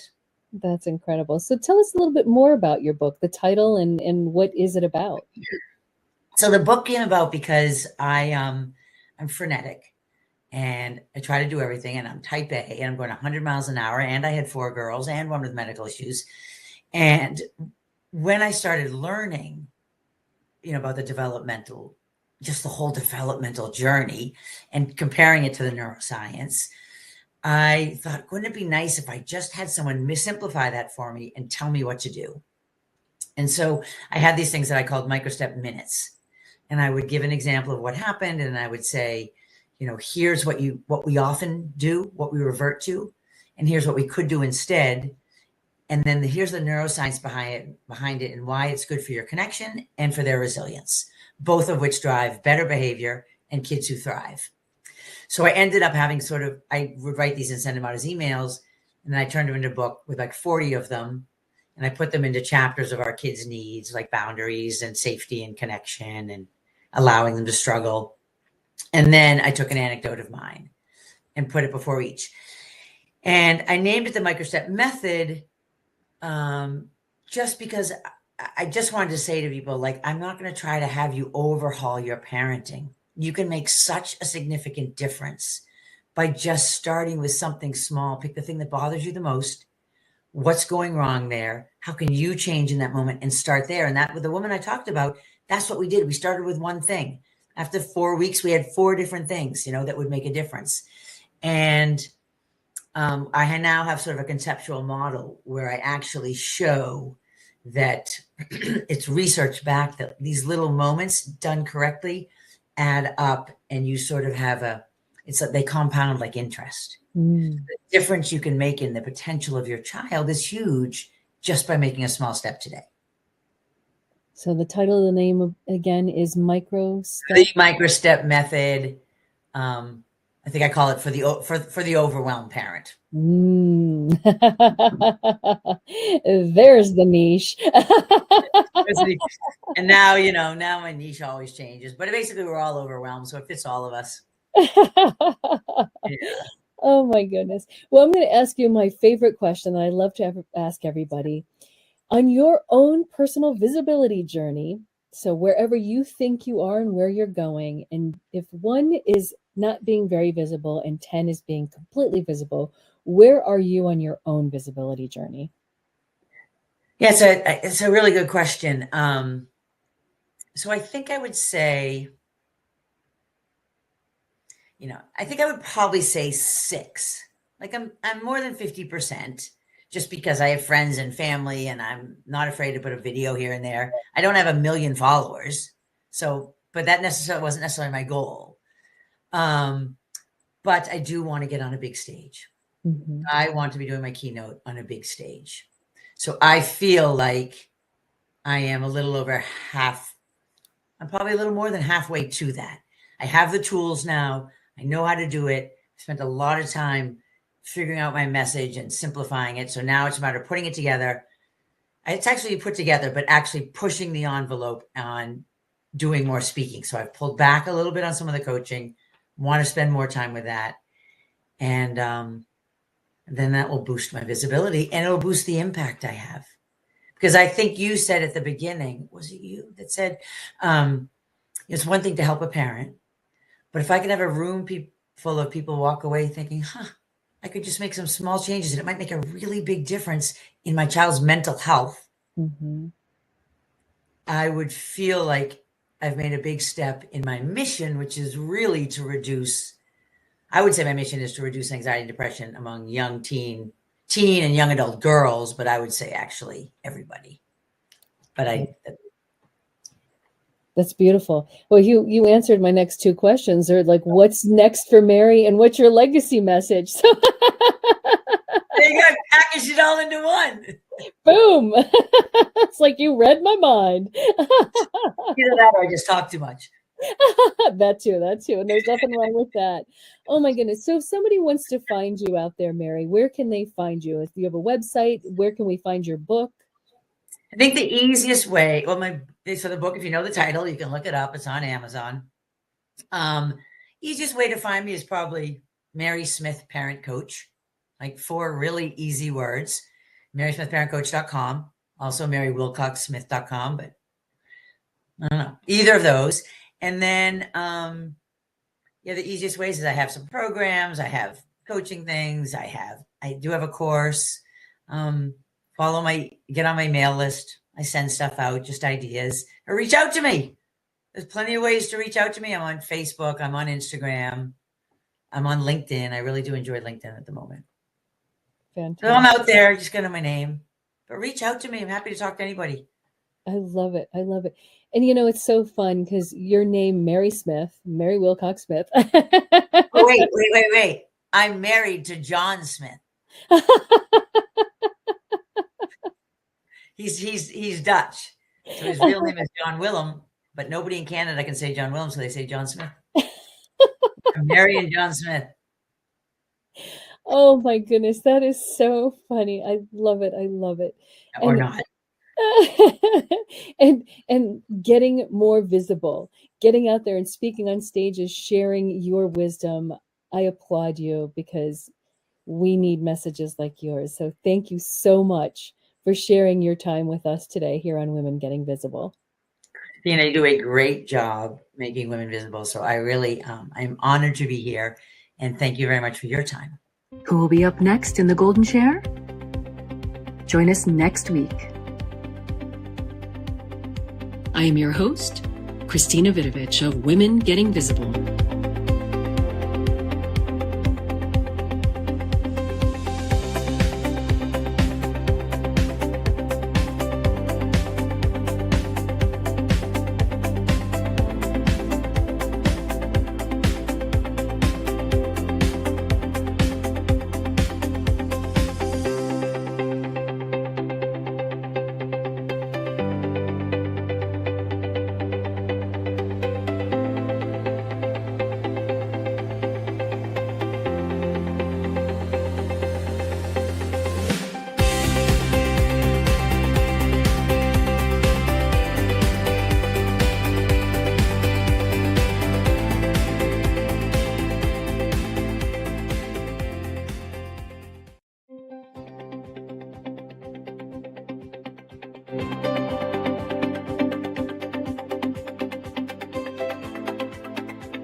Oh, there we are. Well, hello, Artie. Hey. Welcome. Oh, thank you. And on today's episode of Women Getting Visible, Yes, exactly.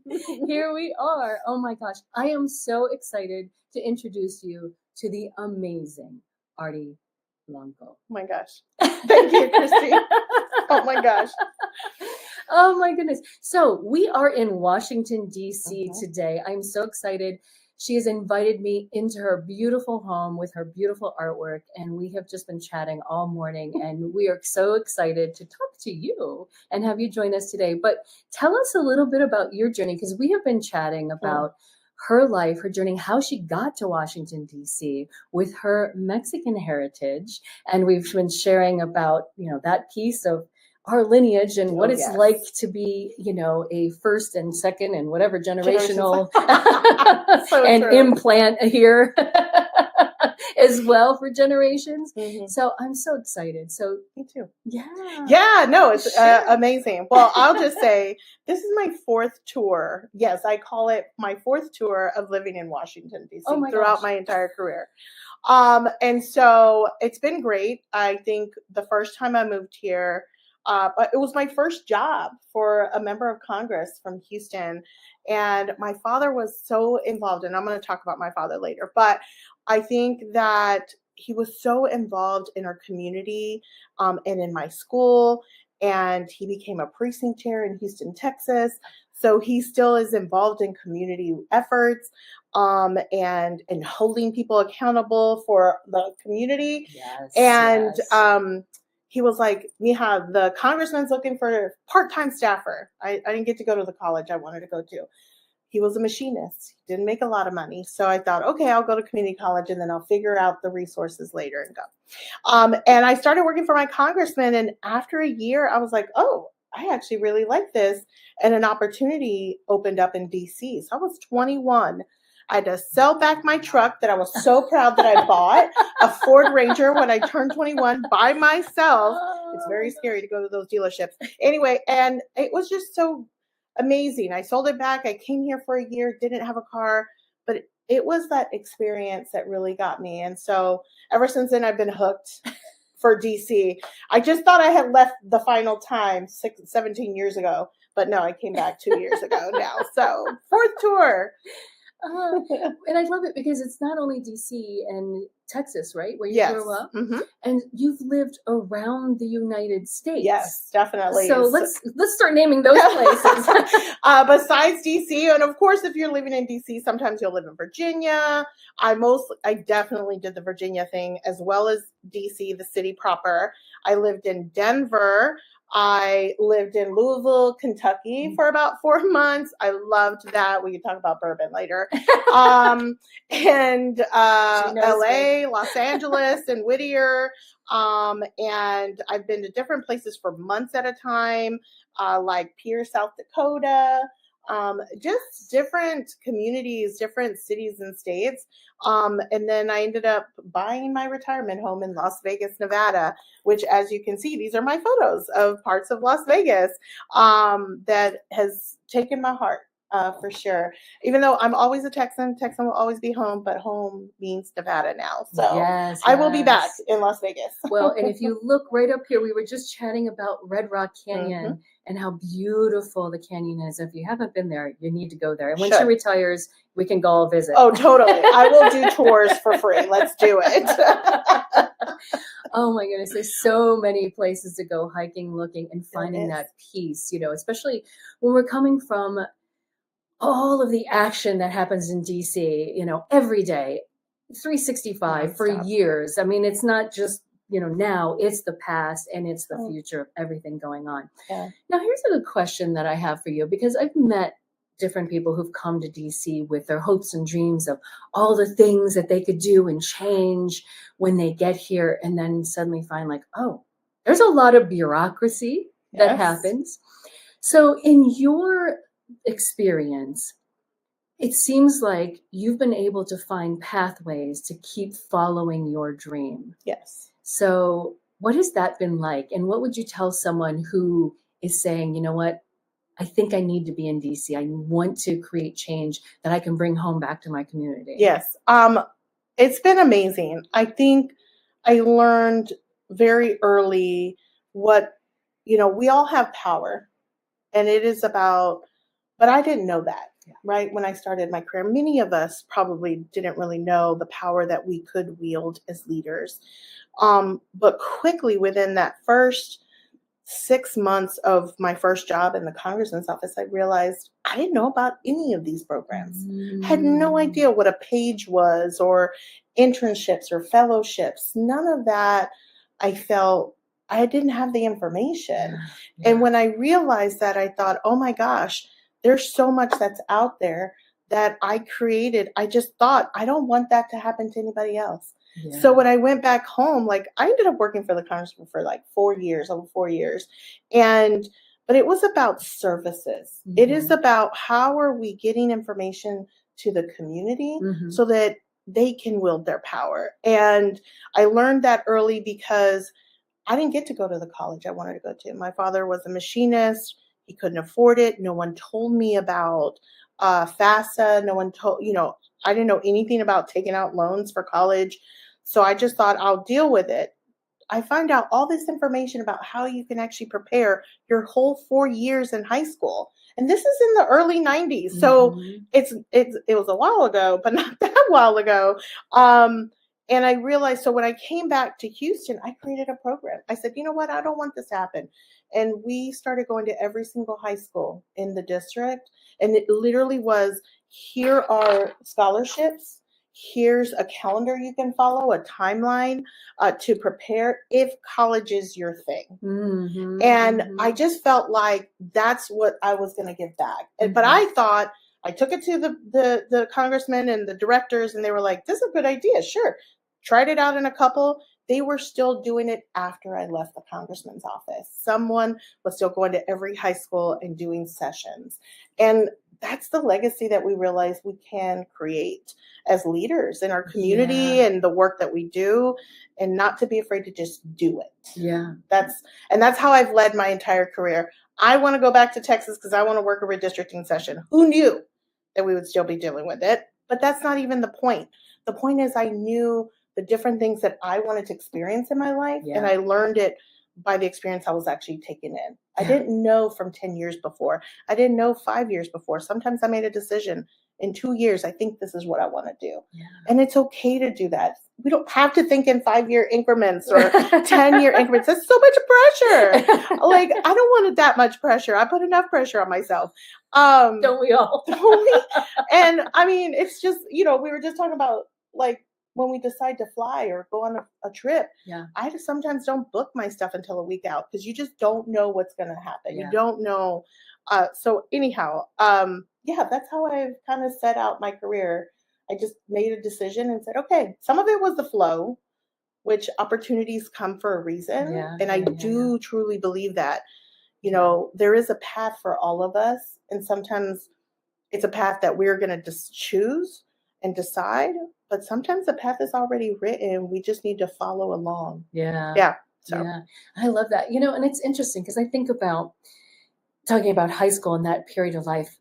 When I was in high school, one of the things that my teacher, he was my government teacher in high school. He had actually worked and lived here in Washington, D.C. Oh, wow. And so he also knew who my uncle was. And so it was so fun to have some of those conversations. But one of the things he had us do as an assignment, all of us, we had to come up with one piece of something we wanted to change or make better in our life. And so everybody, that was our assignment. And then we were all going to help each other do that. So mine actually, and we're talking the early 90s, was write a letter to our congressmen or senators about recycling programs. And so that was mine. So the 30 kids in my government class all wrote on behalf their own letters, and then we sent them. And I can't remember who was, in charge at that time. Who knows? Our teacher took care of it.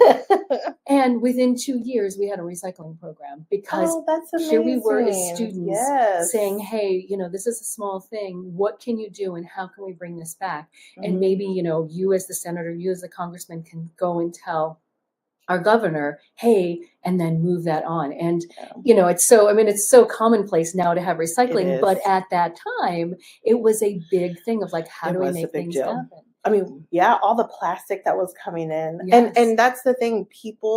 Regular people don't think that I felt it when I was a kid. I had, who's going to hear me? Who's going to listen to me? But at the end of the day, that's what public service is. It is about serving the community, no matter what role, no matter what position. That's why I think in the public space, that's one of the things that I knew that I wanted to do. It is, how do I get more information to the community so that they can make more informed decisions of their own based on the needs that are happening. And recycling was big back then. All the plastic was piling up. I remember being a kid and was like, no, I want a glass bottle so I could take it back, get my 5 cents and get another soda.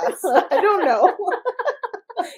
And there's still some places that you can go and get that 5 or 10 cents. I love it. I love it.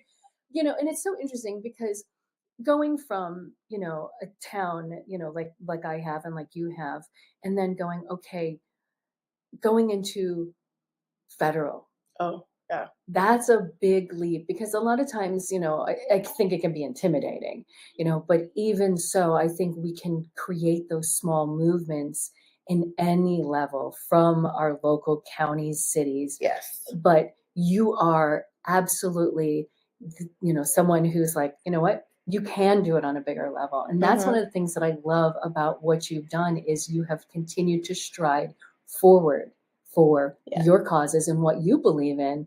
And I love the idea of educating people, and that's one of the reasons I'm so happy to have you here today, because I think back for myself, one of the reasons before podcasting came about, and I said, oh, I would love to have a talk show someday. And I would love to talk to the people who are running for council, who are the people who are running for mayor, so that in our communities, as well as our bigger spaces, we can start learning who these people are and what the value systems are. What are we trying to create? Yeah. So I love that. That's beautiful. That's exactly it. And I did the opposite of what some people do in their careers. I started on the federal level, but then after being, with a congressman, then working for a federal organization to do policy, I realized policy is not my thing. I actually like being on the ground with the community. And I decided, you know what, I want to go try state government. Because politics is local and all community is local. And when you're on more like a county level or city level, what you do on a daily basis has more of a direct impact than the federal, which is wild to me when some people only participate in federal elections. But it's your locals that actually dictate what are the resources being spent on your streets, at your shopping centers, in your neighborhood. I think that sometimes we forget about that. And I also blame a lot of our elected officials that don't go and want to hear from their community. And I saw that as a way where, a lot of people talk about people have been in DC too long. It's true. We have to get back to our communities and our roots and remind ourselves why we wanted to participate in the first thing. Once you get the first policy pieces that you wanted to accomplish that was personal to you, how are you going to know what the community needs unless you're actually in the community? And that's why, after the federal stuff, I took a break and then I went back to basics, and I was all in the Latino community in Las Vegas. And it was about knowing what the struggles were, what it really meant to be in a recession, and families moving in together. And we talk about community. Right now, we've lost the sense of community in a lot of spaces. And I think there's a hunger out there. I'm sure you all are probably feeling it, that there's a hunger for more connection and community. Some folks are still hesitant and resistant, and I get that. It's fear. And we just kind of make sure that we're being welcoming of whoever it is that is in your community, because that's the whole point. If we are not taking care, we're not our brother's keepers, our sister keepers, or thy neighbors. What is the point of we're not here to be alone. We're here to be and live in community. And I think it's time that we get back to that. Wow. And this is so appropriate, because whenever you might be watching this, tomorrow is actually Thanksgiving. So whenever you have the opportunity to think about that, what does that Thanksgiving mean to you? And a lot of people, it is that community. And I've got goosebumps just talking about it, because, wow, I mean, you and I, coming from a place where, I mean, and I'm going to say it, some people will go, oh, I don't get it, but I'm going to say it, is people will immediately look at me and go, oh, white. But I wasn't raised white. I was raised brown. With my Filipino heritage. Yes, the Vidovich, that's Croatian. And I love that last name because, it's very unique. Yes, it is. It's a great last name. So you will remember it if it's at the V's, those V's. That's right. But that is completely what this country was founded on, the idea of creating community and embracing our differences. And so, being thankful for those people around us, or my goodness, we wouldn't have Thanksgiving in the way that we have it today if we weren't embracing each other's cultures. Totally true. Totally true.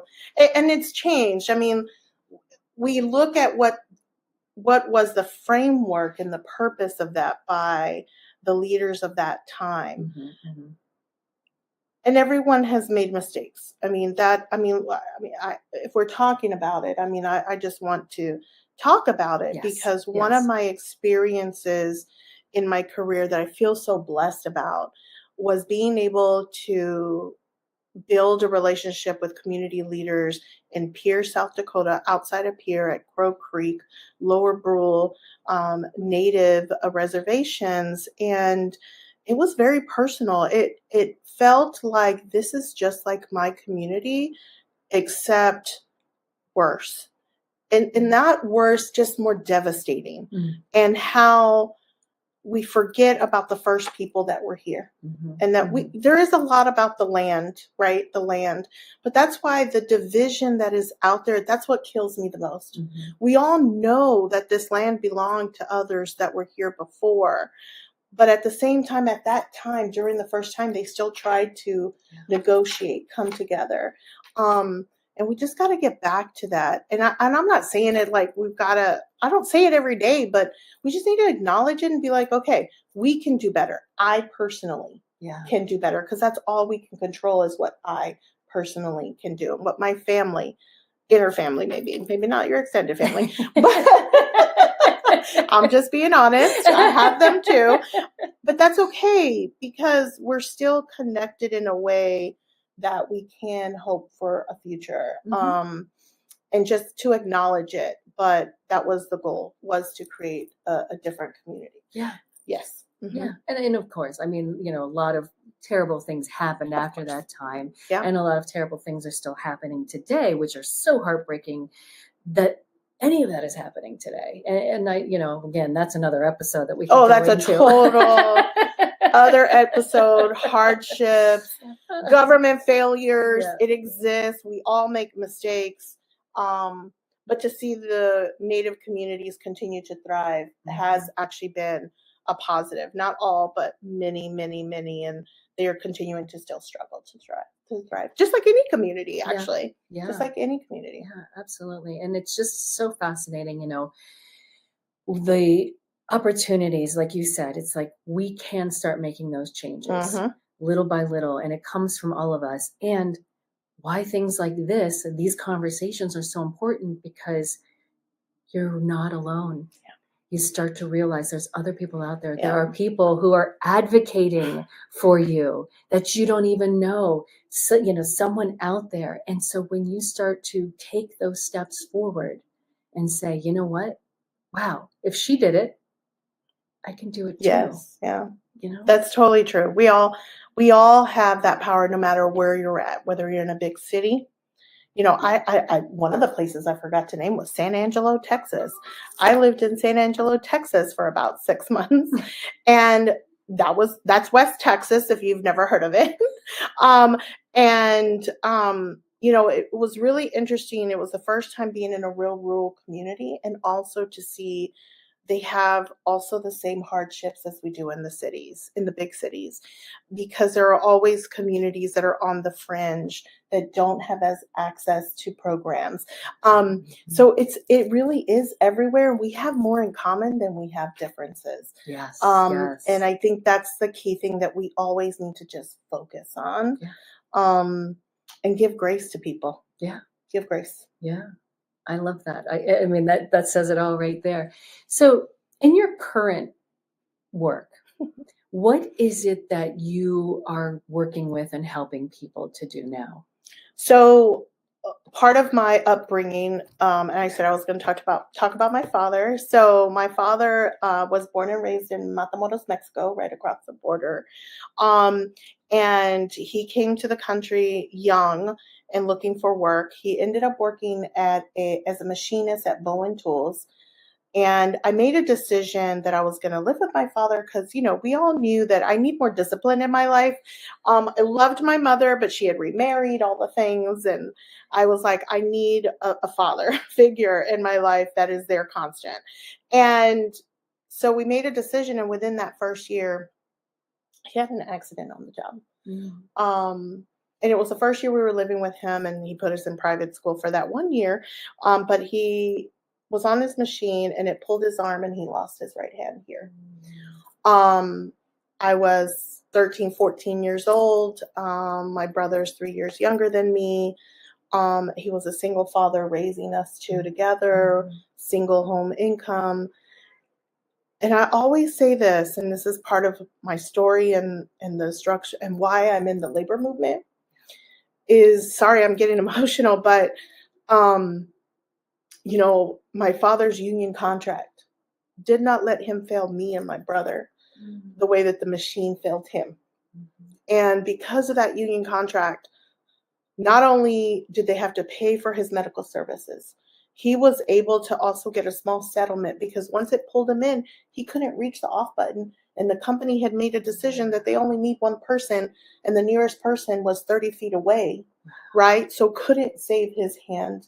If the off button had been hit sooner, it could have. But also in that contract, they had to retrain him and give him another job. And that's what this is why we have union contracts. It's our right to collectively bargain as workers in this country. And that is why I feel that because of his contract, I feel like I need to continue to give to the union movement. And why the union movement, the labor movement began was because workers are working in unsafe areas, types of work. You also now see more young people. States are allowing young people, 16-year-olds, 13, 14-year-olds to work overnight in a warehouse, driving forklifts. That is not safe. No. What are we teaching our future that we are just robots? So anyway, so that's the history that made me do the work that I do today. So when I didn't have a labor background, other than I used to help my father with grievances. He became a union steward in his union. I used to help him with the grievances. You know, English was not his first language, but the bilingualness of it and getting grievances together so as a steward so he can represent his coworkers for other things. And that's why I still do the union movement. And my goal as a campaigns person is not just electoral. It is also campaigns on policy. Policies that actually allow workers to have the right to collectively bargain for a contract, to have a right to bargain for better healthcare coverage from their employers, or even to have healthcare coverage from their employer-based healthcare. That's the work that I really do on a daily basis. And I've now been working in the labor movement directly since 2012. So it's been 13 years now. And I knew after 2 years, I'm like, this is home. Because that's what I want to give. My knowledge, my experience, I want to give to what really saved my father and my brother and I, because those accidents will devastate families that don't have a union contract, that don't have protections, and people to help fight for them and advocate for them with their employers and with their insurance companies he didn't have money for a lawyer, things like that we don't think about, but there are families dealing with this every day right now.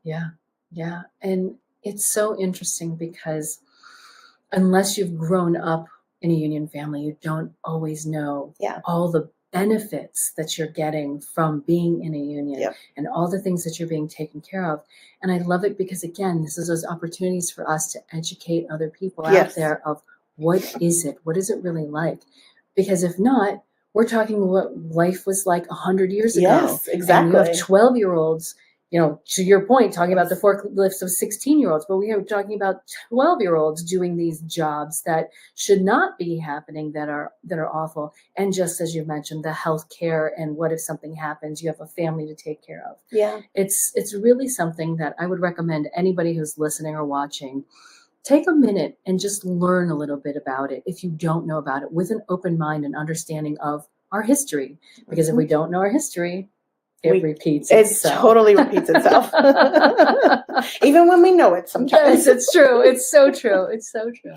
So I know it's hard to think about, but you have this retirement home out in the future. So what's the next steps for you as you're building? Or are we right now at a beautiful place where we're climbing that top of the mountain looking for the view. Well, I one of the things I know I talked about my paid job. Mm-hmm. I do volunteer work, as we all do, have our projects. I know I was telling you, like, I used to sell Peppered Chef yes. years ago when I was in Nevada. And it was also because I just wanted to try different things. Well, I found a different space within a political party. And I know this is not about politics. I'm not going to get into that. But I think I realized that I could be a leader of a national party, one leader person within the officer structure.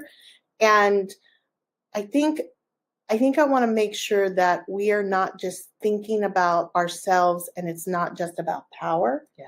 It is about how we're wielding that to actually help the future, and actually continue to prosper. And so I do this on the side. And, I've been in the party structure for a long time. I grew up in it. My father took me to two different types of meetings, his local union meeting and his local party meeting at the county level.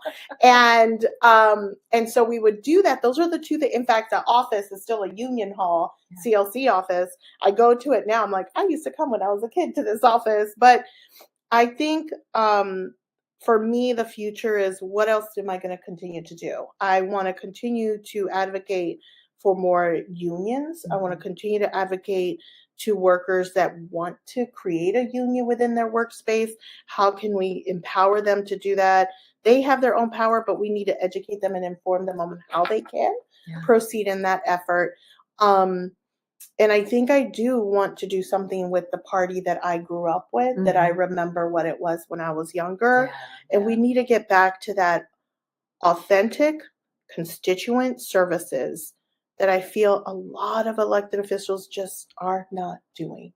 And so I do see that as my continued future. Most likely would end up doing that in Nevada, where my home is right now. But that's in the future, working with and for giants like Senator Harry Reid, who everyone knows from Searchlight, Nevada, the legacy, I think, that is there. And he really, truly felt about the community growth. Everybody calls Las Vegas the ninth island for a reason. And it's so diverse, so transient, but he, as an elected official, invested in community, wanted to learn more about community. What can he do as a leader? And even changed his positions based on how the community changed, and realizing those needs. And that's what I want to continue to strive for. It is a volunteer level that I will continue to do. But I feel it's important. If we're not engaged, we can't complain about our government if we're not engaged in the process of determining our government. So you heard that. If you're not engaged, you can't complain. It's true. What are you doing? How are you contributing? And it's that simple. It's like, let's take it in another terms. If we look at the United States as a house, you can complain about how dirty it is, but if you aren't helping to clean it up, that's right. Yeah. That's exactly right, Christina. Oh my God, that's so funny. And it's so funny because, and then we're going to close out with this, the whole visibility. Here you are on the backside doing so many things in a less visible and helping other people be more visible. But it's a beautiful journey that you are creating. And these are the people that I love celebrating, because visibility sometimes isn't just being out there on stage, it's being part of a community. And that is one of the things I love to teach people. I'm like, you know what? That's a huge part of our visibility. Yes, definitely. So you're amazing. No, thank you. Yes, I always say I'm the person in the background. I just want to get the work done and do what needs to happen and bring people together and let others be up there. I don't need to, but let's come together. Let's come together. I love it. Well, thank you, Artie, so much for today. She has been so amazing. And happy Thanksgiving if you're watching this before Thanksgiving. Happy Thanksgiving. And if not, well, I hope you had a great one and happy holidays. We'll see you soon. This is Christina and Artie from Women Getting Visible. Woo-hoo. This is my ofrenda for this year. I just haven't taken it down because I actually wasn't in town.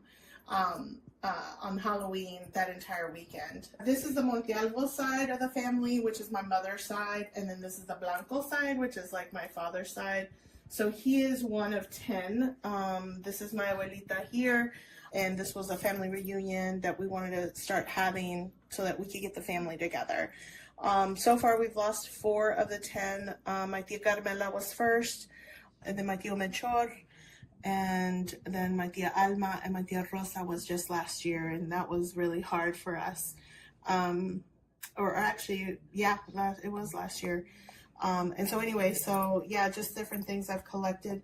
These are my mother's parents. So this is my grandmother, Maria Montalvo Trevino. So she is part of the family that the border crossed her. Her family did not cross the border from the valley. And then this is my grandfather from San Luis Potosí, Montalvo.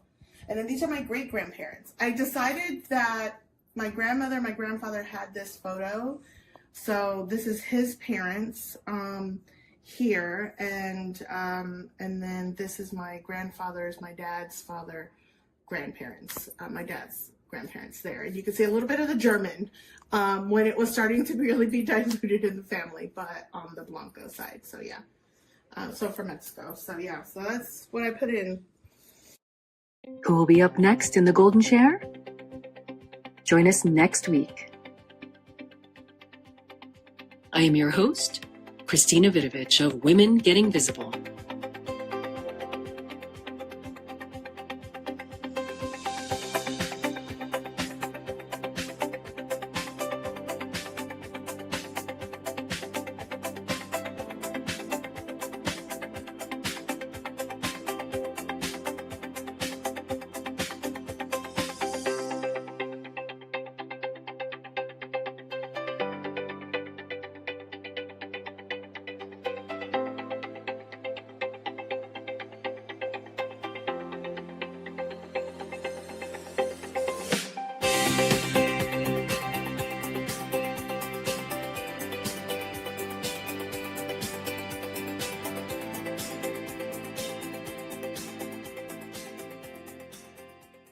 Who will be up